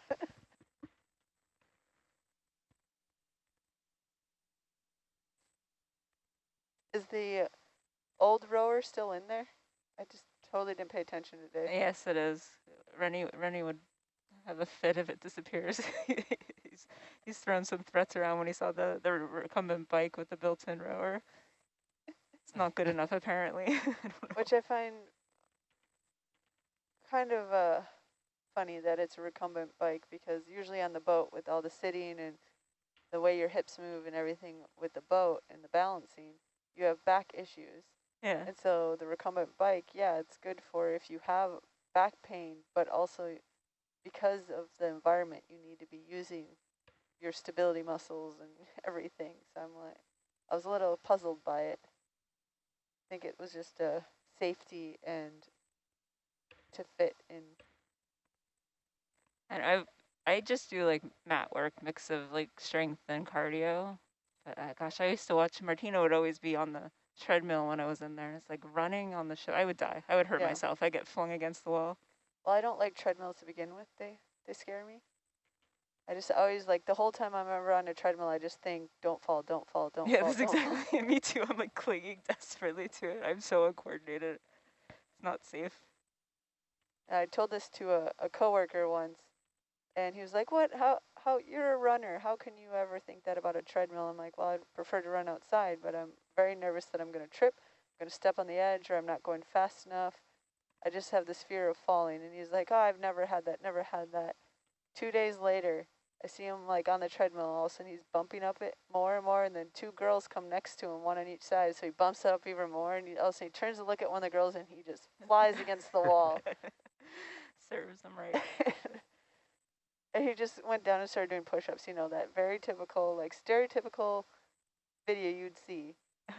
And I just walked by shaking my head like, like I meant to do that.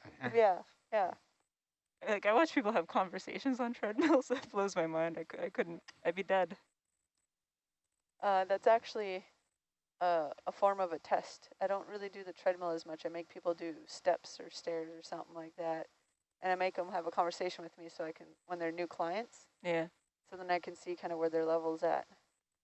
And they get really confused. Like, you can tell sometimes they look at me like, shut up. Like, stop talking to me. But you want to see how much they can hold their conversation without them really knowing that you're testing them.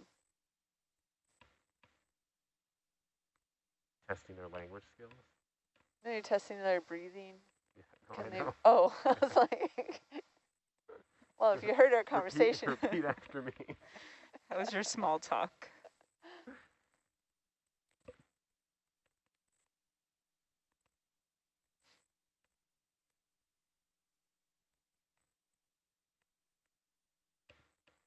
Aaron, I'm supposed to let you know that Lindsay's been asking me about his planning and what to do for your road trip. Oh my gosh, I'm gonna have Rennie call him and talk him through. Rennie is my buddy. Like when Lindsay's on the boat, we take turns having to deal with Lindsay because he needs to talk through stuff. And right now he's like stressing how to deal with like the time on the West Coast, and I'm like, I just can't be bothered because I'm here and I'm busy. So I'm like, I'll just have Rennie call you. He'll help you out. And he said that should put 2 monitors in the gym, the bow and the stern. But Lindsay, do you even go to the gym? Does he I've never seen him. I've seen him in the gym looking for me. But that was about it. He'll go in there to go into the wet lab, right? Yeah, or going to the wet lab to do a UCTD. That's about it. Yeah. Or when we had the sonar die in the moon pool. They were the only reasons I think he was in the gym. Totally called him out. But he'll probably say that now that there's a bike, he's going to use it. I bet that's the story. Oh. That's it. Lindsay's now going to be using the bike. We'll see. We have 21 days of mapping for him to prove it. Don't let me down, Lindsay.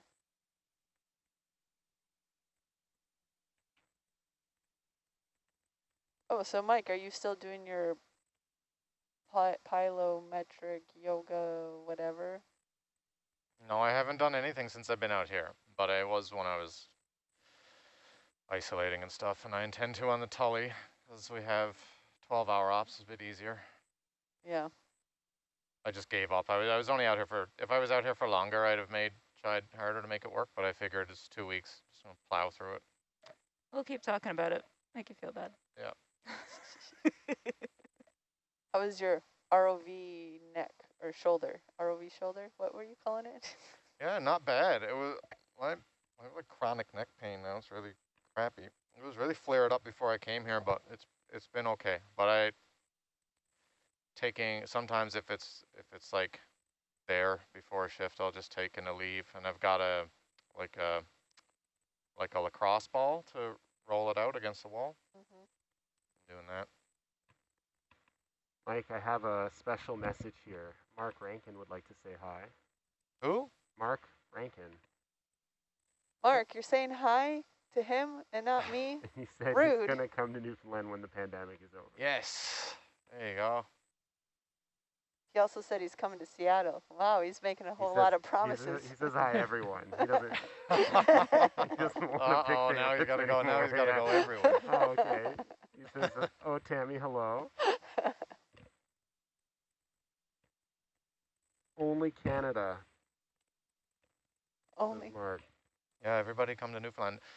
It will have to be when the pandemic is over, because the reason that we don't have any COVID cases in Newfoundland is because we have to lock the border down. You're just basically not allowed in. That's fine. I'll come up to Canada. I'll visit you guys. Yeah, we don't really allow that. No, I'm sorry, Sammy. No. What we're trying to tell you is no. I mean, we know you want to, but you can't. Okay. We have an Atlantic bubble now, but still, if you're even from Ontario, you are not allowed in.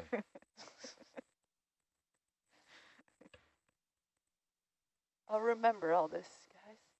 Remember. That's right. Actually, I think I've probably been in Canada just as much, if not more, this year than anywhere else. Yeah, I haven't worked outside Canada this year. I've been very fortunate in that regard with this COVID situation.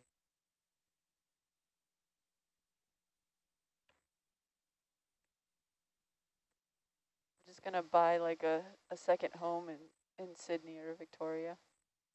Oh yeah, just like that? It would be a first home, actually. I don't even own a home yet. Maybe I'll get a van. Yeah, I'll just buy a home, quick. I can live in a van. $2 million. I want to live in a van down by the river. Yeah, that's more like it. It's expensive. You guys have surfing, right? We have surfing? Is that a yes? Yeah. Doesn't like Nico surf or someone yeah, surfs? Nico surfs. Tofino's big for surfing. Tofino, yeah. That's kind of where a lot of people learn to surf at Tofino. I think the surfing on the West Coast is consistent, but not always big. Does that make sense? Yeah. It's about right. In Washington, it really depends on where you're at, too. It can get real mushy real quick. Surfing terrifies me. I tried it a few times, and then I realized that it is not enjoyable. It's just scary.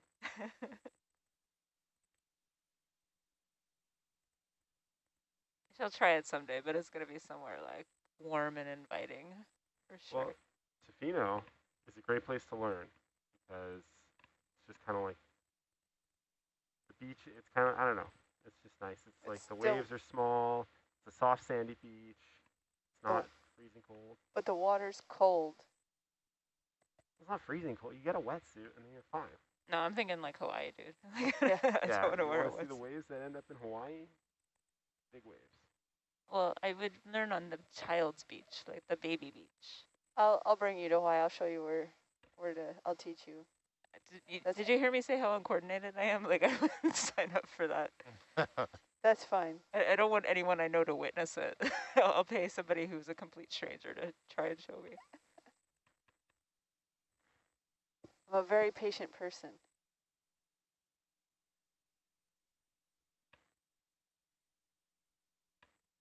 Yeah, My first time surfing in Washington, I could barely get out of the water. I was so cold and my fingers were stuck in like a position.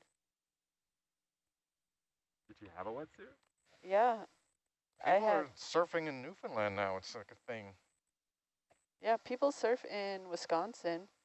But it's like the best surfing time in Wisconsin is like December, January. And that's when like you're avoiding ice. That's just crazy. And you have to be careful of to make sure when you surf out there, you have to make sure it doesn't like freeze over where you can't get in. So you have to really watch all of these different aspects of it. Just do something else. That's what I say. That's okay. It's Wisconsin. There's I can't just watch Netflix instead. Yeah. Do something else for exercise, I'm sure. I can think of something. As much as I hate cold, I used to always swim on the lakes with ice on it still. That's ridiculous. When I was younger. It's ridiculous. I had no sense of like cold, I guess, when I was younger. Now I'm a big baby. How young were you? Sounds like 3. Not allowed anymore. You can't just throw your kids into an icy lake.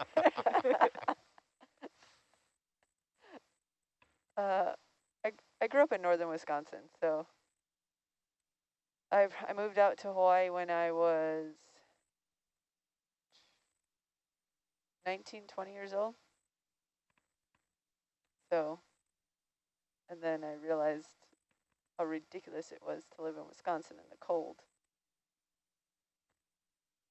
Yep. I'm all for going to places that have better weather than where you're from. That's why I moved to Victoria.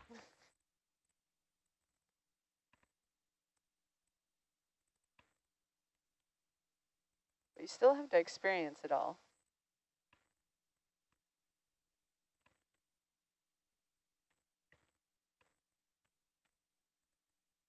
Mike, do you still live in Newfoundland? Yep. I just moved back there a few years ago. I've been to St. John's a few times. Mostly bad weather. St. John's is all right, and it is a really cool little city in lots of ways. I'm like a lot of people from there. I'm just tired of it and come and go all the time. And I've been back there now for a couple of years, so I'm ready to go again. Yeah, I get that. Like, I enjoyed it. I enjoy my time there, but it's not huge. Where were you living before? Me? Yeah. I was in Montreal for almost 3 years. And that was really fun. And previous to that, I've lived in Ontario and Alberta. Not as fun. I lived in Guelph. I like Guelph, actually. Where? Guelph, Ontario. Is that where Kim's from? Kim, you were talking about Guelph earlier. Kim's lived there, haven't you? Susan and I lived in Guelph for a while. I have always cause for pause when somebody says, "Where are you from?" Because so many places for not very long. I was born in Montreal, so I suppose as much as anything else, I'm from Montreal. I lived in a few different cities in Montreal, and through no fault of my own, I was being dragged around by my parents. And then I probably lived a dozen different places in Ontario. And then we came out to the West Coast. Susan and I decided to have kids, and in curiously, I think, contrary to what normally seems to be the case, she wanted to be closer to my parents and farther away from hers when we had kids, so we moved to the West Coast. Victoria or Vancouver? I lived in Langford when we first moved here, and now I live in North Saanich, out by iOS. Nice. I live in North Sandwich now, and I love it up there. Susan and I lived in Toronto for a few years while I was going to Ryerson. What we referred to at the time as the war zone was brilliant fun when you're young, but I don't think it's any place I'd want to live now.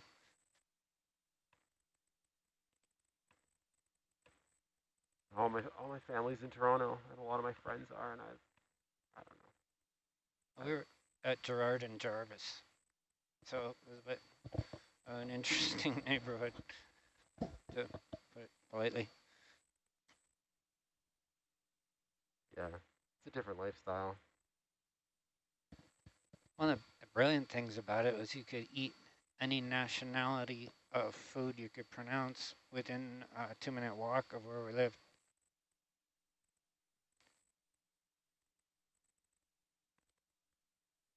Which was your favorite?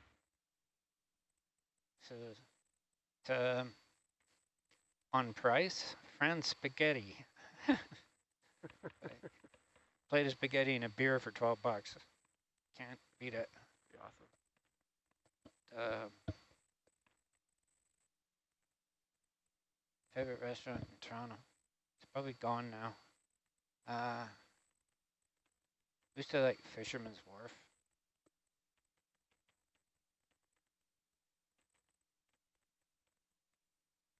Seafood? And there was an oyster bar that I can't remember the name of.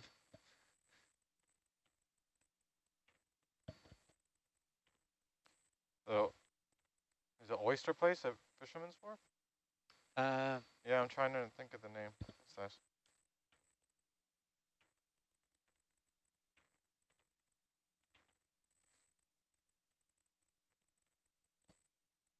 It was a long time ago.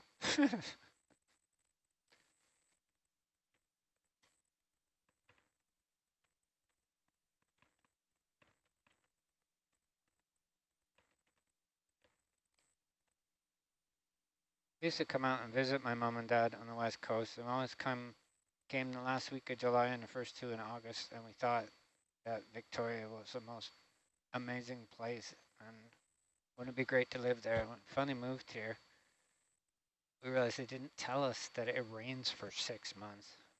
And see the sun start to get webbed feet.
Yeah, we're good, yeah.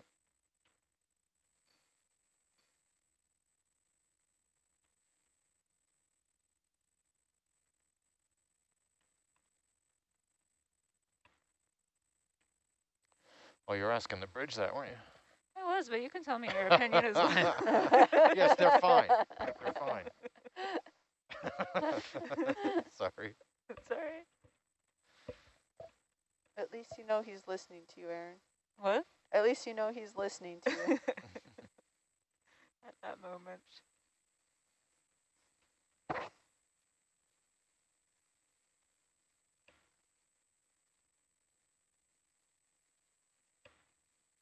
What is the wind and the There's not much of anything going on out there. This is the wind. It's 10 knots. Current's going to kind of push that way a little bit. That's not too frustrating, is what it is. We'll see. Gotta fight for that field goal.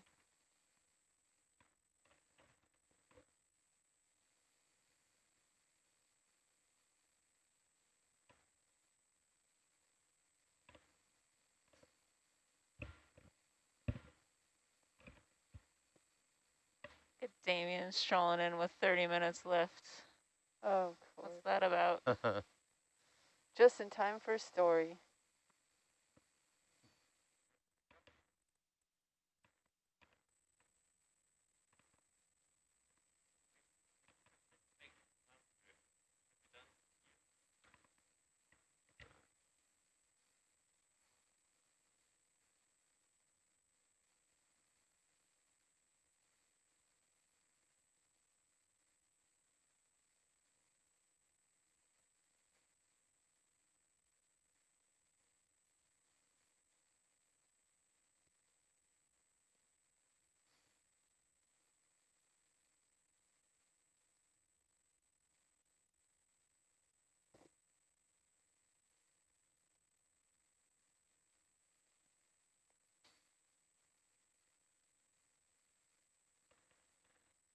Complications of laundry on this ship.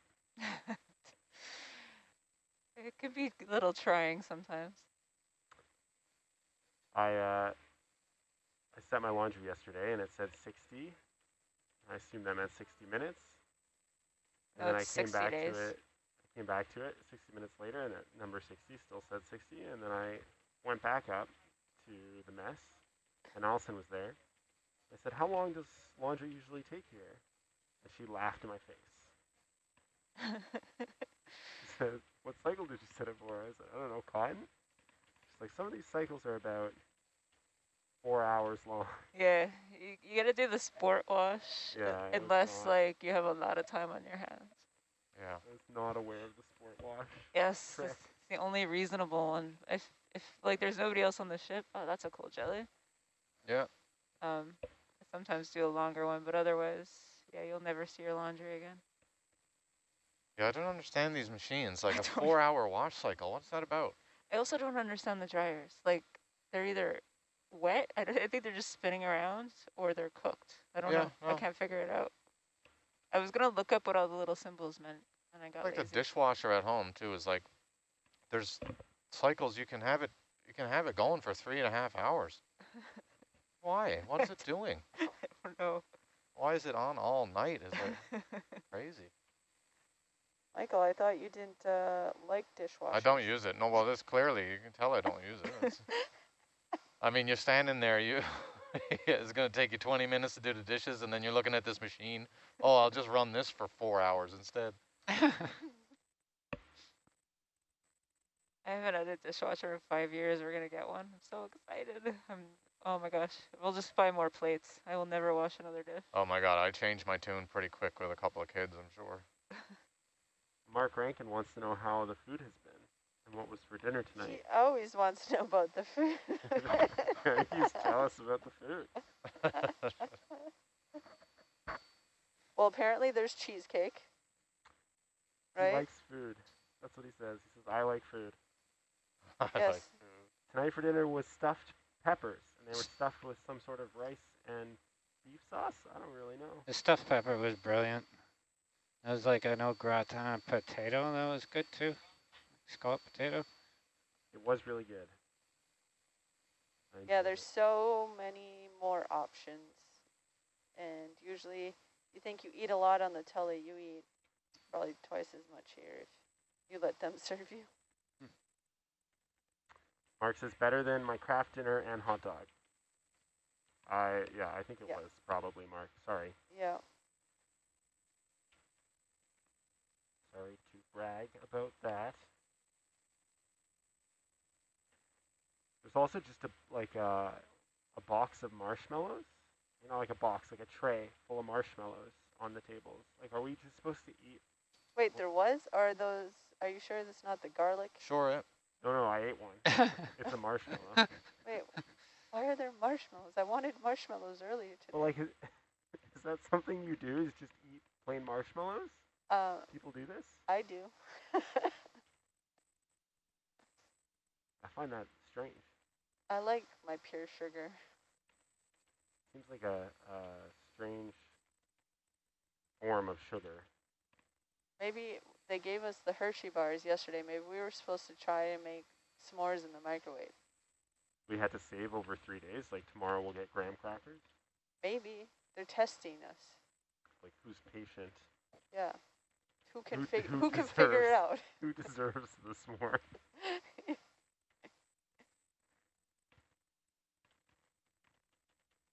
Mark has seaweed crackers for shore support food. Is that like to help? Make you feel like you're on the boat. Yeah, like help strengthen the bond between shore support and the crews to eat the seaweed. The gift of the sea. The gift of it. I'm super fascinated by seaweed aquaculture. I actually, initially that's what I wanted to go to school for was alternative uses for seaweed and everything. I really wanted to concentrate on all the different uses of seaweed and trying to, this is when they're still trying to use it for like biofuels and everything. Yeah, I worked on a project where a guy had like a biofuel grant through the U.S. I can't remember the name of the grant, Marinette or something. And yeah, it's like this. The U.S. has such a huge sum of money to support this type of alternative fuel research through seaweed. And so he was looking at going out and harvesting like huge swaths of grown seaweed.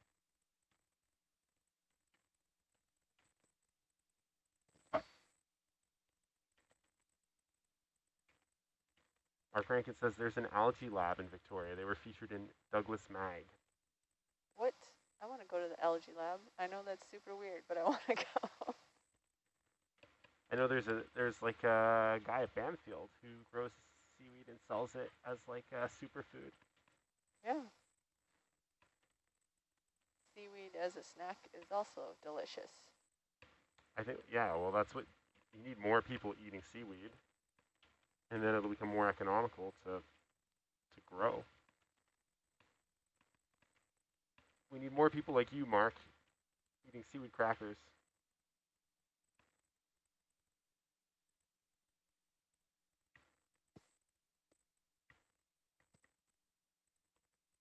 That's definitely a PR project. Like trying to get people to eat bugs. I mean, it makes sense, but no thanks. Yeah, when you see some of the, like, have you seen people who are growing that kind of protein food? Like bugs for protein? Then using feed? It's like, those bugs are not. Like mealworms and yeah, exactly. Okay, thanks. Pass. Pass, indeed.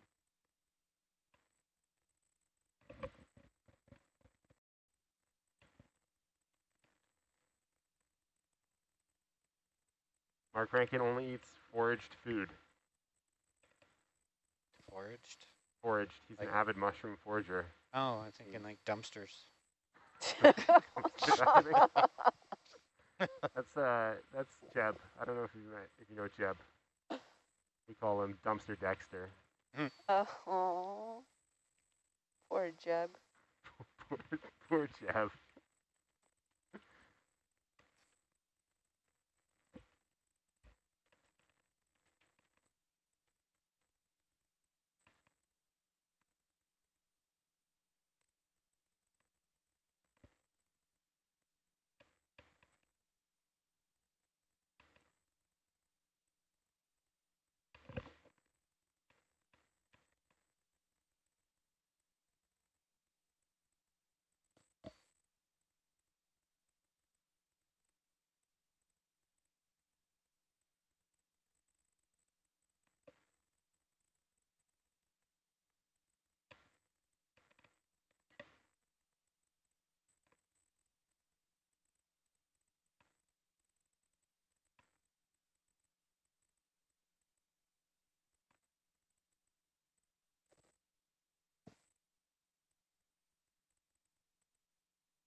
Yeah, get out of here, loiterer. Ugh.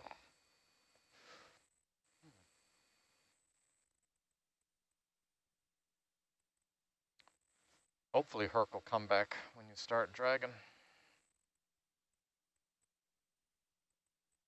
Now that current vector is changing a lot. I don't believe that. That's the one that's just calculated out of the remainder, isn't it? Yes. Yeah. So no concerns? No. Only, good. They're almost on the wind and it's only, what, 10 knots? Okay. Yeah. Good to track forward then? Yep. 0.2. Fuel clue.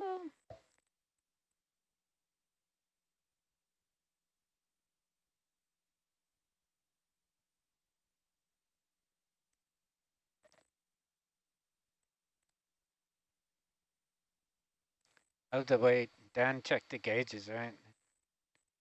2200, and he wrote, "I checked the gauges," and a happy face. They write anything down. It's very useful.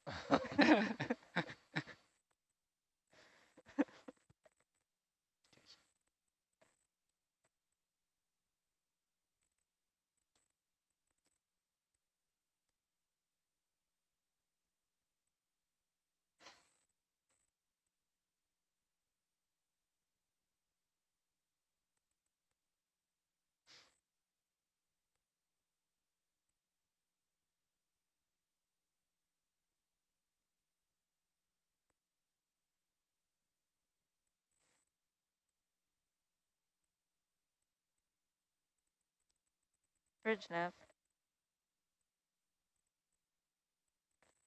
Can we start tracking forward at 0.2 knots, please? Thank you.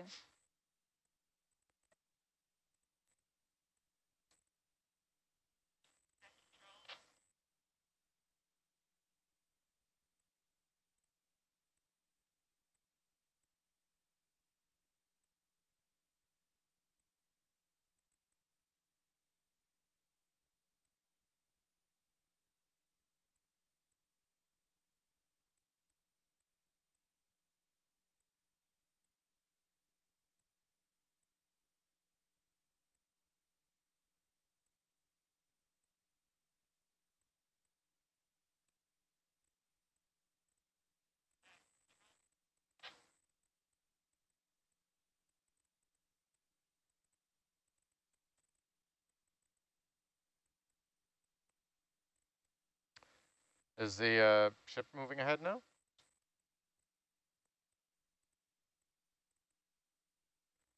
Yes, Mark, we can see smoke from the ship. It's crazy smoky out. Yeah, actually. we can smell it and You can everything smell too. it. Yeah. It's terrible, actually. It was fine at Endeavour, but it's really bad here. How is it in Victoria? Susan said the ministry issued an advisory telling her that they had to keep kids in. Can you secure tanks and enable air detuggers? Great, thank you. And we're at about 260 meters. Is the captain on the bridge? Thank you. Not that anyone is on the deck yet. They were there. The poles are out. Yeah, Mark's been out there.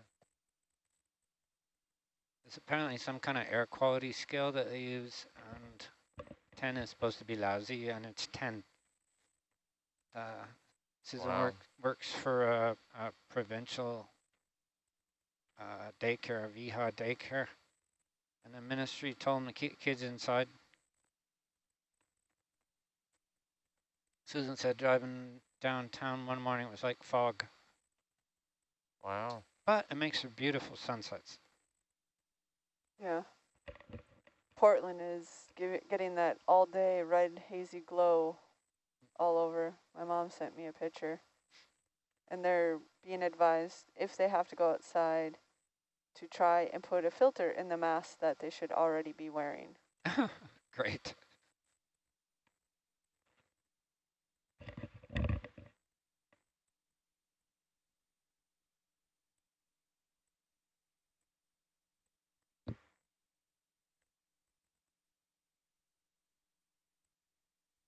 What were you saying, Rob?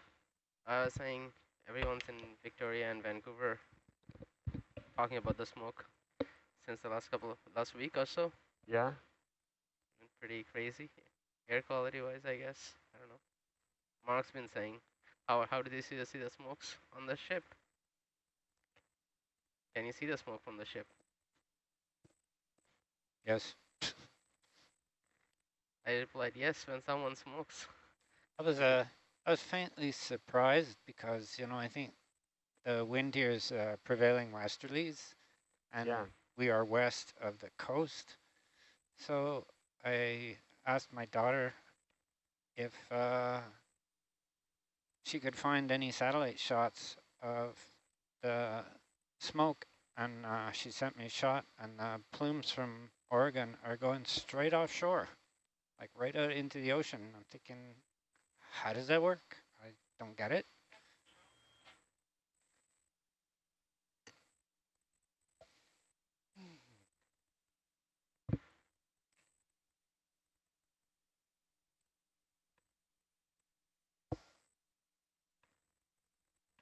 So does the ocean absorb any smoke, or it's as the same thing on land? What's I'm looking at a satellite shot of the plumes of smoke. So it's like it's in the air, probably at significant elevation, and it's just coming straight out over the ocean. Yep. And I'd think of that as odd, but then I'm not a meteorologist. We may have to hold at 50 for a minute if that doesn't line up better, but it'll only take a minute. Okay.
Tammy, can you come full wide on the Hercules?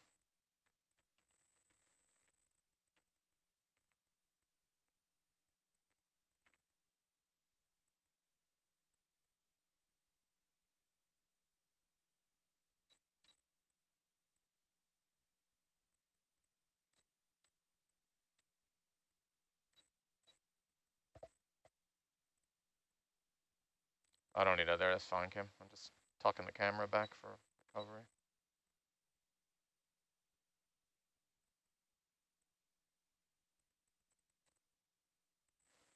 Just checking to see nothing's left out.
All stop.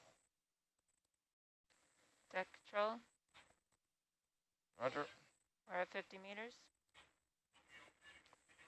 Roger. Roger.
Hello.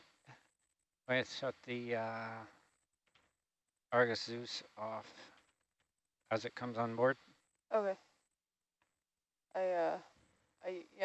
Whenever you turn it off, I can switch. All right. I wonder how that works. One of the ROV lads, I forget who told me to make sure it was shut off when it came over deck so we didn't get a close-up of Yeah. Mark's crotch, but I shut it off the other day, Okay to hold position at Dave 10. was sitting here. I don't know what the circumstances were, and he Talk to me? Is it okay to hold position at 10? gave me a blast. Oh. What'd you do that for? 15 meters. Yep, nope, I usually switch the feed. I could cheerfully leave that up to you and just leave the camera on. Nope, it doesn't matter. Video will switch the feed whenever they. Okay, I was just doing what I was told. Yeah, yeah, you do what you're told. Sometimes. On the port.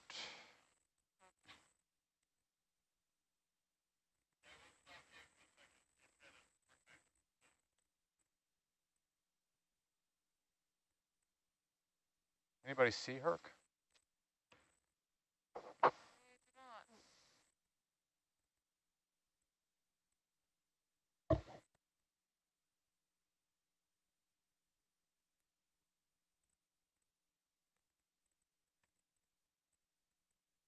Oh, there you are. There he is.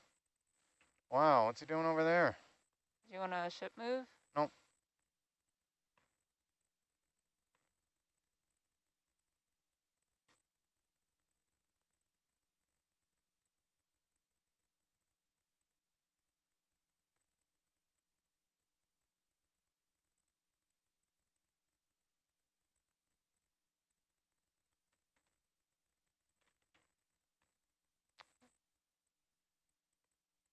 It must be a little real. Roger. Roger.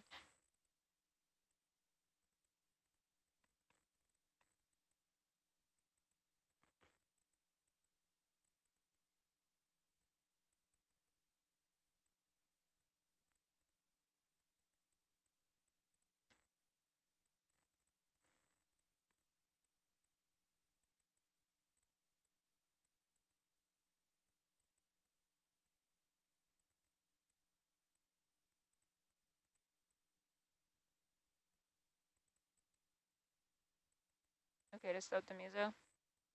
Yep.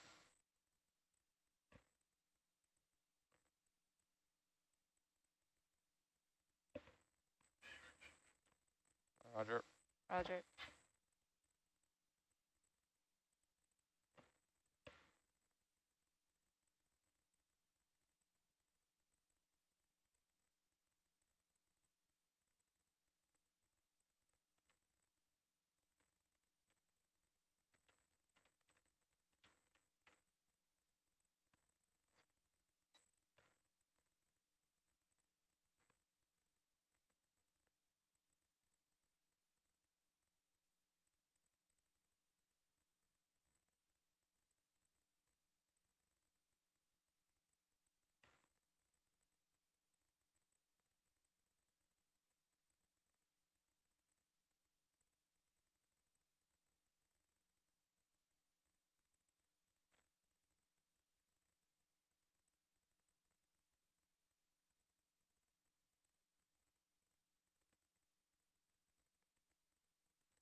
Kim, I should have been talking through that, but when you first come up, yep, you pull tight and use Herc as a tagline. Yep. And then when they get Argus on the deck, this is actually really good weather that you can do it pretty easily. Then you back down and you use the wire cam to try and keep a little belly in the tether because they're getting the lift, they're getting the daisy chain off and all that stuff. Yep. Then when they get the daisy chain off and they get the lift line on the crane, then you go back out again and you try and keep that line taut so that they are winding tight on the drum and that you're not going to get it caught in the thruster or anything. So it's like tight, loose, tight.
Power secure.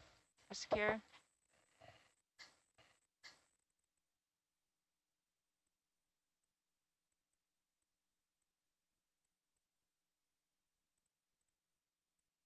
Oh my God. Uh-oh. Sorry about that, Mike.